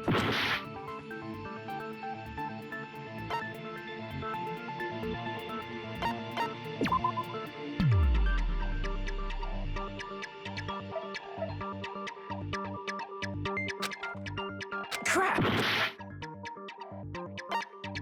I see! She was the observer of the Neo World program, isn't that right? That's right! She was an NPC that was assigned the role of Observer. NPC? What's that? Non-player character. A character that's not controlled by a person. It's different from avatars like us. Monami's existence was created entirely by the program, just to monitor the 15 of you. Please wait! Did you just say 15 people? You've forgotten how to count? We're 16 people in total. He was probably excluding the other observer. Huh? Another observer?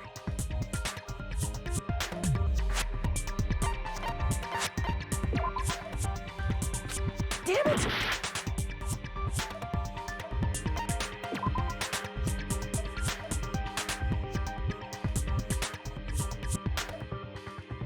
Damn it!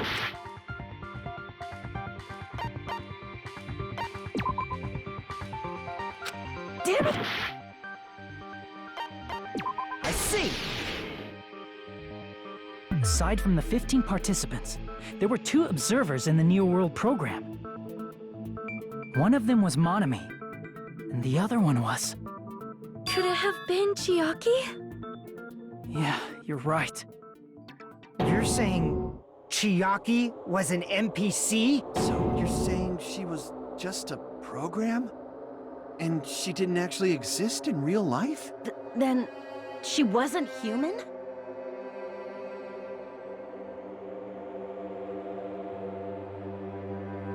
No, that's not it. Chiaki was really alive.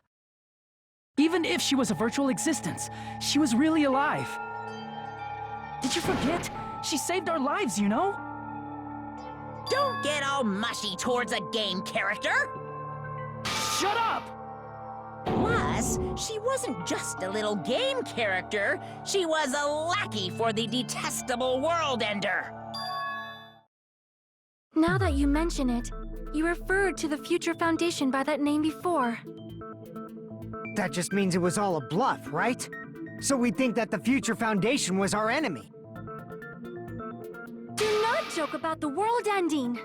No, there's no doubt that the Future Foundation is also World Ender. At least for those of us here. Hey, what do you mean, those of us here? Why are you lumping us with you? It's just a bluff. Monokuma, what exactly are you? Why don't you just show us your true self already? What, you can't talk? It is cowardly of you to just ignore us! Before I reveal my true identity to you guys, it appears the main cast has finally arrived! Main cast? Speaking of which, this guy is a member of World Ender! What? World Ender?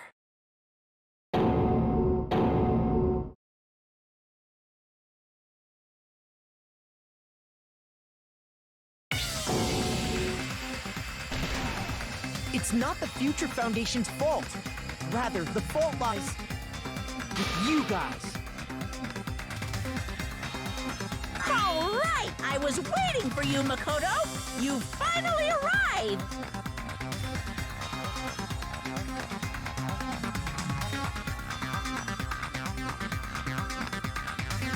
My name is Makoto Naegi. Like you, I'm also a former student of Hope's Peak Academy, and right now, I'm a member of the Future Foundation. You are from the Future Foundation? Why did someone like you suddenly show up? I got it. You came to save us, right? Then hurry up and save us! Hey, what happened?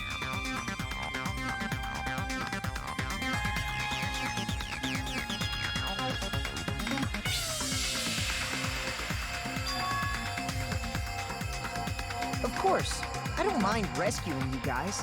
But before that, you all need to fully accept the situation you're in. Why do you think the Future Foundation decided to put you guys into the Neo World program? Who cares? Hurry up and get us out of here! The Neo World program has another name. The Hope Restoration Program. By now, you should understand your true identity. Our true identities? Aren't we the 15 survivors of Hope's Peak Academy who were rescued by the Future Foundation? Before you arrived here, Monokuma should have shown you guys some clues. Put them all together and try thinking about it. Who are the 15 survivors of Hope's Peak Academy? Who are the remnants of ultimate despair? If you put it together and think about it, you should be able to understand why you were put into the program.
It's all coming together!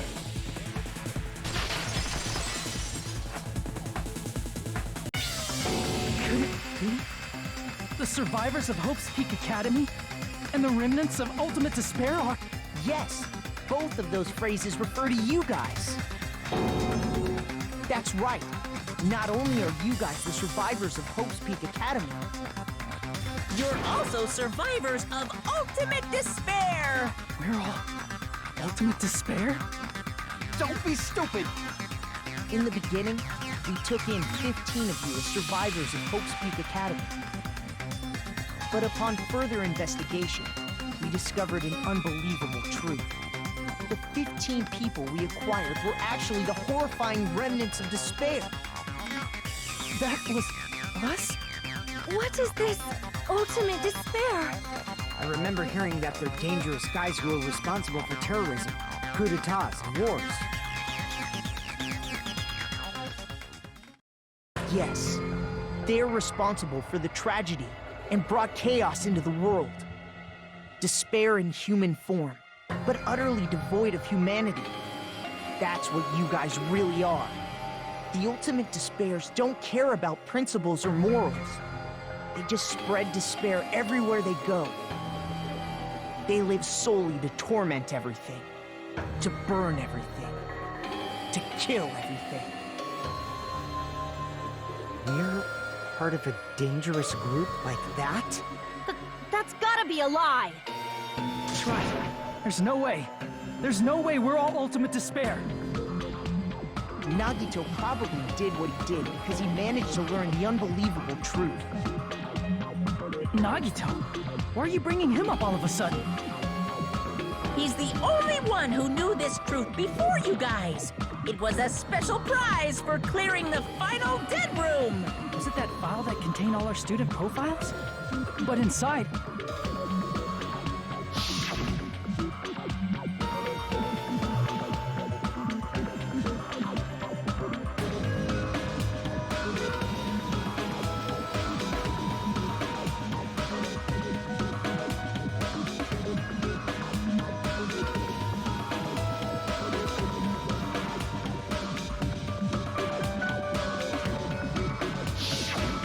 No, it used to have profiles from after you entered the school, but Nagito destroyed them before you saw it. Why? Why do you know something like that? Anyway, it's the absolute truth that the file had profiles about you guys after you entered the school. And after Nagito obtained the file and learned the truth, what did he try to do to you guys?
Tried to kill everyone except for the traitor.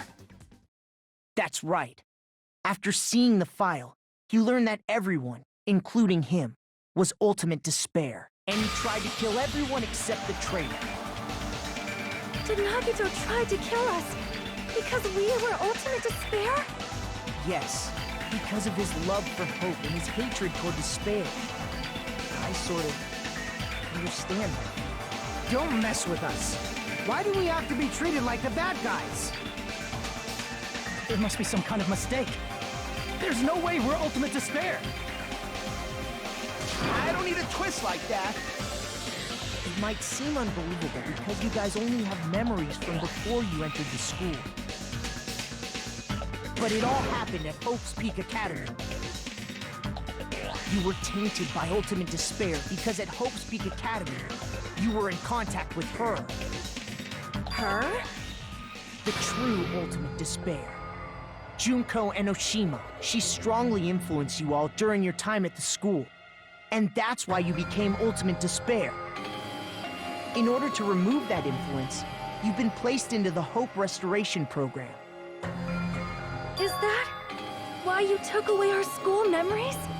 The reason you're able to act like your normal selves is because you're within the Neo World program. But your true bodies in the real world are different.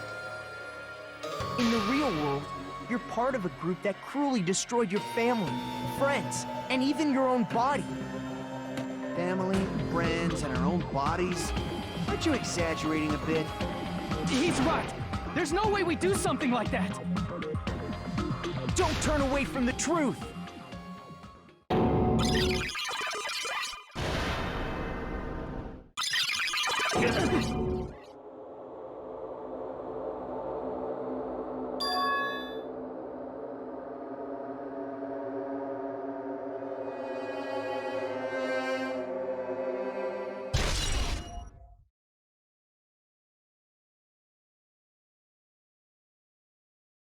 It appears you've remembered a little. Now, face what you've done. And from there, you will finally take your first steps on the path to hope.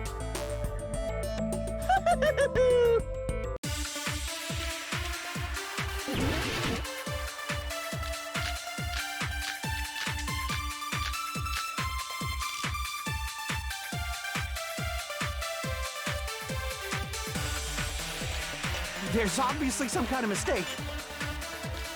There's no way we're ultimate despair. Because you're all ultimate despair. You killed your friends and family. And you even destroyed your own bodies. How can you say we did all that? We're being tricked. We're being tricked by the Future Foundation!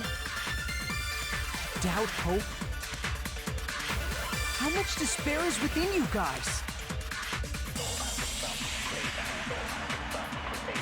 There's no way we're all... Because you're all... You killed your... And you even destroyed your... That must be it!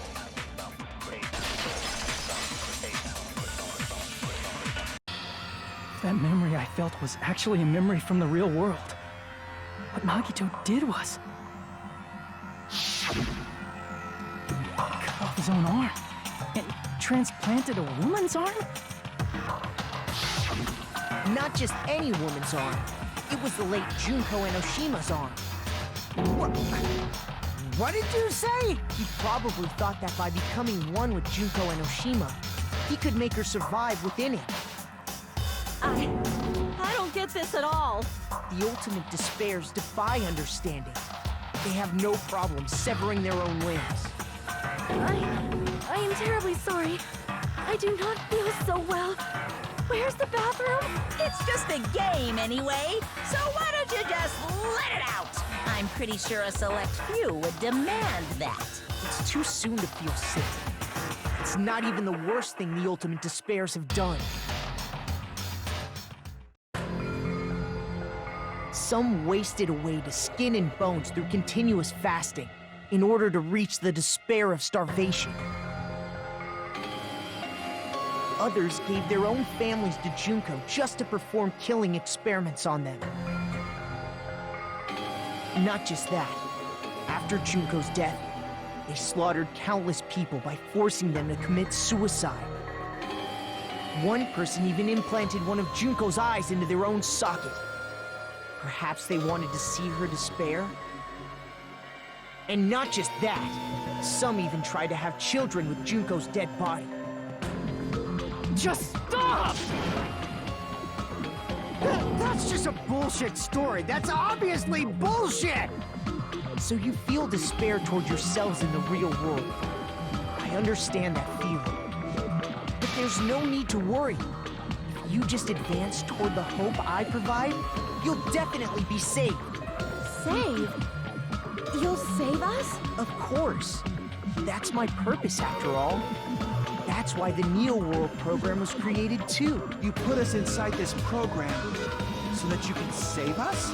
Essentially, your cohabitation inside the Neo World program was just a simulation. If we removed the memories of your time at Hope's Peak Academy, would it also remove your ultimate despair? So, you're saying this was like a test? I guess I can say that the test was a success. Even though it deviated greatly from the original plan of graduating after gathering the Hope Fragments. Nevertheless, you guys were able to overcome your unexpected trials and make your way here. That's why all you need to do is choose graduate. If we do that, we can get out of here? However, if you graduate from here, your school memories will never return. If you choose to graduate, and the observer determines that there are no problems, you will complete the Hope Restoration Program, and your avatar will be uploaded into your real body. Uploaded?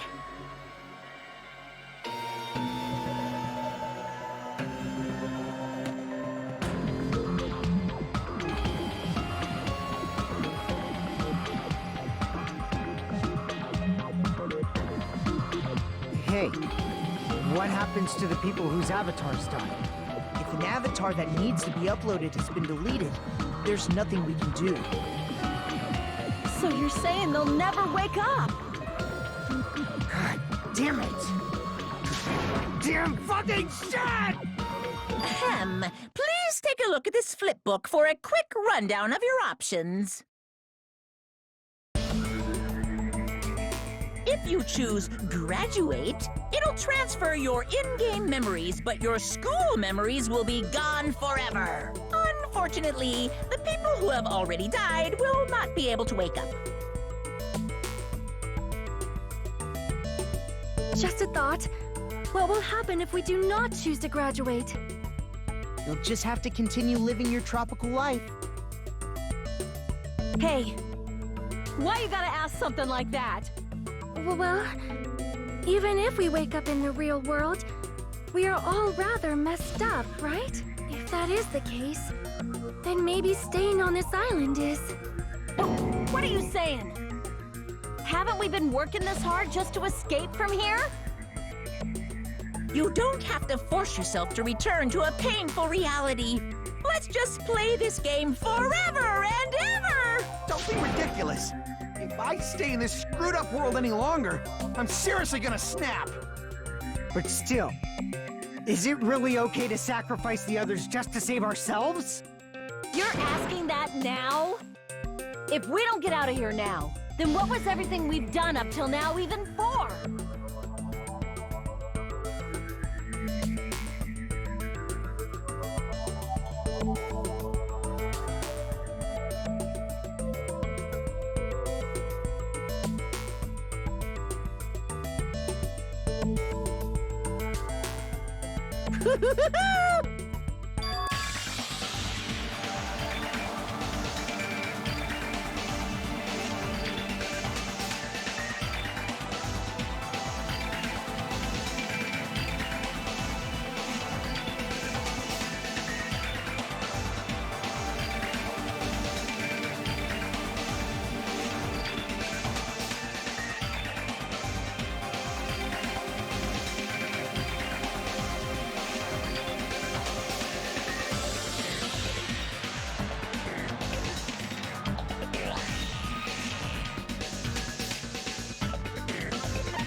Is it going to end here?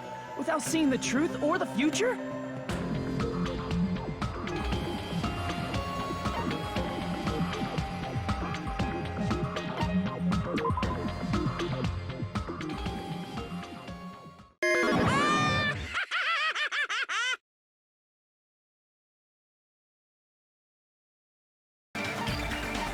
I see. Wait, can we have some time to decide? Did you get scared like Sonia? No, it's not that. Don't you think this is a little strange? Strange? You still don't understand? Normally, ultimate despairs like you guys would just be abandoned. But I'm telling you, I'm here to help.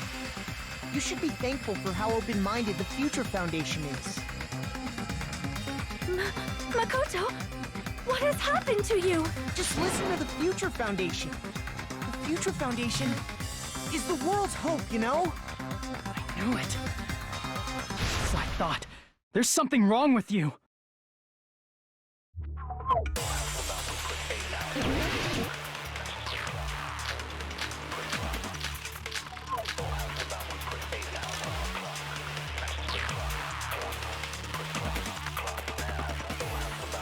I said I'm going to save you guys. Why aren't you listening to me?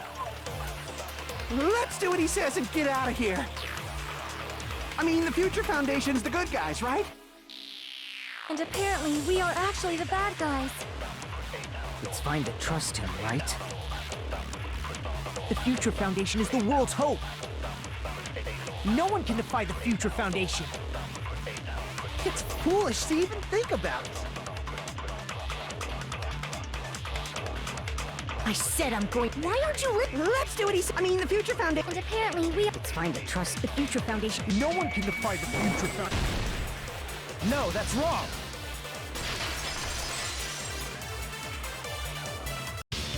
Hold on. Did you say it's foolish to defy the Future Foundation? Then how do you explain your actions? My actions? I saw it. The email that the Future Foundation sent to you.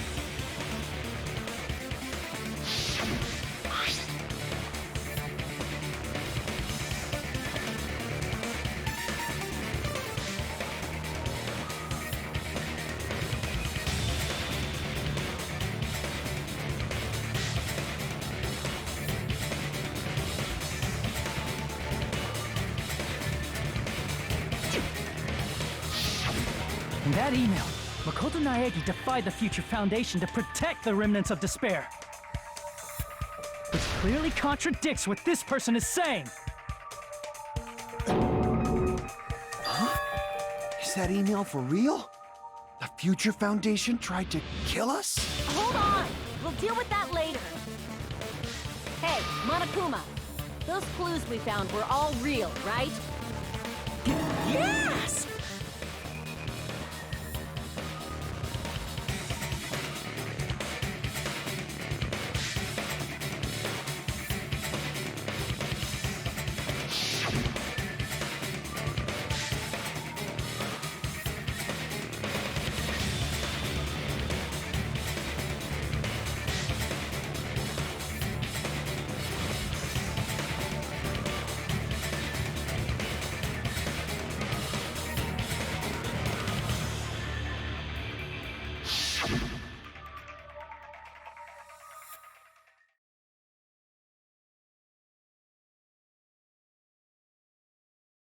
Tell me, Makoto Naegi, who are you?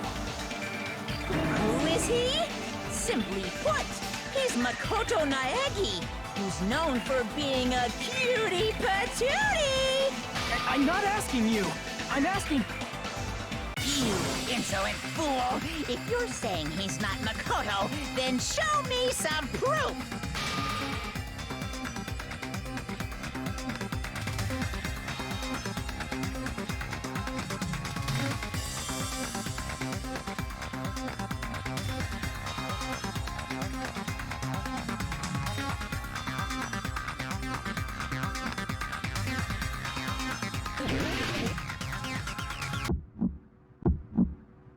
I can't hear you! Better luck next time! What? What do you want? Punishment is waiting for you! You're getting all riled up! Ah! What are you even talking about? Punishment is waiting for you! What? What do you want? That's impossible!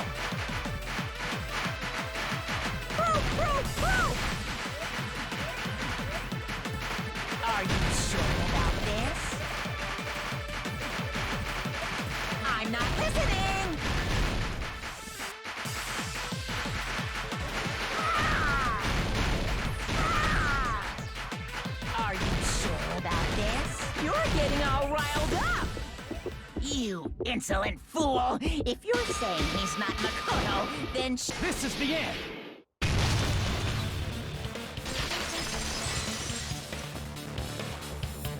Makoto Naegi, that's who you really are.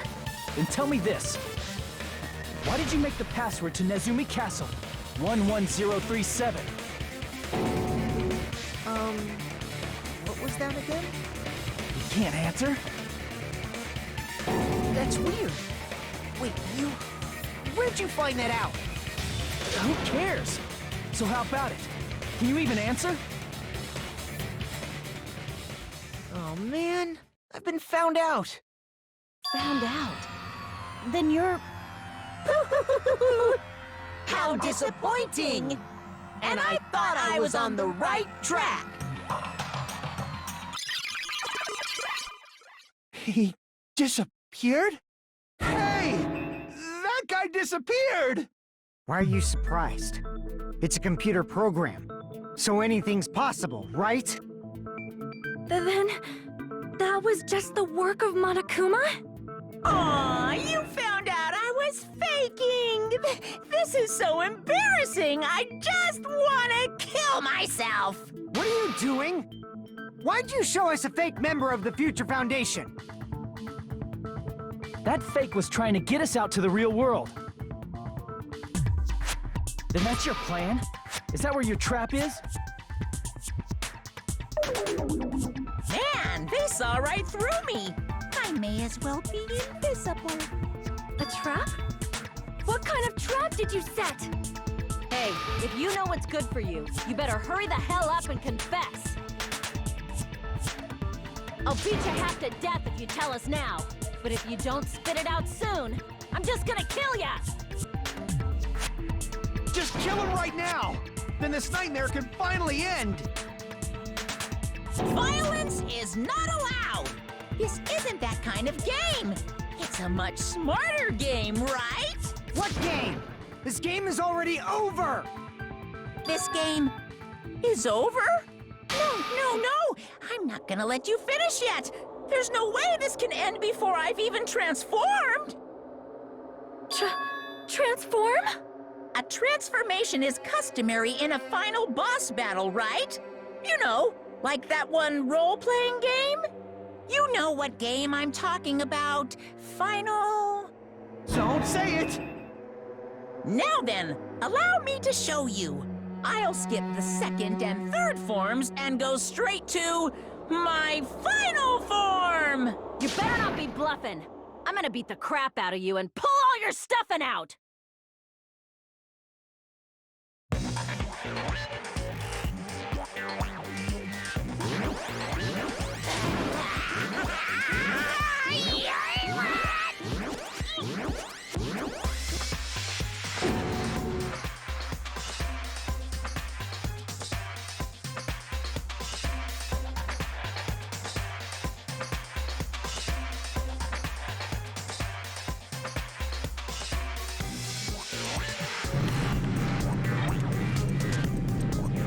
Now then, make sure you burn this ginormous despair you're about to see into your memories!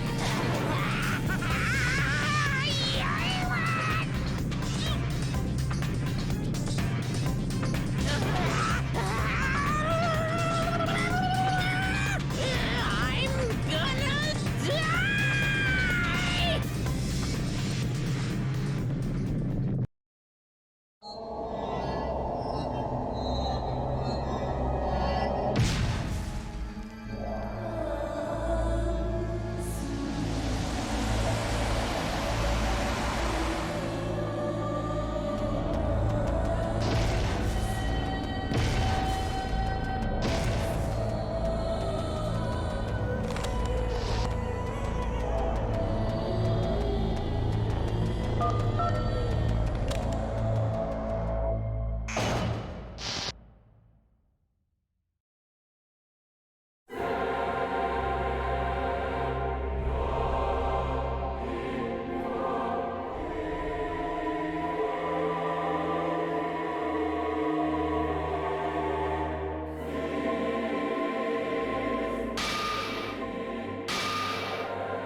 What? What's going on? Am I hallucinating? I know anything goes here, but this is clearly not fucking okay! I see. So that's your reaction to seeing an extra-large high school girl. But are they really that big? Don't you think they're pretty small? She's huge! She's way too huge! But the final boss in a certain action game is much bigger. You know, that game, Kniferella. She said it anyway. I see. An estimated bust size of 15 meters, huh? My boobs are hopelessly huge. Hey, want me to squish you in between them? Big boobs feel good, you know. I'd get fucking crushed! If this was a pandering fan service game full of pretty girls, there'd be a CG close-up of my cleavage. But too bad. This isn't a fan service game. Of course, since it's not an action game either.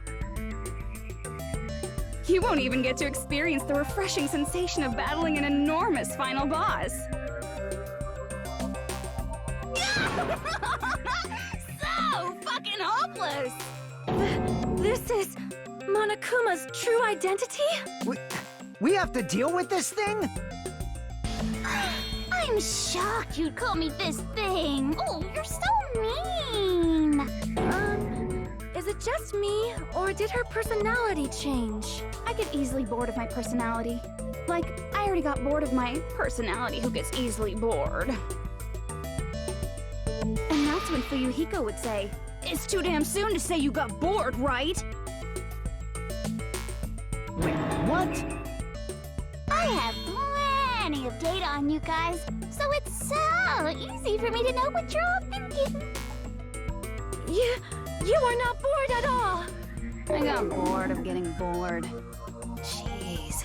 Even when I'm dead, I still get bored. This sucks.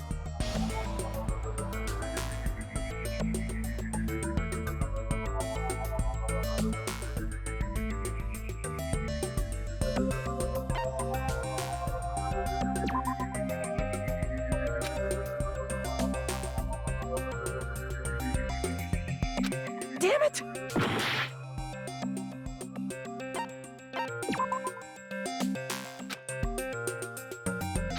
Damn it!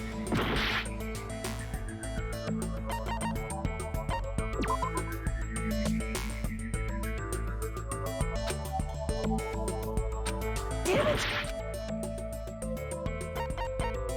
I see!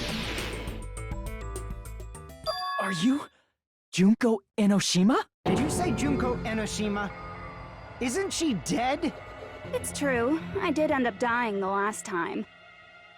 I'm sorry, okay? I didn't mean to go so fast. I couldn't help it, you know? It was my first time. Jeez, stupid. You're the one who made me go. And why is someone who died here right now? Do you guys know about an artificial intelligence called alter ego? Exuberance! We are now an AI! We have transcended humanity! What AI? Stop saying all this crazy bullshit. You see, my personality is like this because I'm the type who dies easily, right? That's why I made my own AI program while I was still alive. And then someone uploaded me into this Neo World program. And that's how Alter Ego Junko hopelessly appeared in front of you guys.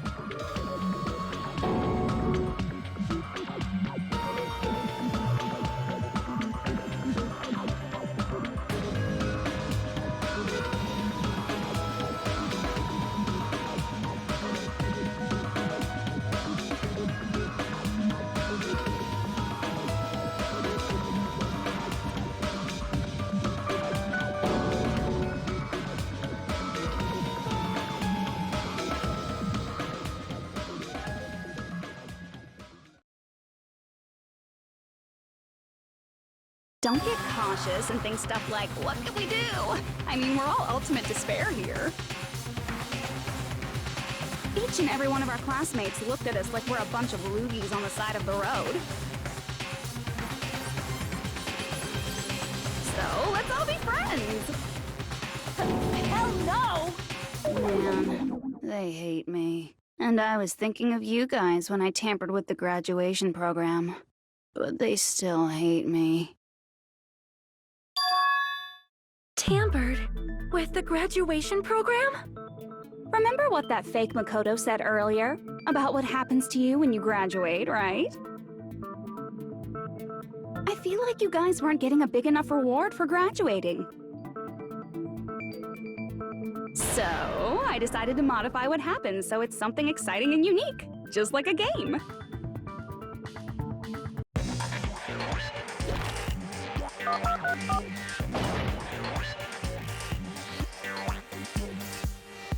Uploading your game memories into your real bodies is fine, but letting your friends stay dead just sucks.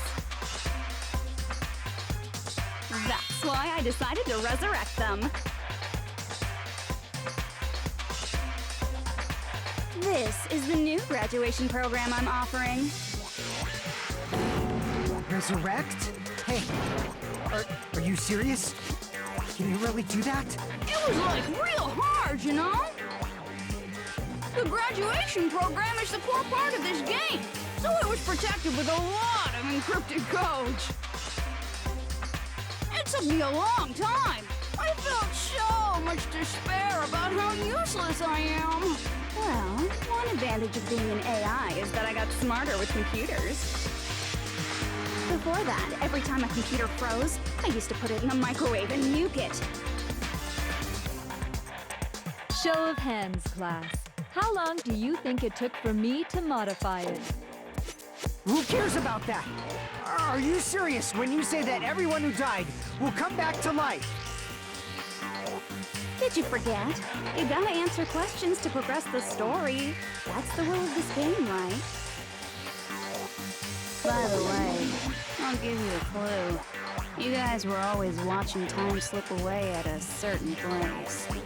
So you're not gonna tell us until we answer that?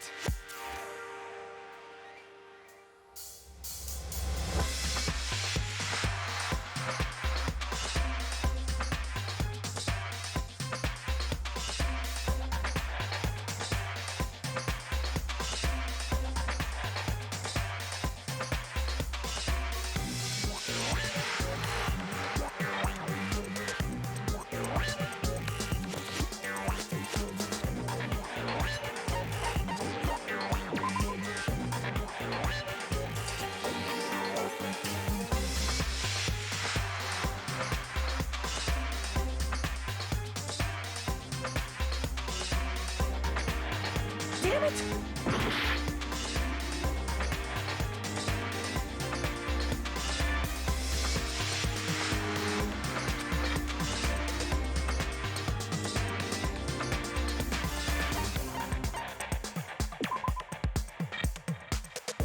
Damn it!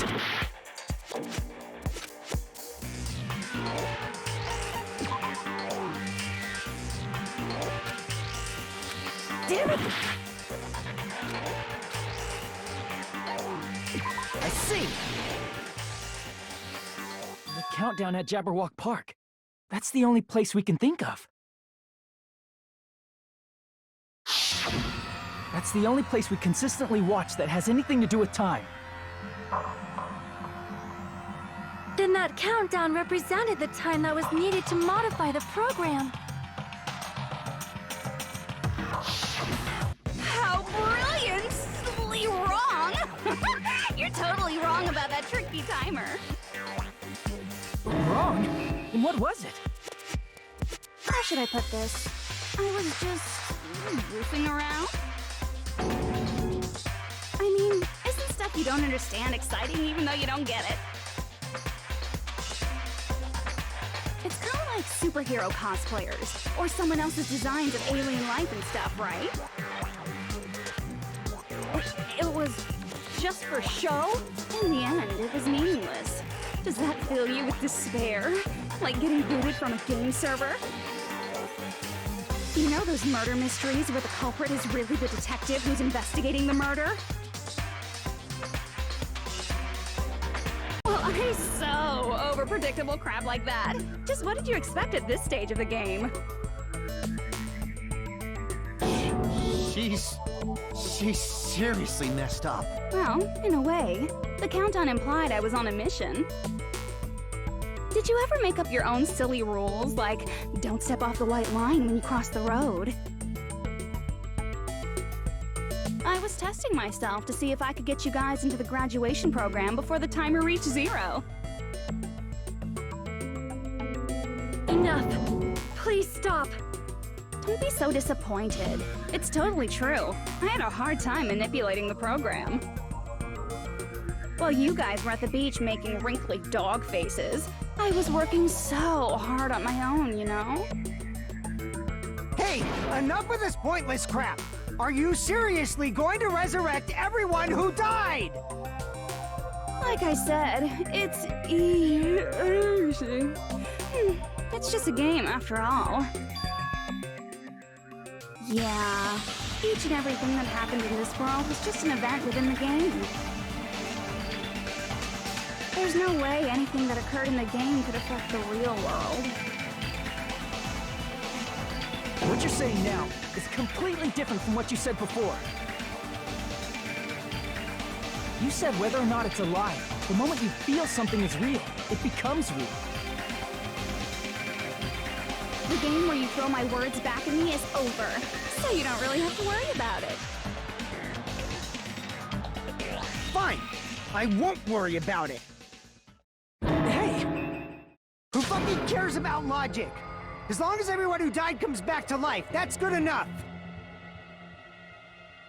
But if we do not understand the principles behind it, then we do not even know if it is really possible.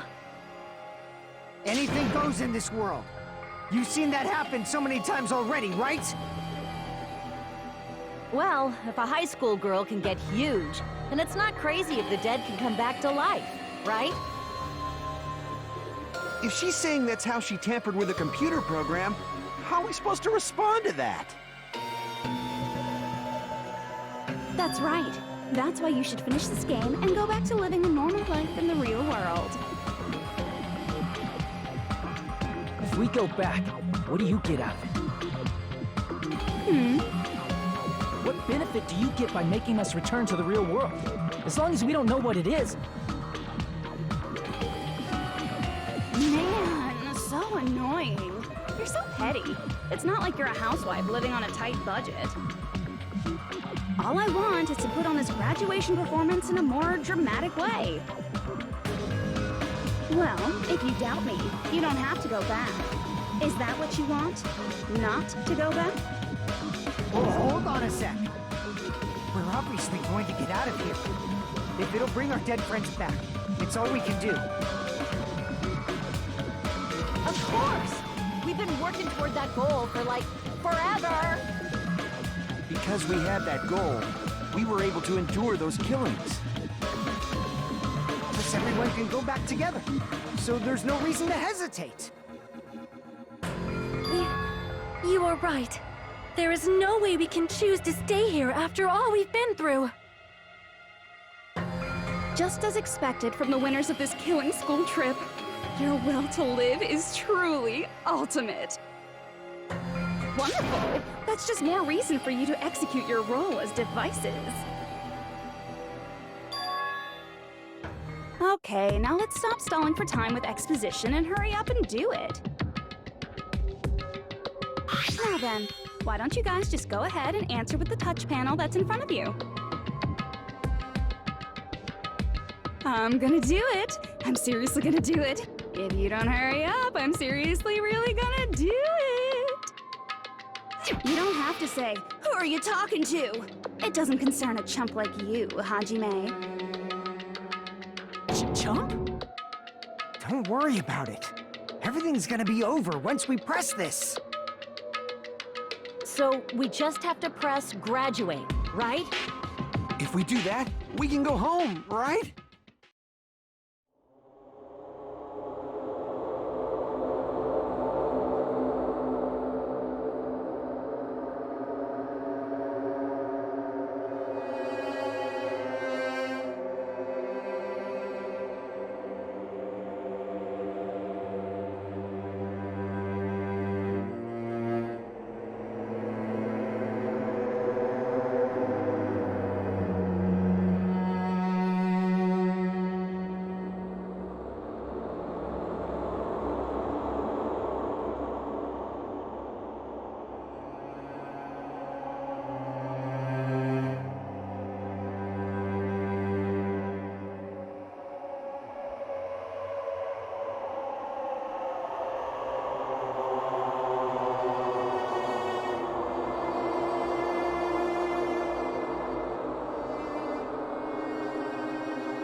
is Junko's trap! What the heck? That guy from earlier is back again! It's not again. This time, it's the real one. Real? I'm Makoto Naegi. Makoto Naegi of the Future Foundation.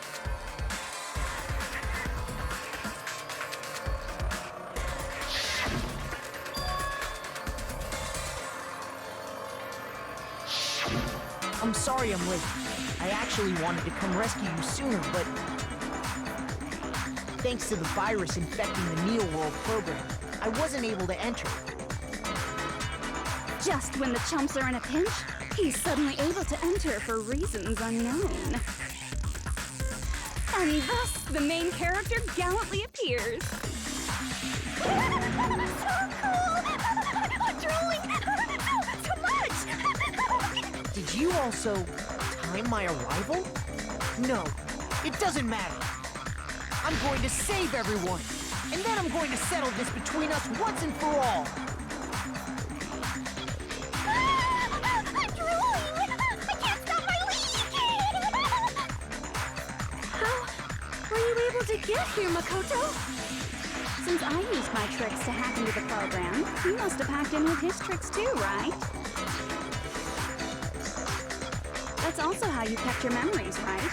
Even though you haven't aged a day, just like these guys. If I hadn't, then I wouldn't have been able to save everyone. Don't you understand? It doesn't matter how you got here. As long as you're here, you'll be treated like one of my students. Which means you must respect my authority. I already know the risks of being here. You always had such reckless hope. I love you so much that you disgust me. Hey, just what do you mean by trap? What is Junko's trap? It doesn't matter. We can finally end this, you know? If we get out of here, it'll all resolve itself peacefully. After all this, I can't let you get in the way. The fact that you guys are even thinking like that is Junko's trap. Huh? She's lying to you about your dead friends coming back to life. Hey, little old me! Who do we trust? If you knew Junko's true goal, you'd know she's lying. You know her goal? Yeah. Junko's goal is to convert the Hope Restoration Program to the Despair Restoration Program. The Despair Restoration Program? As part of the graduation program, your avatar's memory and consciousness is uploaded into your real body. However, none of us expected that any of the avatars would get deleted. Junko has taken advantage of that opportunity. She intends to use her version of Alter Ego, the AI she stole my friend's skill to create, and upload herself into the bodies of everyone whose avatar was deleted. What? Then everyone who died isn't gonna come back to life. They're gonna be taken over by Junko? What the fuck? Like the real world, once an avatar is deleted from this virtual world, it can't be recovered. It's actually impossible to revive them. That doesn't mean I was lying, you know? I just didn't make some things clear. And even if they're overwritten by my alter ego, it doesn't mean they'll be a completely different person. The data of everyone who died is stored within me, so I'm sure I can convincingly act out their personalities. Don't mess with me. In fact, I have a lot of data on Fuyuhiko, so I know some things that'll make you happy. I can play a version of Peiko that's more to your liking than she ever was. I said, don't fucking mess with me! Operation Junkify All Mankind begins here! After Uploading my alter ego into everyone who died, I'm gonna take over the Future Foundation's headquarters.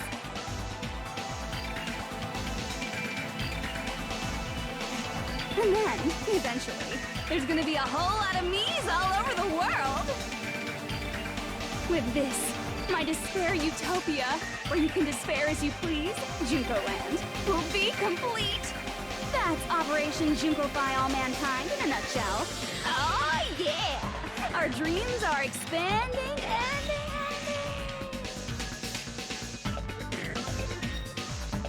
That messed up plan is your goal? Then why didn't you just kill all of us? If you did, you could have taken over all of our bodies. Wouldn't that have been more convenient for you? Is that what you want me to do? Is it still too late to do that? No. There's a reason Junko couldn't do that. That's why she made you guys kill each other.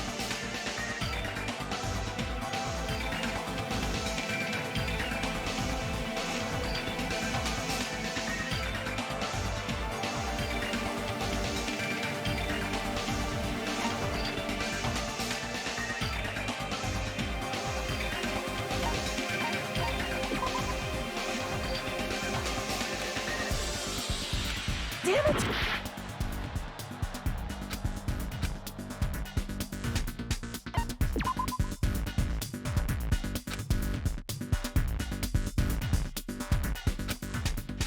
Damn it!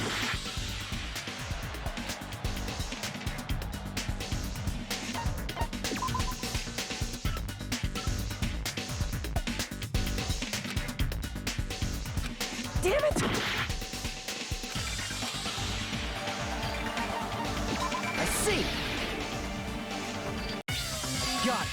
It's because of the school trip's rules. Even a monster like her has to follow the rules of the school trip? Junko usurped Usami's authority as an observer, and her role as your teacher. However, according to the rules of the school trip, even Usami had to follow them. That's why when Junko took over her position, she had no choice but to follow the rules as well.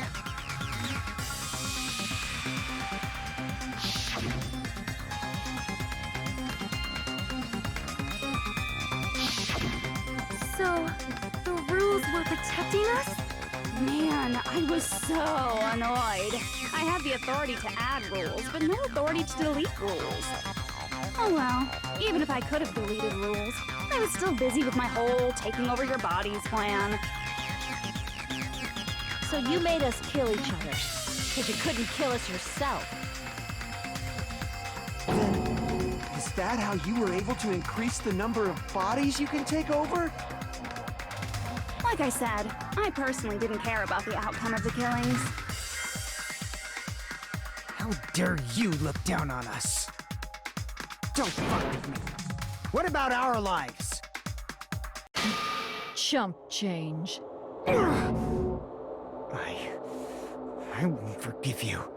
I will never, ever fucking forgive you! So that's your trap. You tried to make us choose graduate, so you can take over everyone's body with the graduation program.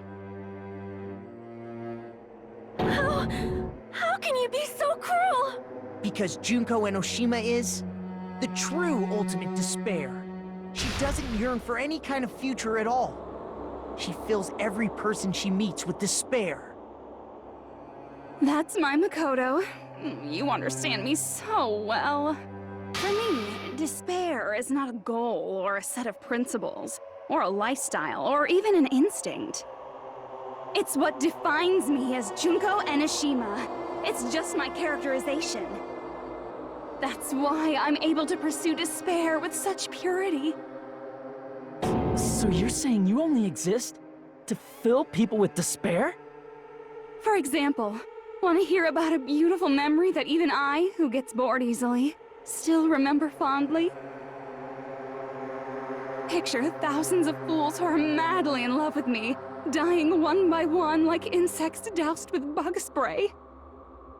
And the best part is, they did it to themselves, you know? Those thousands of humans falling like dominoes. Oh, that memory is so beautiful. It made my brain melt. Yeah, about that. Does that story have a happy ending?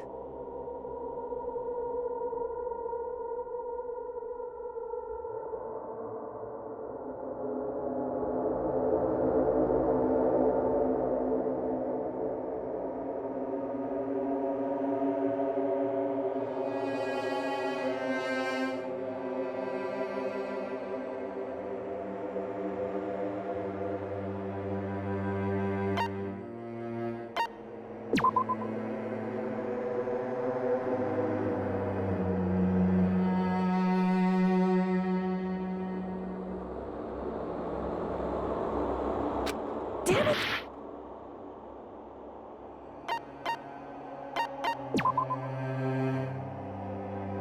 Damn it!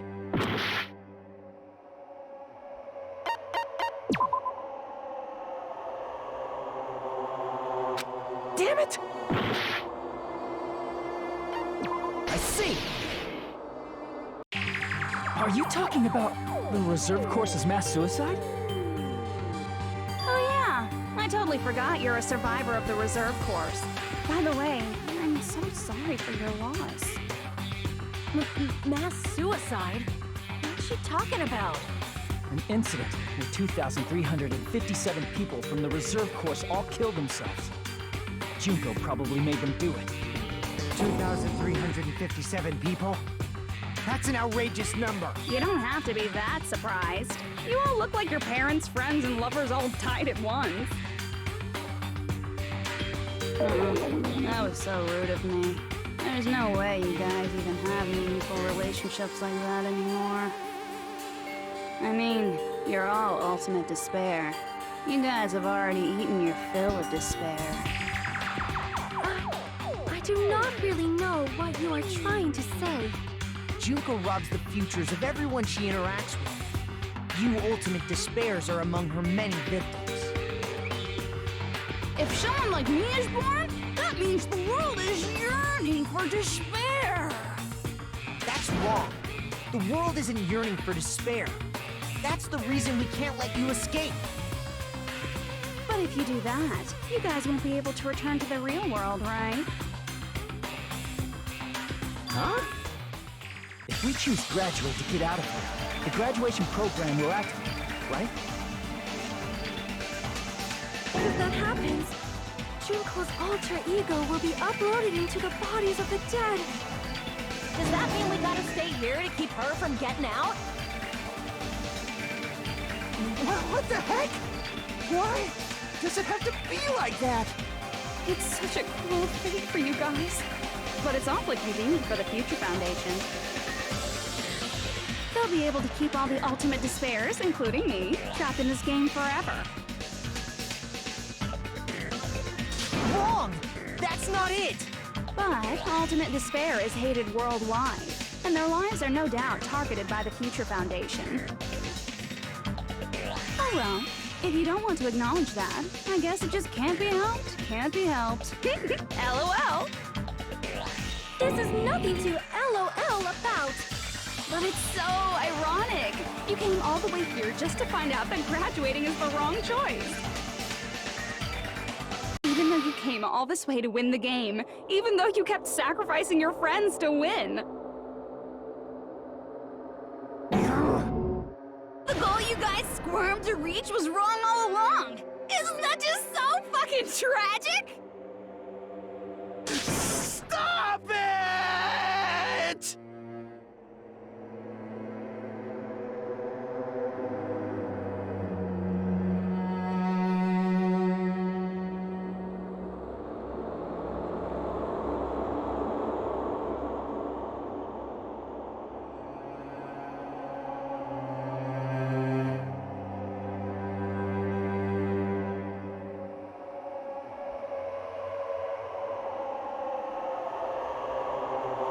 Don't give up yet! There is a way you guys can get out of here, without letting Junko out. No, there's no way such a convenient... There is? Really? Well, that's the first I've heard of it.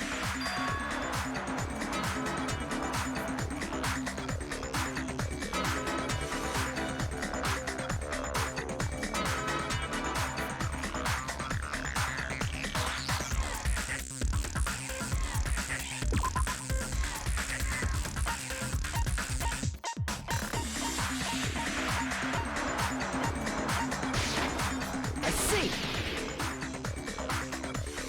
Are you talking about the shutdown sequence? Shutdown sequence? What is that? It's a hidden command I set up in the Neo World program. Hidden command? Basically, I never believed the Neo World program was a perfect solution. There was always a possibility that Usami's hope might have made things even worse for you guys. So I prepared a way to shut down the program in case of emergencies. As I recall, you said it was a command that not even the teacher can stop. And that means even Junko can't stop it. Dear me, I have an unfortunate announcement to make, class. You cannot activate the shutdown. You know about it? More importantly, do you know why? Do you know why you can't activate the shutdown?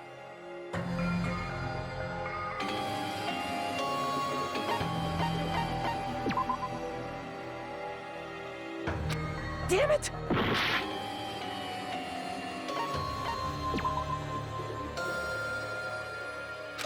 Damn it!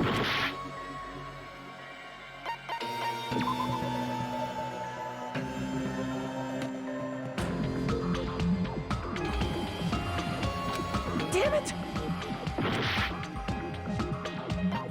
I see! Because there's not enough people? Pay attention, class. According to my information, in order to initiate the shutdown, out of 15 people, more than half of them must press graduate and repeat at the same time.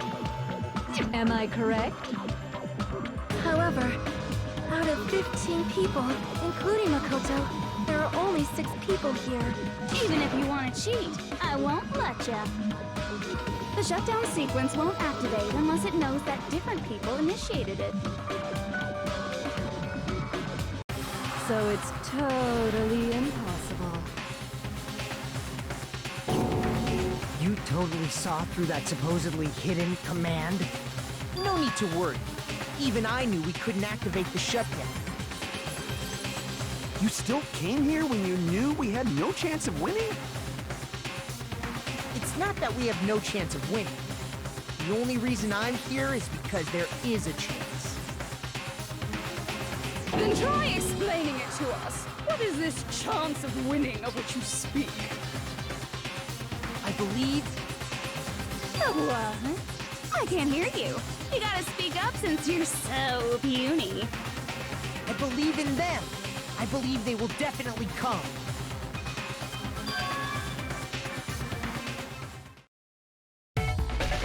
That's not something you need to take your time saying. Believe. Try putting yourself in our shoes before you drag us into situations like this. Kyoko! Byakuya! I knew you guys would come!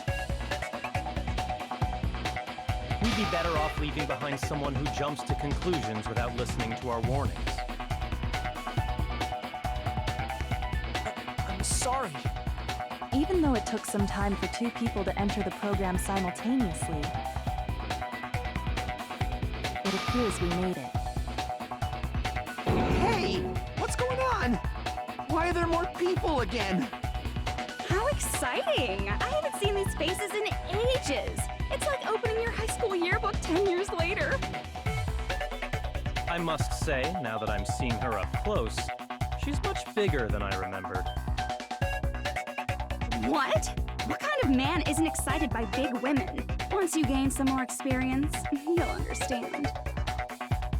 There's a lot of kinky things you can do with big girls. shut up. Byakuya! You're alive! But you're so skinny now. I feel so bad for you. You shut up, too. Are you two also from the Future Foundation? No, it's probably not just that.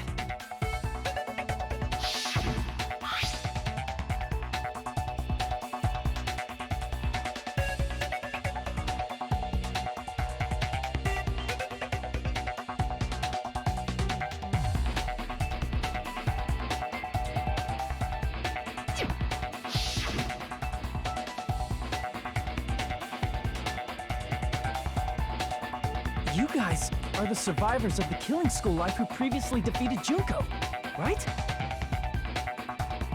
Yeah, that's right. There's 3 of them here now? The former heroes plunging themselves into the game world, ignoring all danger. Jeez, stupids! Making such a suicidal move! Did you really want to see me that badly? It can't be helped. In order to stop you, that suicidal move was our only choice. So how about it? There are 8 people now. We have enough to activate the shutdown sequence.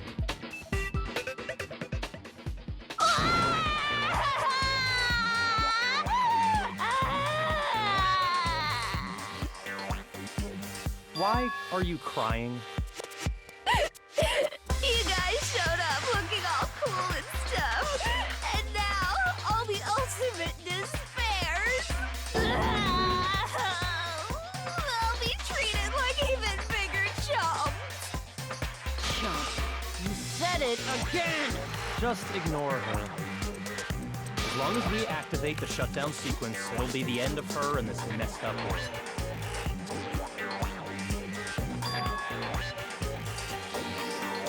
Hey, can I ask you something? If we do shut down the program, what will happen to us?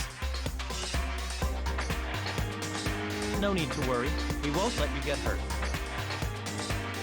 It's not just that. We want a more detailed explanation. If you shut down the Neo World program, everything within the program will be deleted.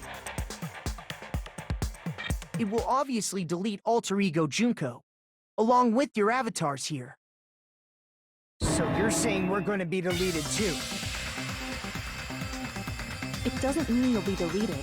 The program will just finish without completing the graduation program. What does that mean for us? Your avatars will not upload, so you will revert to your original state before you entered the program. Is there a reason to tell them all that?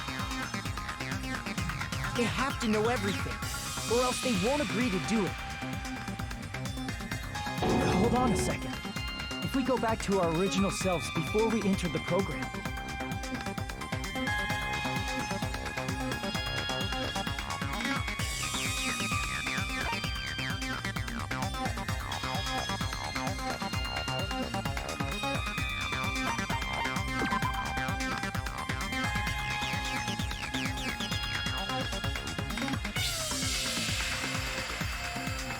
Damn it!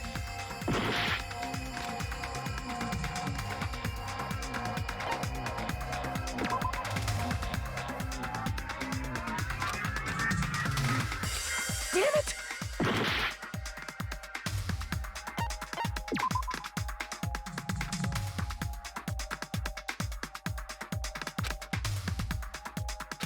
Damn it! I see. does that mean we'll go back to being ultimate despair? That's right. Back to being hopelessly controlled by me. When you used to feel despair upon despair. No! Are you fucking serious? Can't you do anything about it? I understand your concern, but this is the only way to stop Junko. It might be a painful decision, but I know you guys will be able to overcome it. That's why, in order to defeat despair, I want you guys to fight alongside us. We still have to fight? I thought we finally reached the end! Don't worry. Once you get out, we will do our best to support you. But I thought the Future Foundation wanted to kill every last Ultimate Despair.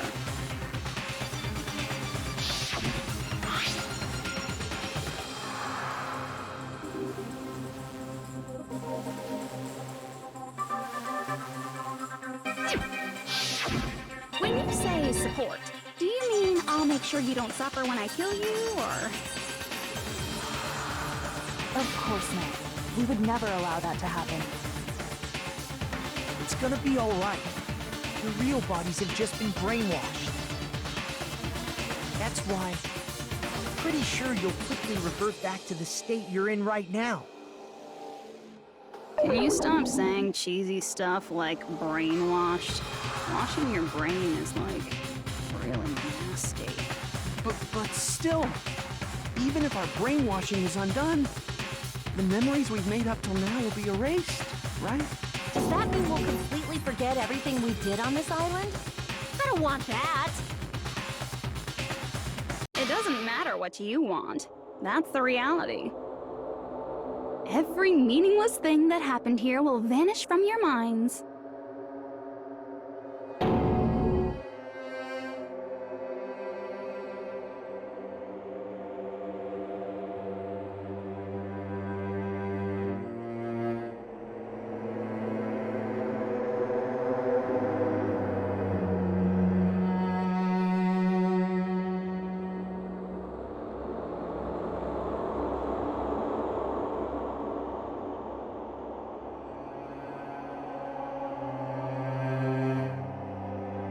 Memory's not all that'll go back to normal.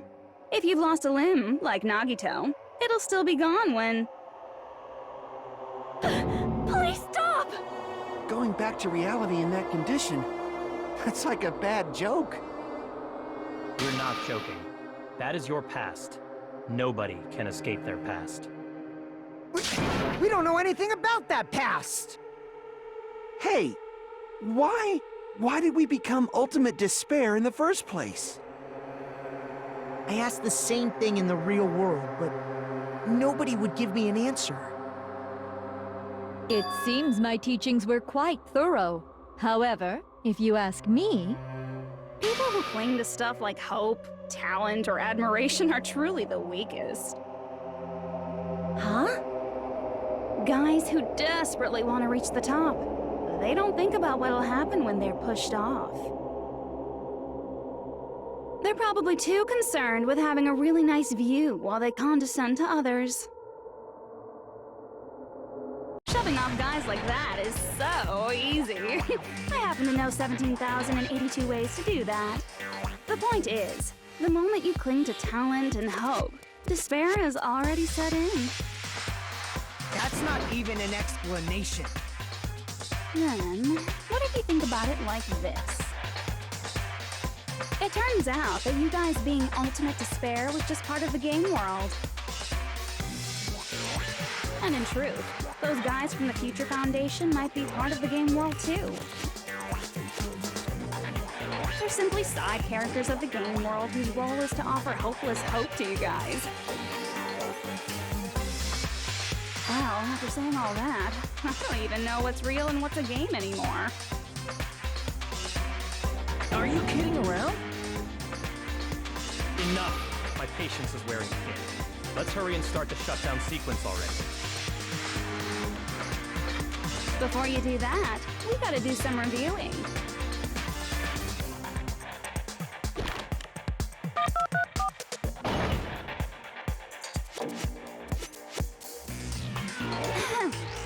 When you guys activate the shutdown, you'll revert back to when you were known as Ultimate Despair. And your dead friends will never be revived. And the embodiment of despair, aka me, will be erased, thereby preserving hope in the real world. Now then, will the hope of the Future Foundation win, or will my despair win? All right! Things are starting to heat up! This isn't a game, you know. Au contraire. This is a game. The game of hope and despair that started with your killing school life. That explains why these chumps who weren't around last time have been reduced to mere side characters. You called us chumps again! Because it's true! Most importantly, the killing school trip wasn't just for your sake. There was a more important goal there. The goal of luring a specific group of people. Since now's a great time, why don't we make that the question? Question? As long as we're in the game world, the rules say I gotta ask questions every now and then. So, question. Who did I lure and how did I do it? The hint is, I get bored easily, so the same outcome as the killing school life would be a pain in the ass. Okie dokie, let's all think about it together.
It's all coming together!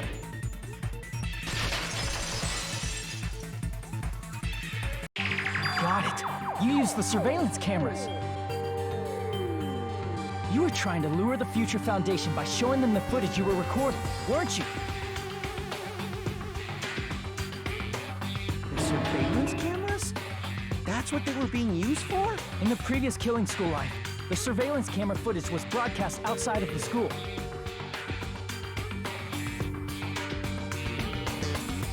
You used the cameras that were placed throughout the entire island for the same purpose.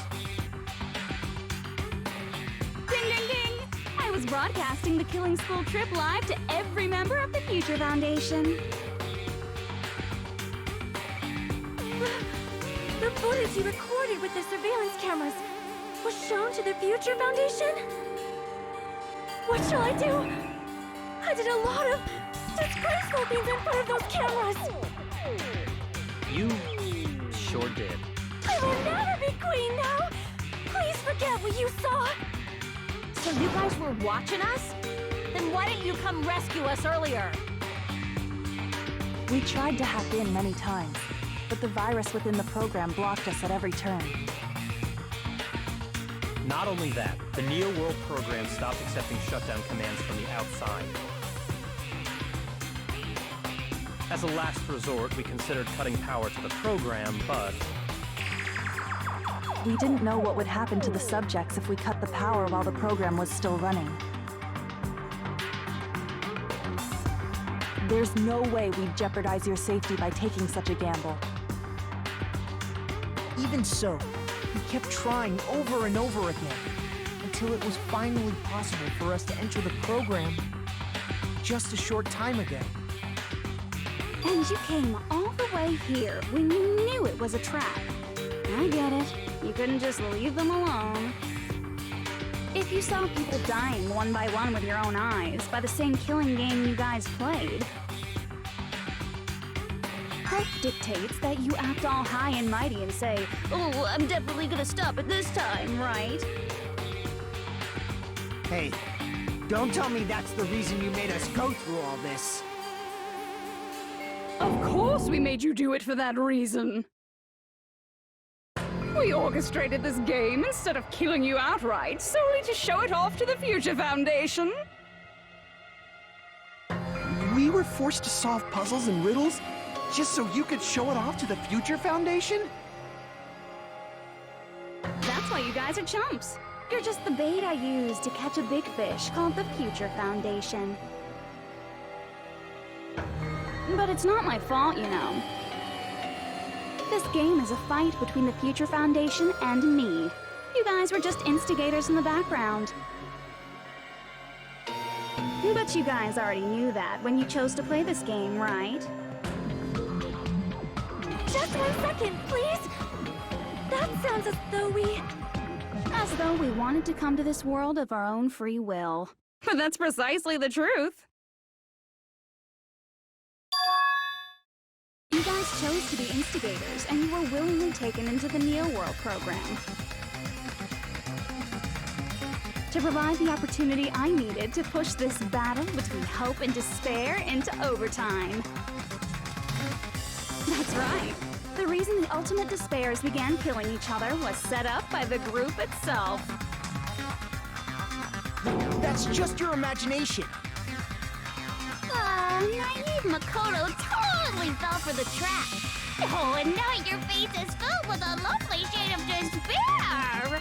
Whoa, that despair is fucking obvious. You're here to rescue the assholes who set this up in the first place.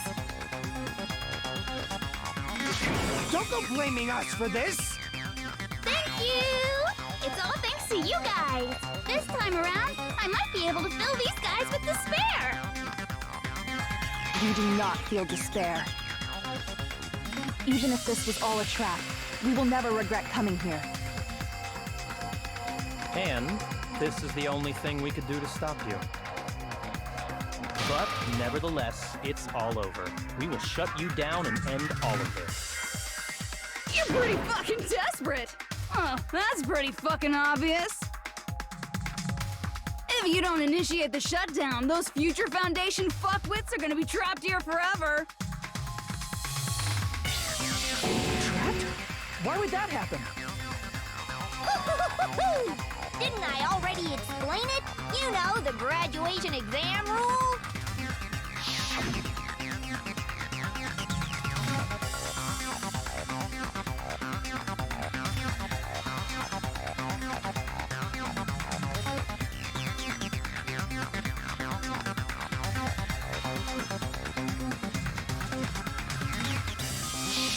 But that's not all, right?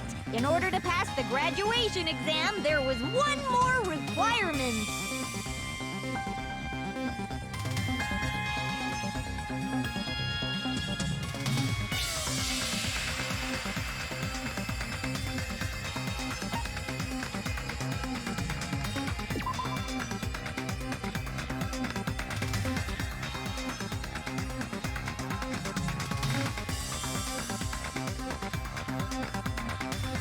Damn it!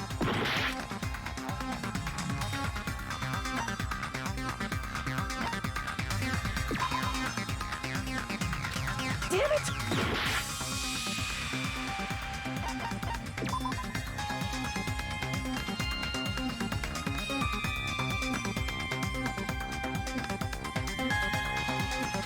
Damn it!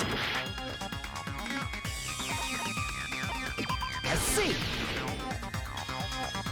As I recall, we also need the teacher's final decision.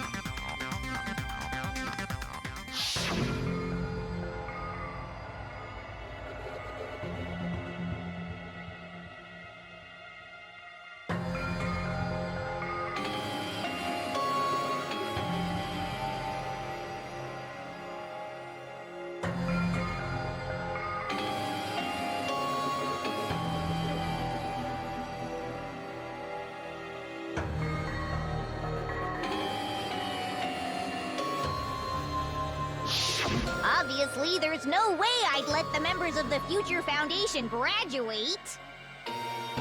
So if you can't activate the shutdown, the Foundation will enter the endless life of repeating the grade! That's only if the shutdown sequence doesn't activate, right? But that's impossible. Everyone here understands how dangerous it is to release you into the real world. We know that. All too well. I mean, she's been bad-mouthing us this whole time. Oh. It looks like you shouldn't have talked so much. Out of the mouth comes evil, so they say. It's true that we fell for this trap, and that we run the risk of not being able to go back. But what's wrong with that? Thinking we back down because of something like that is a huge mistake. That's my line. Thinking your little shutdown plan will succeed is a huge mistake. Huh? You're totally overestimating those chumps over there. There's no way they'll start the shutdown sequence. Why not? Look upon their faces. They look like piglets who were forced to watch their mom roasting on a spit. There's no fucking way they'll initiate the shutdown just to go back to being ultimate despair. That is... well... Junko, I don't care what you say. I've decided to believe in everyone. It's true that they walked the wrong path before, but that's all in the past now. What I believe in is not their past, but their futures.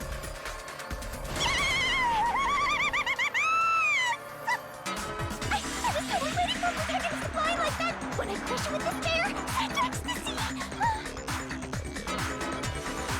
No matter what you do to me, I will never fall into despair! Ah, wrong. I'm not the one who's gonna make you fall into despair. That's the Mastermind's job, and they'll be appearing very soon. Mastermind? Mastermind? Someone else is coming? That can't be. It's just a bluff. You should never make the last character who appears in a detective story turn out to be the Mastermind. And I always fall into that pattern, so I was kind of worried about that. Enough already. What are you talking about? Oh well.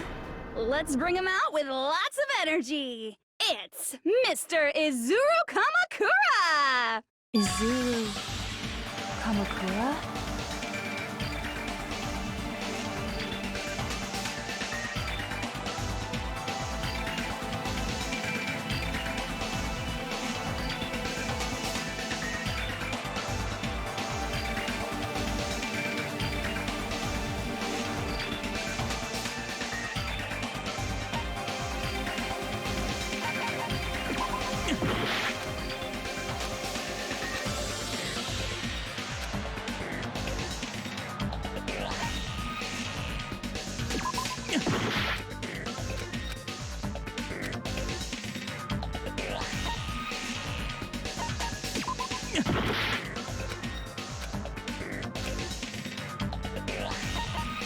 I see! Izuru Kamakura. Isn't that the name of the founder of Hope's Peak Academy? It was written on the placard beneath the portrait of the Academy's founder. That name. It was definitely Izuru Kamakura, right? However, based on the information I know, the man known as Izuru Kamakura... If I recall, he's a super genius who acquired many talents. He was even called the Ultimate Hope, right? Does the founder have the same name as that Ultimate Hope guy? Is that kind of coincidence even possible? The future foundation might know something, right? How about it, Kyoko? Even within Hope's Peak Academy, there's very little information about a person called Izuru Kamakura. It's a mystery if such a person ever really existed. And not just that, the matter was closed without ever being settled because of that incident. If you do not know, then please allow me. Providing hopelessly skilled explanations is a quirk of mine. The reason Izuru's existence continues to be such a mystery is because the Academy hid it. Why did the Academy hide his existence? If I recall, they were trying to protect their superior talent. They even called it mankind's hope, correct? However, that prodigious student ended up killing 13 student council members at Hope's Peak Academy. Izuru is the killer responsible for Hope's Peak Academy's biggest, most awful event.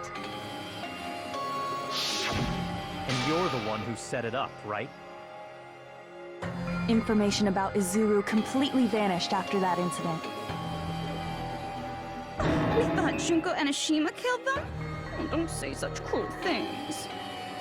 Izuru Kamakura is very much alive. Isn't that right, Hajime? What? I am... what? Like I said, you're Izuru Kamakura. Huh? Alrighty. If you don't understand, I'll explain it to you till you do understand. You're Izuru Kamakura, you're Izuru Kamakura, you're Izuru Kamakura, you're Izuru Kamakura, you're... Hold on! Seriously, what are you talking about? Liar! There's no way! There's no way Hajime is Izuru Kamakura! Izuru is that ultimate hope, right? But Hajime is... That's right. Hajime is one of those reserve course dropouts and has no talent whatsoever. But the fact that he's really Izuru Kamakura makes all this much more hopeless.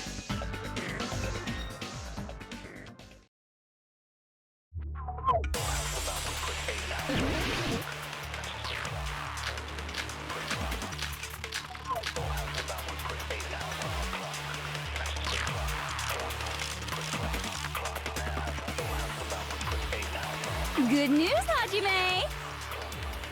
Even though you were mocked for being a reserve course student, he had a talent all along! Ultimate hope! How can someone from the reserve course have such an amazing talent like that? In order to hide Izuru's identity, was he hidden in the reserve course? Then Hajime's name is fake? There's no doubt I'm Hajime Hinata! I've always had that name ever since I was born! Then Izuru is your fake name?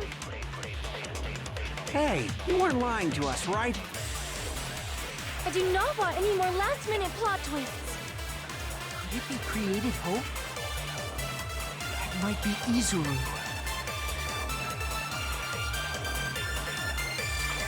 Good news, even though you were mocked, he had a talent all... How can someone flip such an amazing... In order to hide it, was he hidden in the... Then Hajime's... There's no doubt I've always had that name. Then Izuru is your... Hey, you weren't... I do not want any more last-minute... Could it be created? That must be it!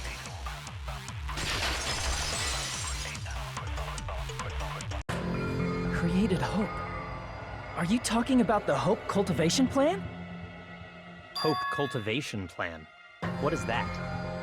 A while back, I saw a file kept by the Future Foundation. For many years, Hope's Peak Academy was researching a breakthrough plan to cultivate personal talent.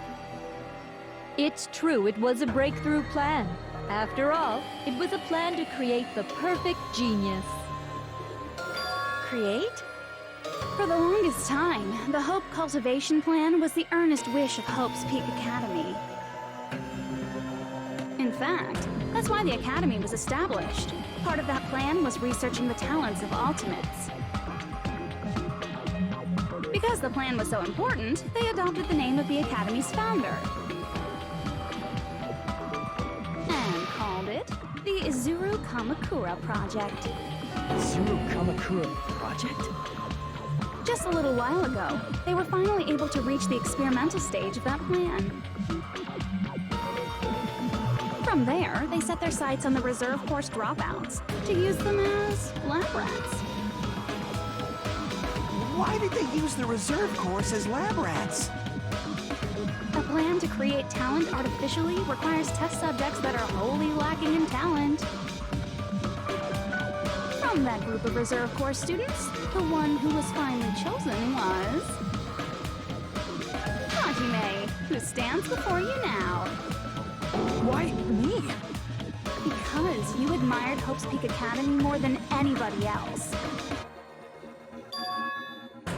You still don't get it? You were used by the Academy.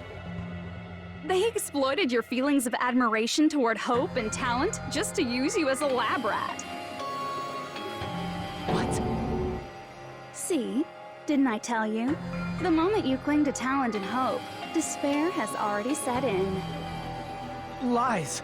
That's definitely a lie. After many surprises, Hajime Hinata was transformed into Izuru 1.0! Did you say transformed? What did they do to him?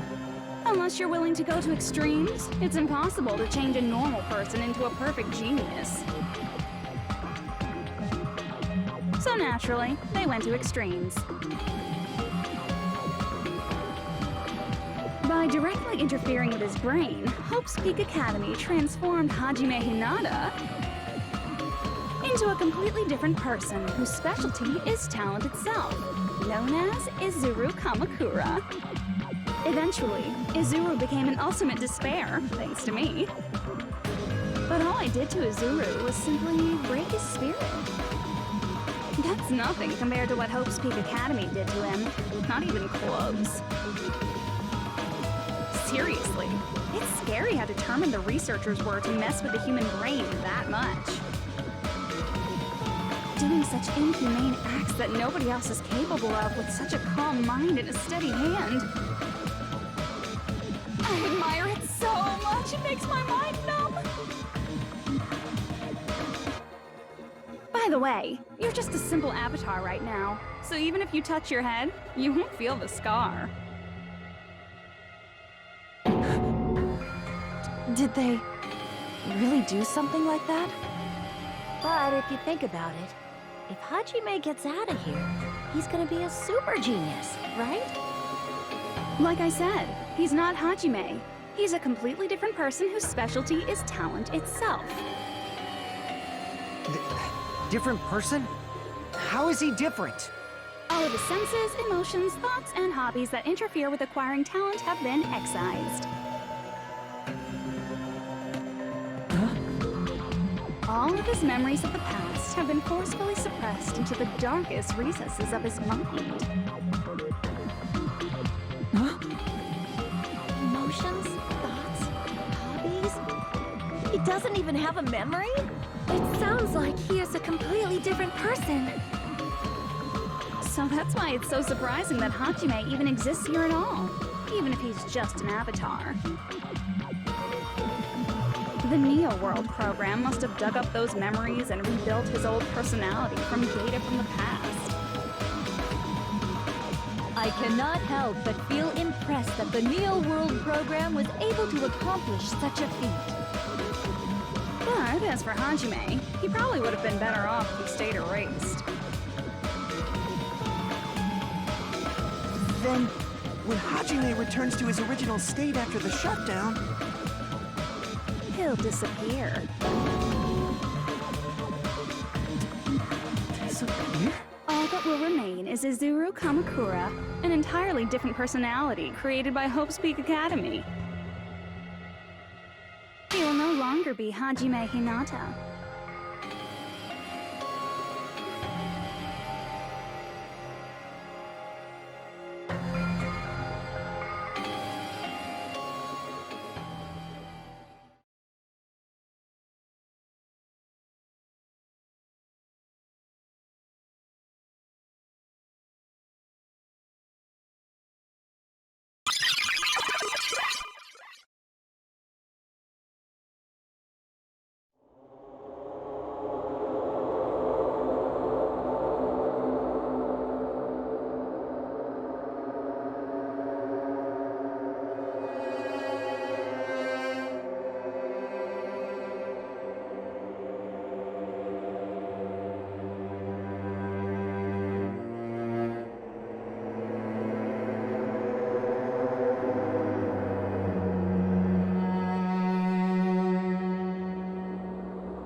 Hajime? Was that me? No, that's not me! That's what you are. That's who Izuru Kamakura is. You're the one who brought me into this world. You're Izuru Kamakura, the mastermind behind all of this. Could it be? The one who uploaded you into the Neo World program was... It's not me! Just so you know, as long as your brain has been messed with, you can't undo it no matter how hard you try.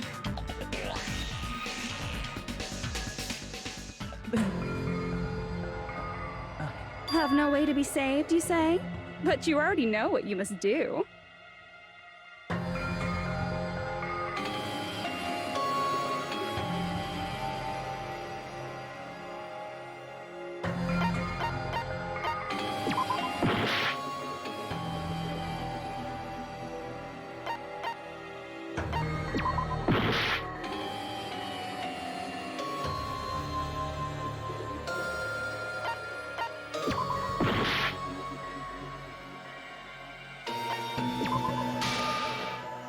I see. Just need to choose graduate.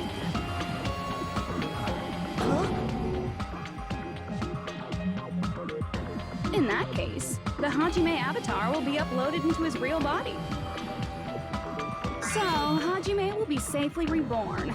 Truly a royal road to a hopeless happy ending. Hold on. You can't do that. If you do that, everyone who died will be taken over by Junko's alter ego. Like, if you guys don't start the shutdown, the Future Foundation will be trapped here. I can't allow the Future Foundation to sacrifice themselves for the ultimate despairs. Jeez, you should have said so before. You guys aren't honest at all. That's not it. What we're saying is... We have to protect the world from despair, you say? Okay, that's getting so old. Do you really have to sacrifice yourselves just to protect the world in the first place? What if the world's hope is different from your hope? Even if the world is happy, it's meaningless if you aren't happy. That's... Plus, the Future Foundation wants to kill all the ultimate despairs, right? Once you go back to being ultimate despair, the Future Foundation's punishment time will activate. It would be absolutely dreadful if that were to happen. not just dreadful. It's rather fucking hopeless, don't you think? And can you guys even endure that? Everything that happened here will just end up being a meaningless game. Everything you felt, awe, friendship, love, there won't even be save data left of it. The girl you love and the guy you hate grow weaker and skinnier each day they lay immobilized.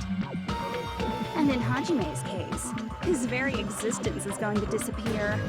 All because of the academy he loves so much. Will you be able to endure such despair? Who are you going to endure it for? For people you've never met before? For people who don't even appreciate you? Does that sound like hope to you?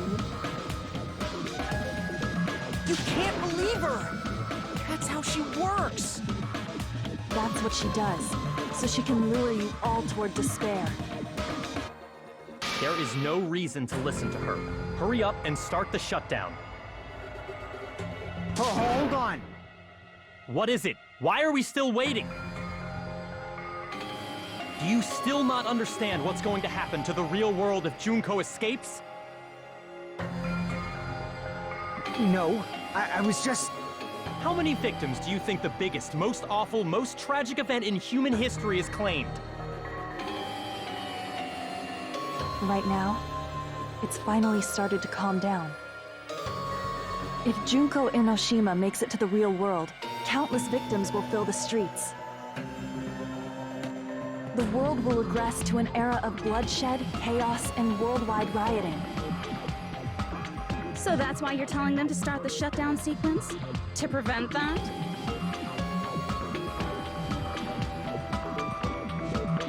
You're telling them to turn back into ultimate despair and lose all the memories they made in this world. Even among them, there are those who will simply cease to exist. And you're telling them to just deal with it?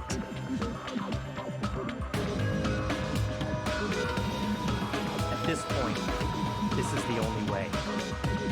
No. There is another way. As long as they choose to graduate, they can pass along their avatar's memories. And everyone here will be able to hold hands and keep on living. Well, everyone who died will be taken over by me, but... Don't you think that's a better fate than being a vegetable for the rest of their life?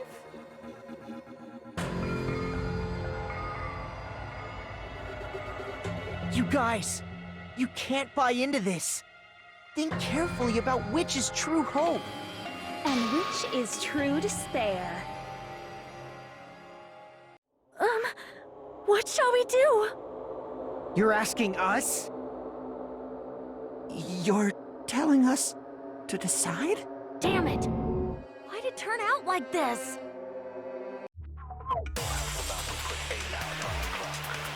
If everyone can overcome despair, you guys should be able to grasp true hope. If our memories up until now disappear, I will not even remember the reason everybody died. Are you really going to let her take over your friends' bodies? You might think I'm a fool, but... I want to see Peko one more time. If we turn back into ultimate despair, the Future Foundation might kill us, right? We won't let them do that. This is all the Future Foundation's fault. They're the ones who stuck us in this messed up world! For your protection. If Junko escapes to the real world, there will be countless victims again. I know, but... Everyone's hope is in conflict. Such despair!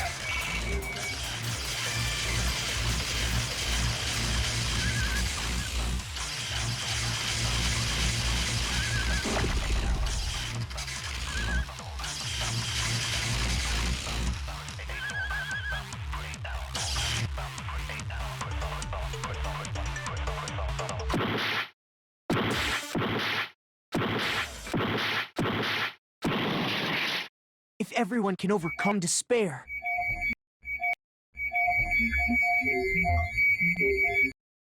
You guys should be able to grasp true hope.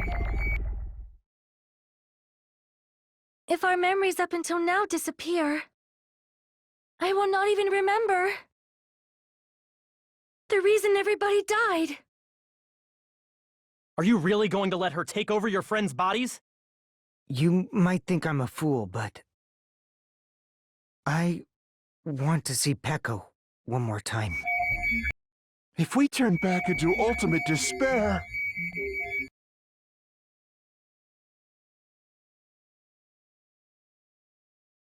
The Future Foundation might kill us, right? We won't let them do that. This is all the Future Foundation's fault.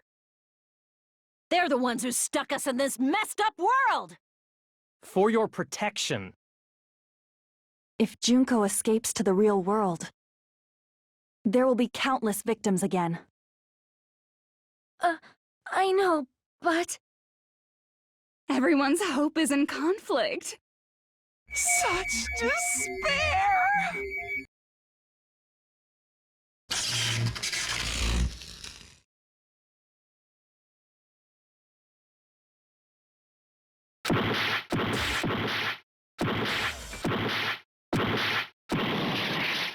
If everyone can overcome despair.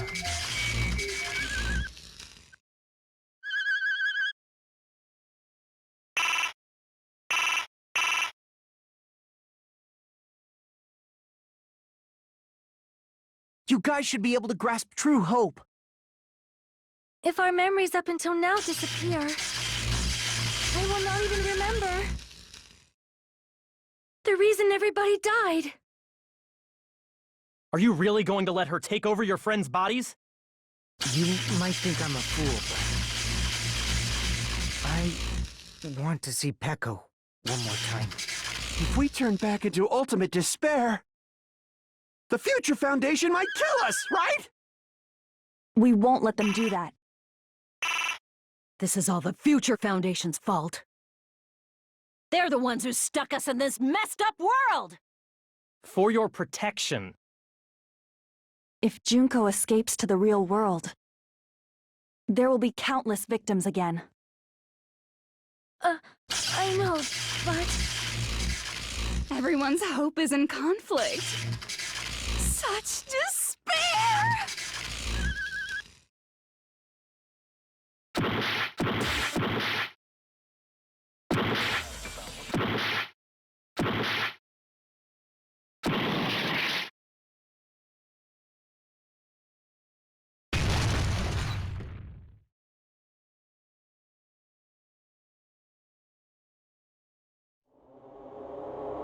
I can't do it. Huh? Can't do it? I can't choose. You guys are telling us the world's going to be destroyed unless we sacrifice ourselves.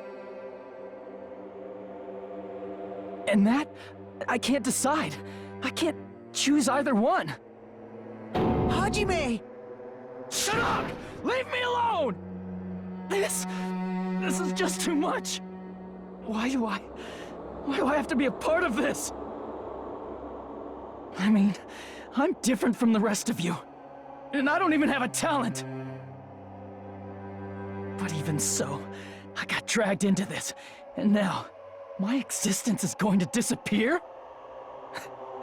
I don't understand it at all. Both choices are hopeless. How much of ourselves do we have to sacrifice?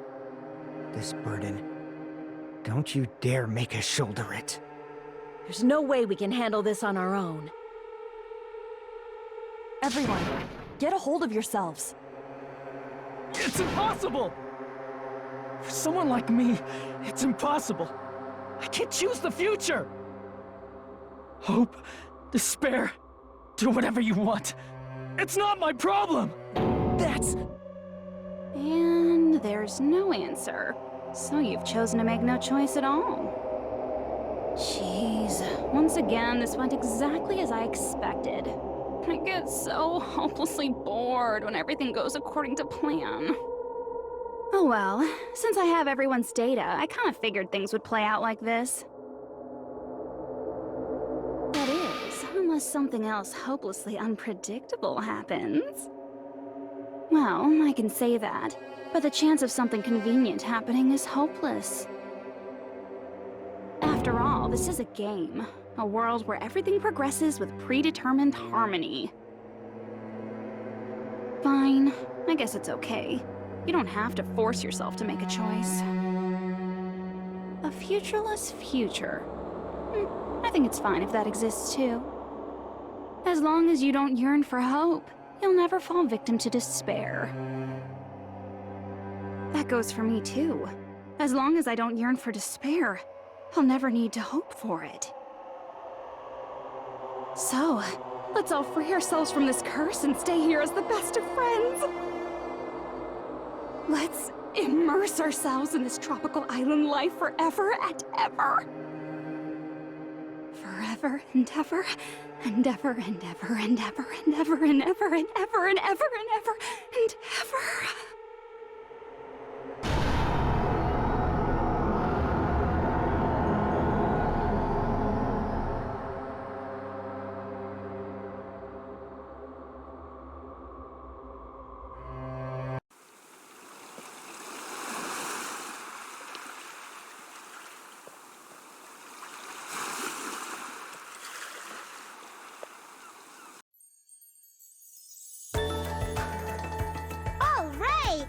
Game reset! And with this, the world will continue to loop. An eternal game utopia sounds like fun. I guess it's fine to stay like this for a while. Young master, that is a wise call. Yay! You didn't have to forget us! Yes, there's no way I would forget. And with this, Junko's gone. All right! Let's party! I'm gonna showcase my full cooking ability. Just leave the BGM to Ibuki! Hey, can I take a picture to commemorate this? Want to be awed by the sight of my prowess? I've prepared you a training regimen. If you get hurt, let me know. Should I begin with a brief introduction of myself? After all this time?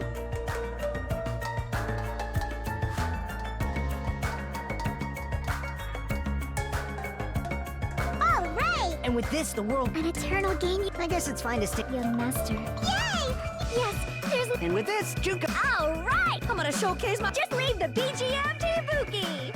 Hey, can I take a picture to commemorate this? Want to be awed by the sight of my prowess? I've prepared you a training regiment.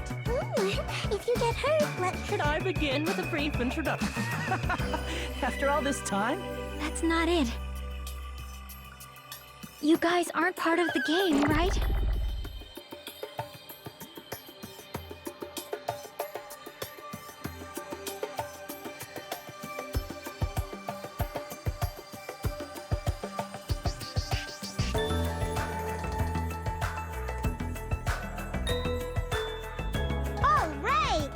Game reset!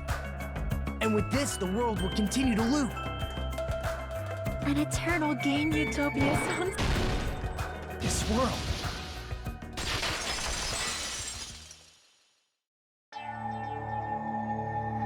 Who are you?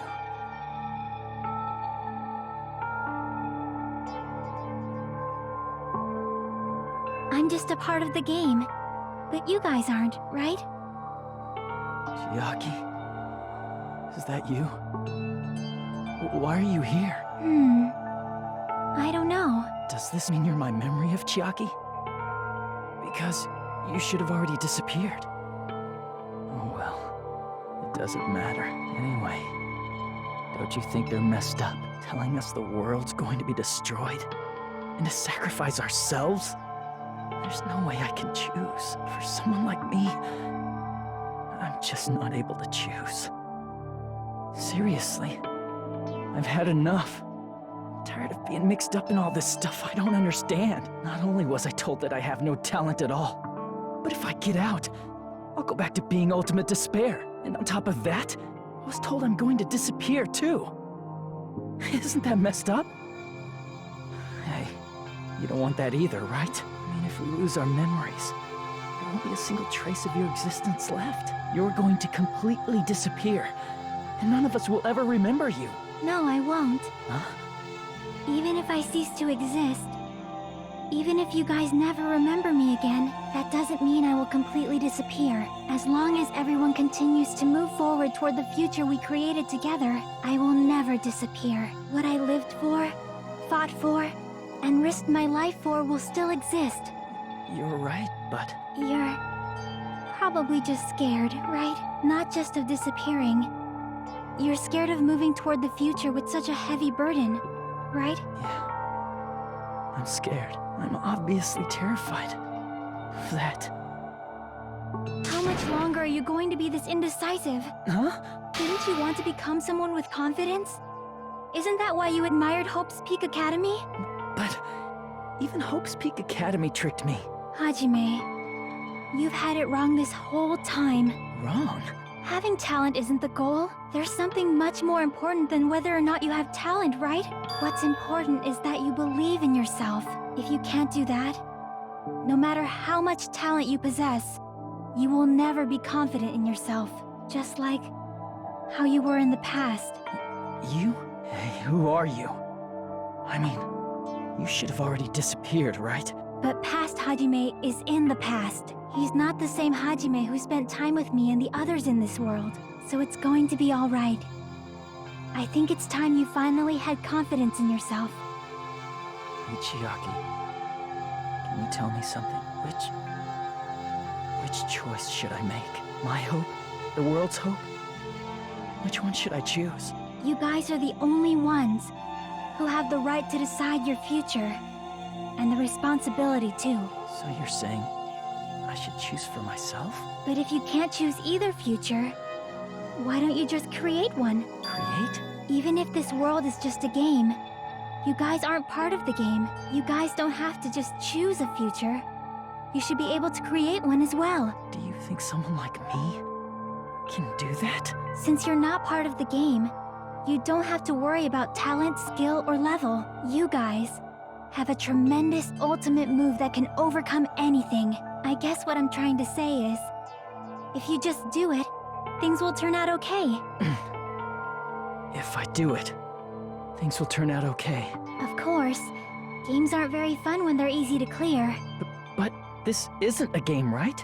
Hey, Hajime, this isn't for the sake of anyone else. You have to do this for yourself. Now then, it's about time you show me your cool side, Hajime. Come on, I'll help out too. Help? I have no talent. I was even betrayed. I don't want to disappear. I'm not Izuru Kamakura. Who cares what will happen to the world? I don't want to sacrifice myself. It's not like I'll be appreciated anyway. There's no way we can beat Junko. It's the Future Foundation's fault. Not mine. I can't choose the future. See? If you just do it, things will turn out okay. You should even be able to create the future.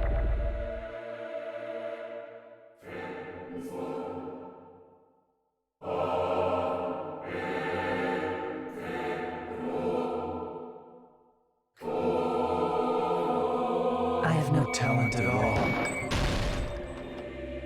I was even betrayed by the academy I once. I don't want to disappear. I'm not Izuru Kamakura. Who cares what will happen to the world? I don't want to sacrifice myself. It's not like I'll be appreciated anyway. There's no way we can beat Junko.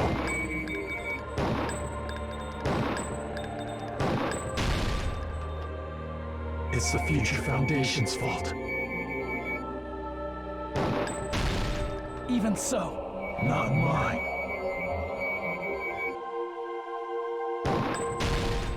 Even so, I can't choose the future. so,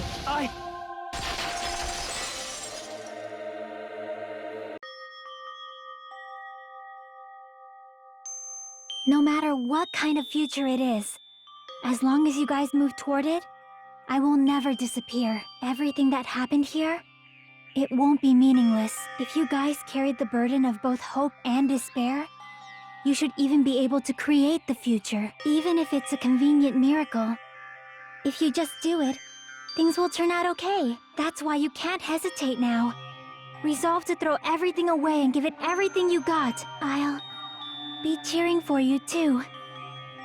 That reminds me. I forgot to say it again.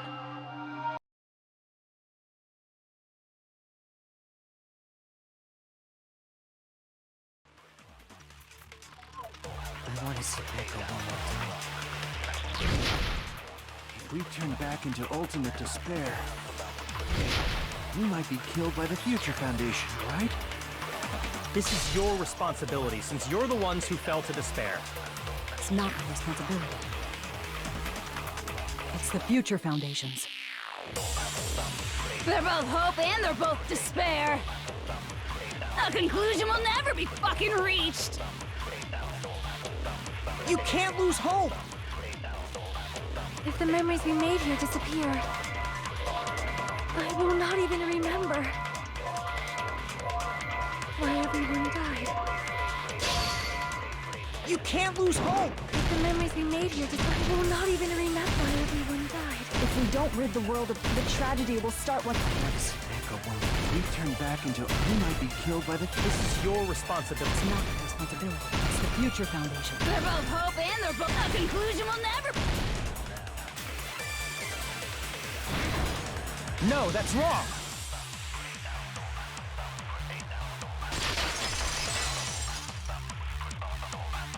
There won't just be hope. There will probably be a lot of despair, too. I don't know what kind of future awaits us. But our futures are ours. I won't let anyone take them. Huh? Who the hell are you? I've decided. I'm done running away. I will fight for my future. I will fight alongside the future that everyone created for me. It's not for anyone else's sake but my own. Don't tell me.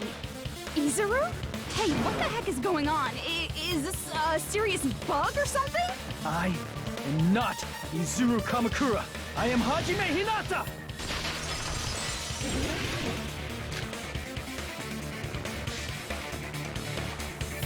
You despair because you yearn for hope. You yearn for hope because you despair. Let's finish this already. There's no need for you to choose.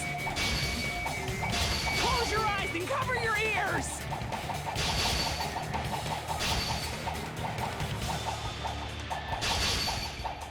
Just shut the hell up!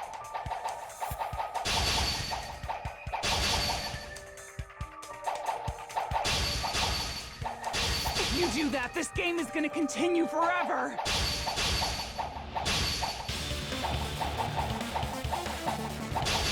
If you don't want that, just turn off the game!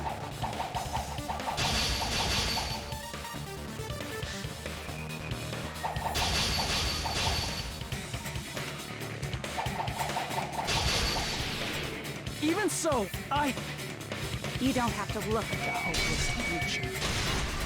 I'll never let anyone choose again!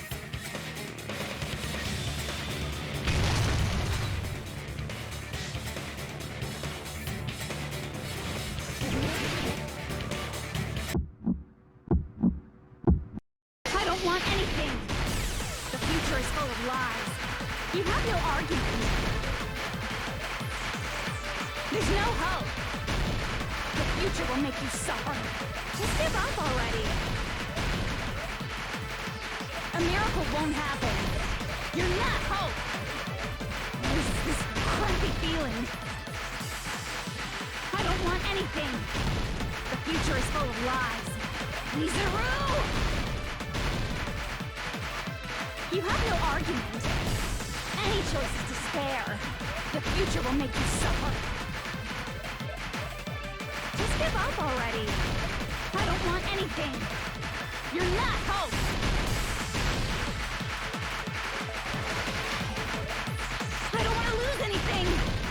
There's no hope. You won't be able to do it. You won't be able to do anything. No, that's wrong.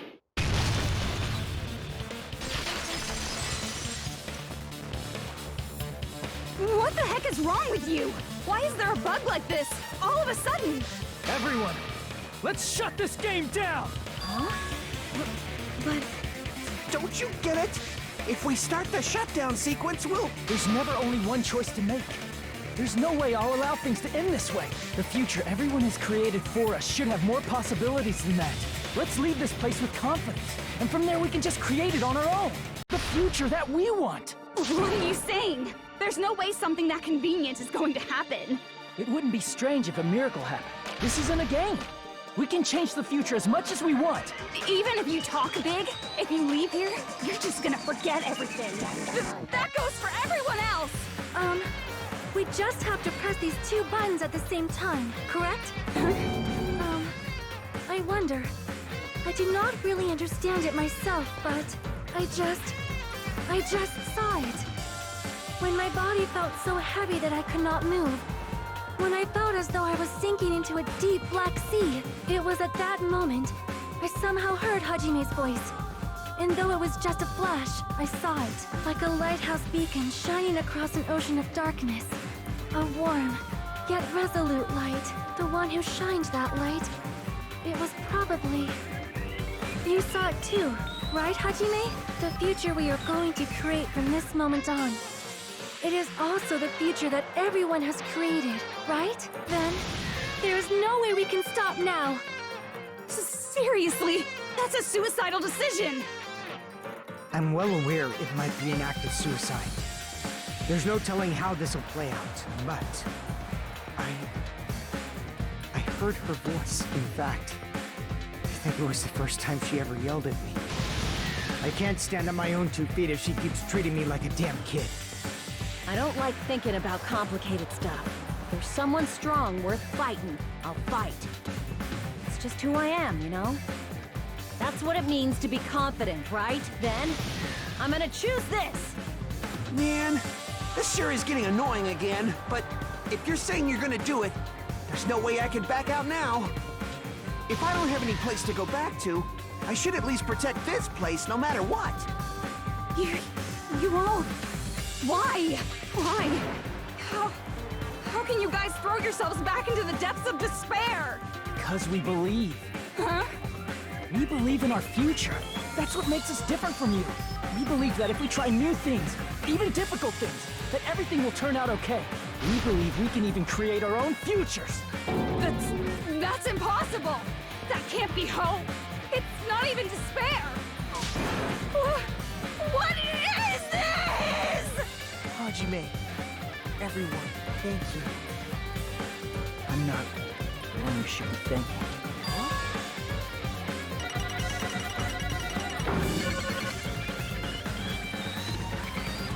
Well, let's get started. I didn't think it would end this easily. Huh? It's not the end, right? This is just the beginning, right? First, we need to let this game world end. And from that point on, we're the ones who are going to create.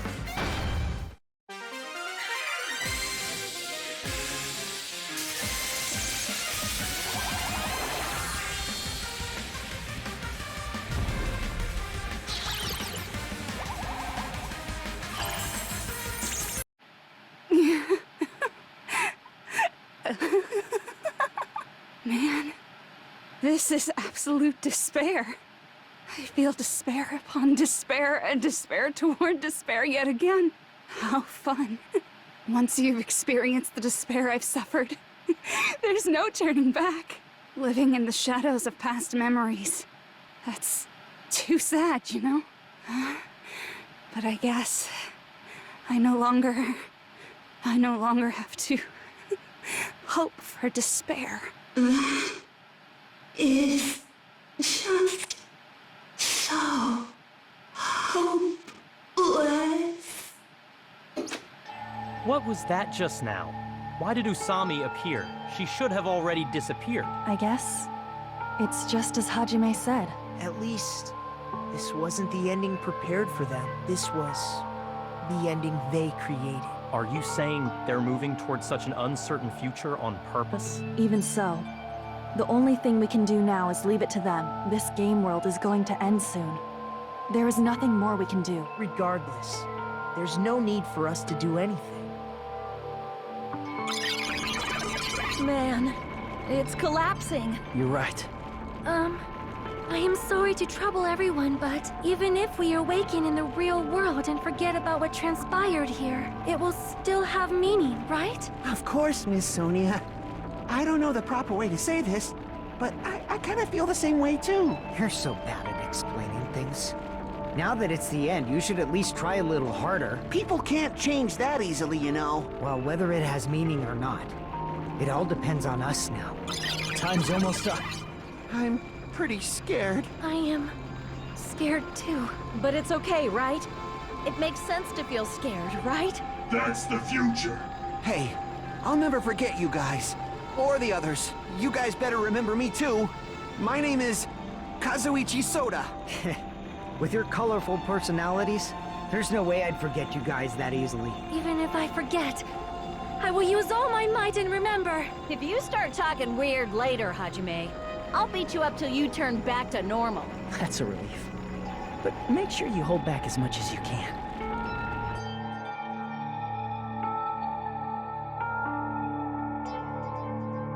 Thank you. Thank you, Chiaki. Phew. I finally said it. Me too. Thank you. I'll never forget about you guys. I'll never, ever forget. I'll be cheering for you guys from now on. From somewhere, 'cause we're all friends after all.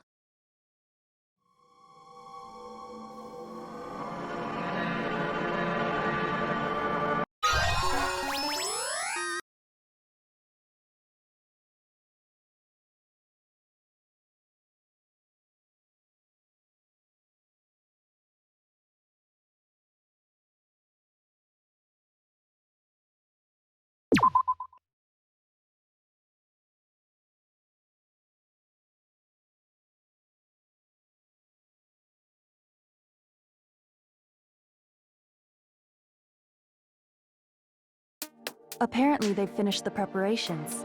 We can leave anytime. Then, I guess we should get going. Hey, Makoto. Is this really okay? You're the one who said, leave the questions to me. So I let you take the lead. Are they really going to be okay?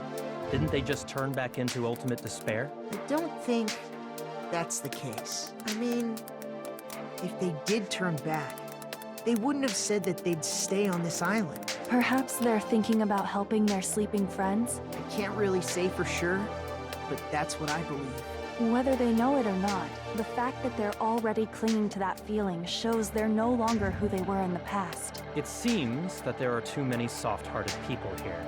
But in reality, the possibility of those who are asleep waking up is close to zero.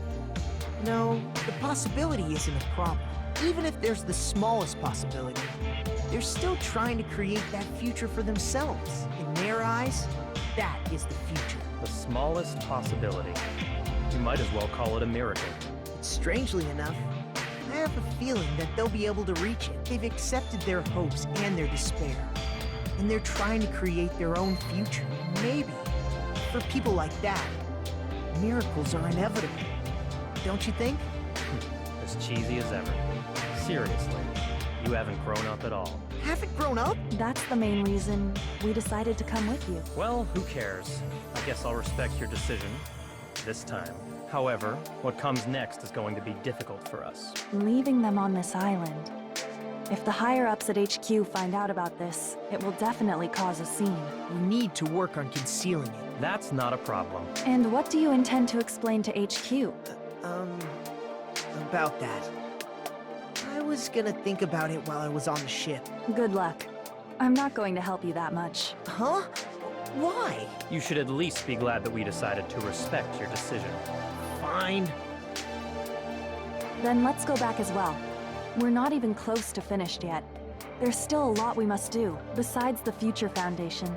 The biggest, most awful, most tragic event in human history is not finished. We must end this once and for all, for the sake of the future. It seems I must fight alongside you all for a little while longer. Plus, there's someone waiting for you to return. Don't make me remember something so horrifying. Then let's go. We must create our own futures, too.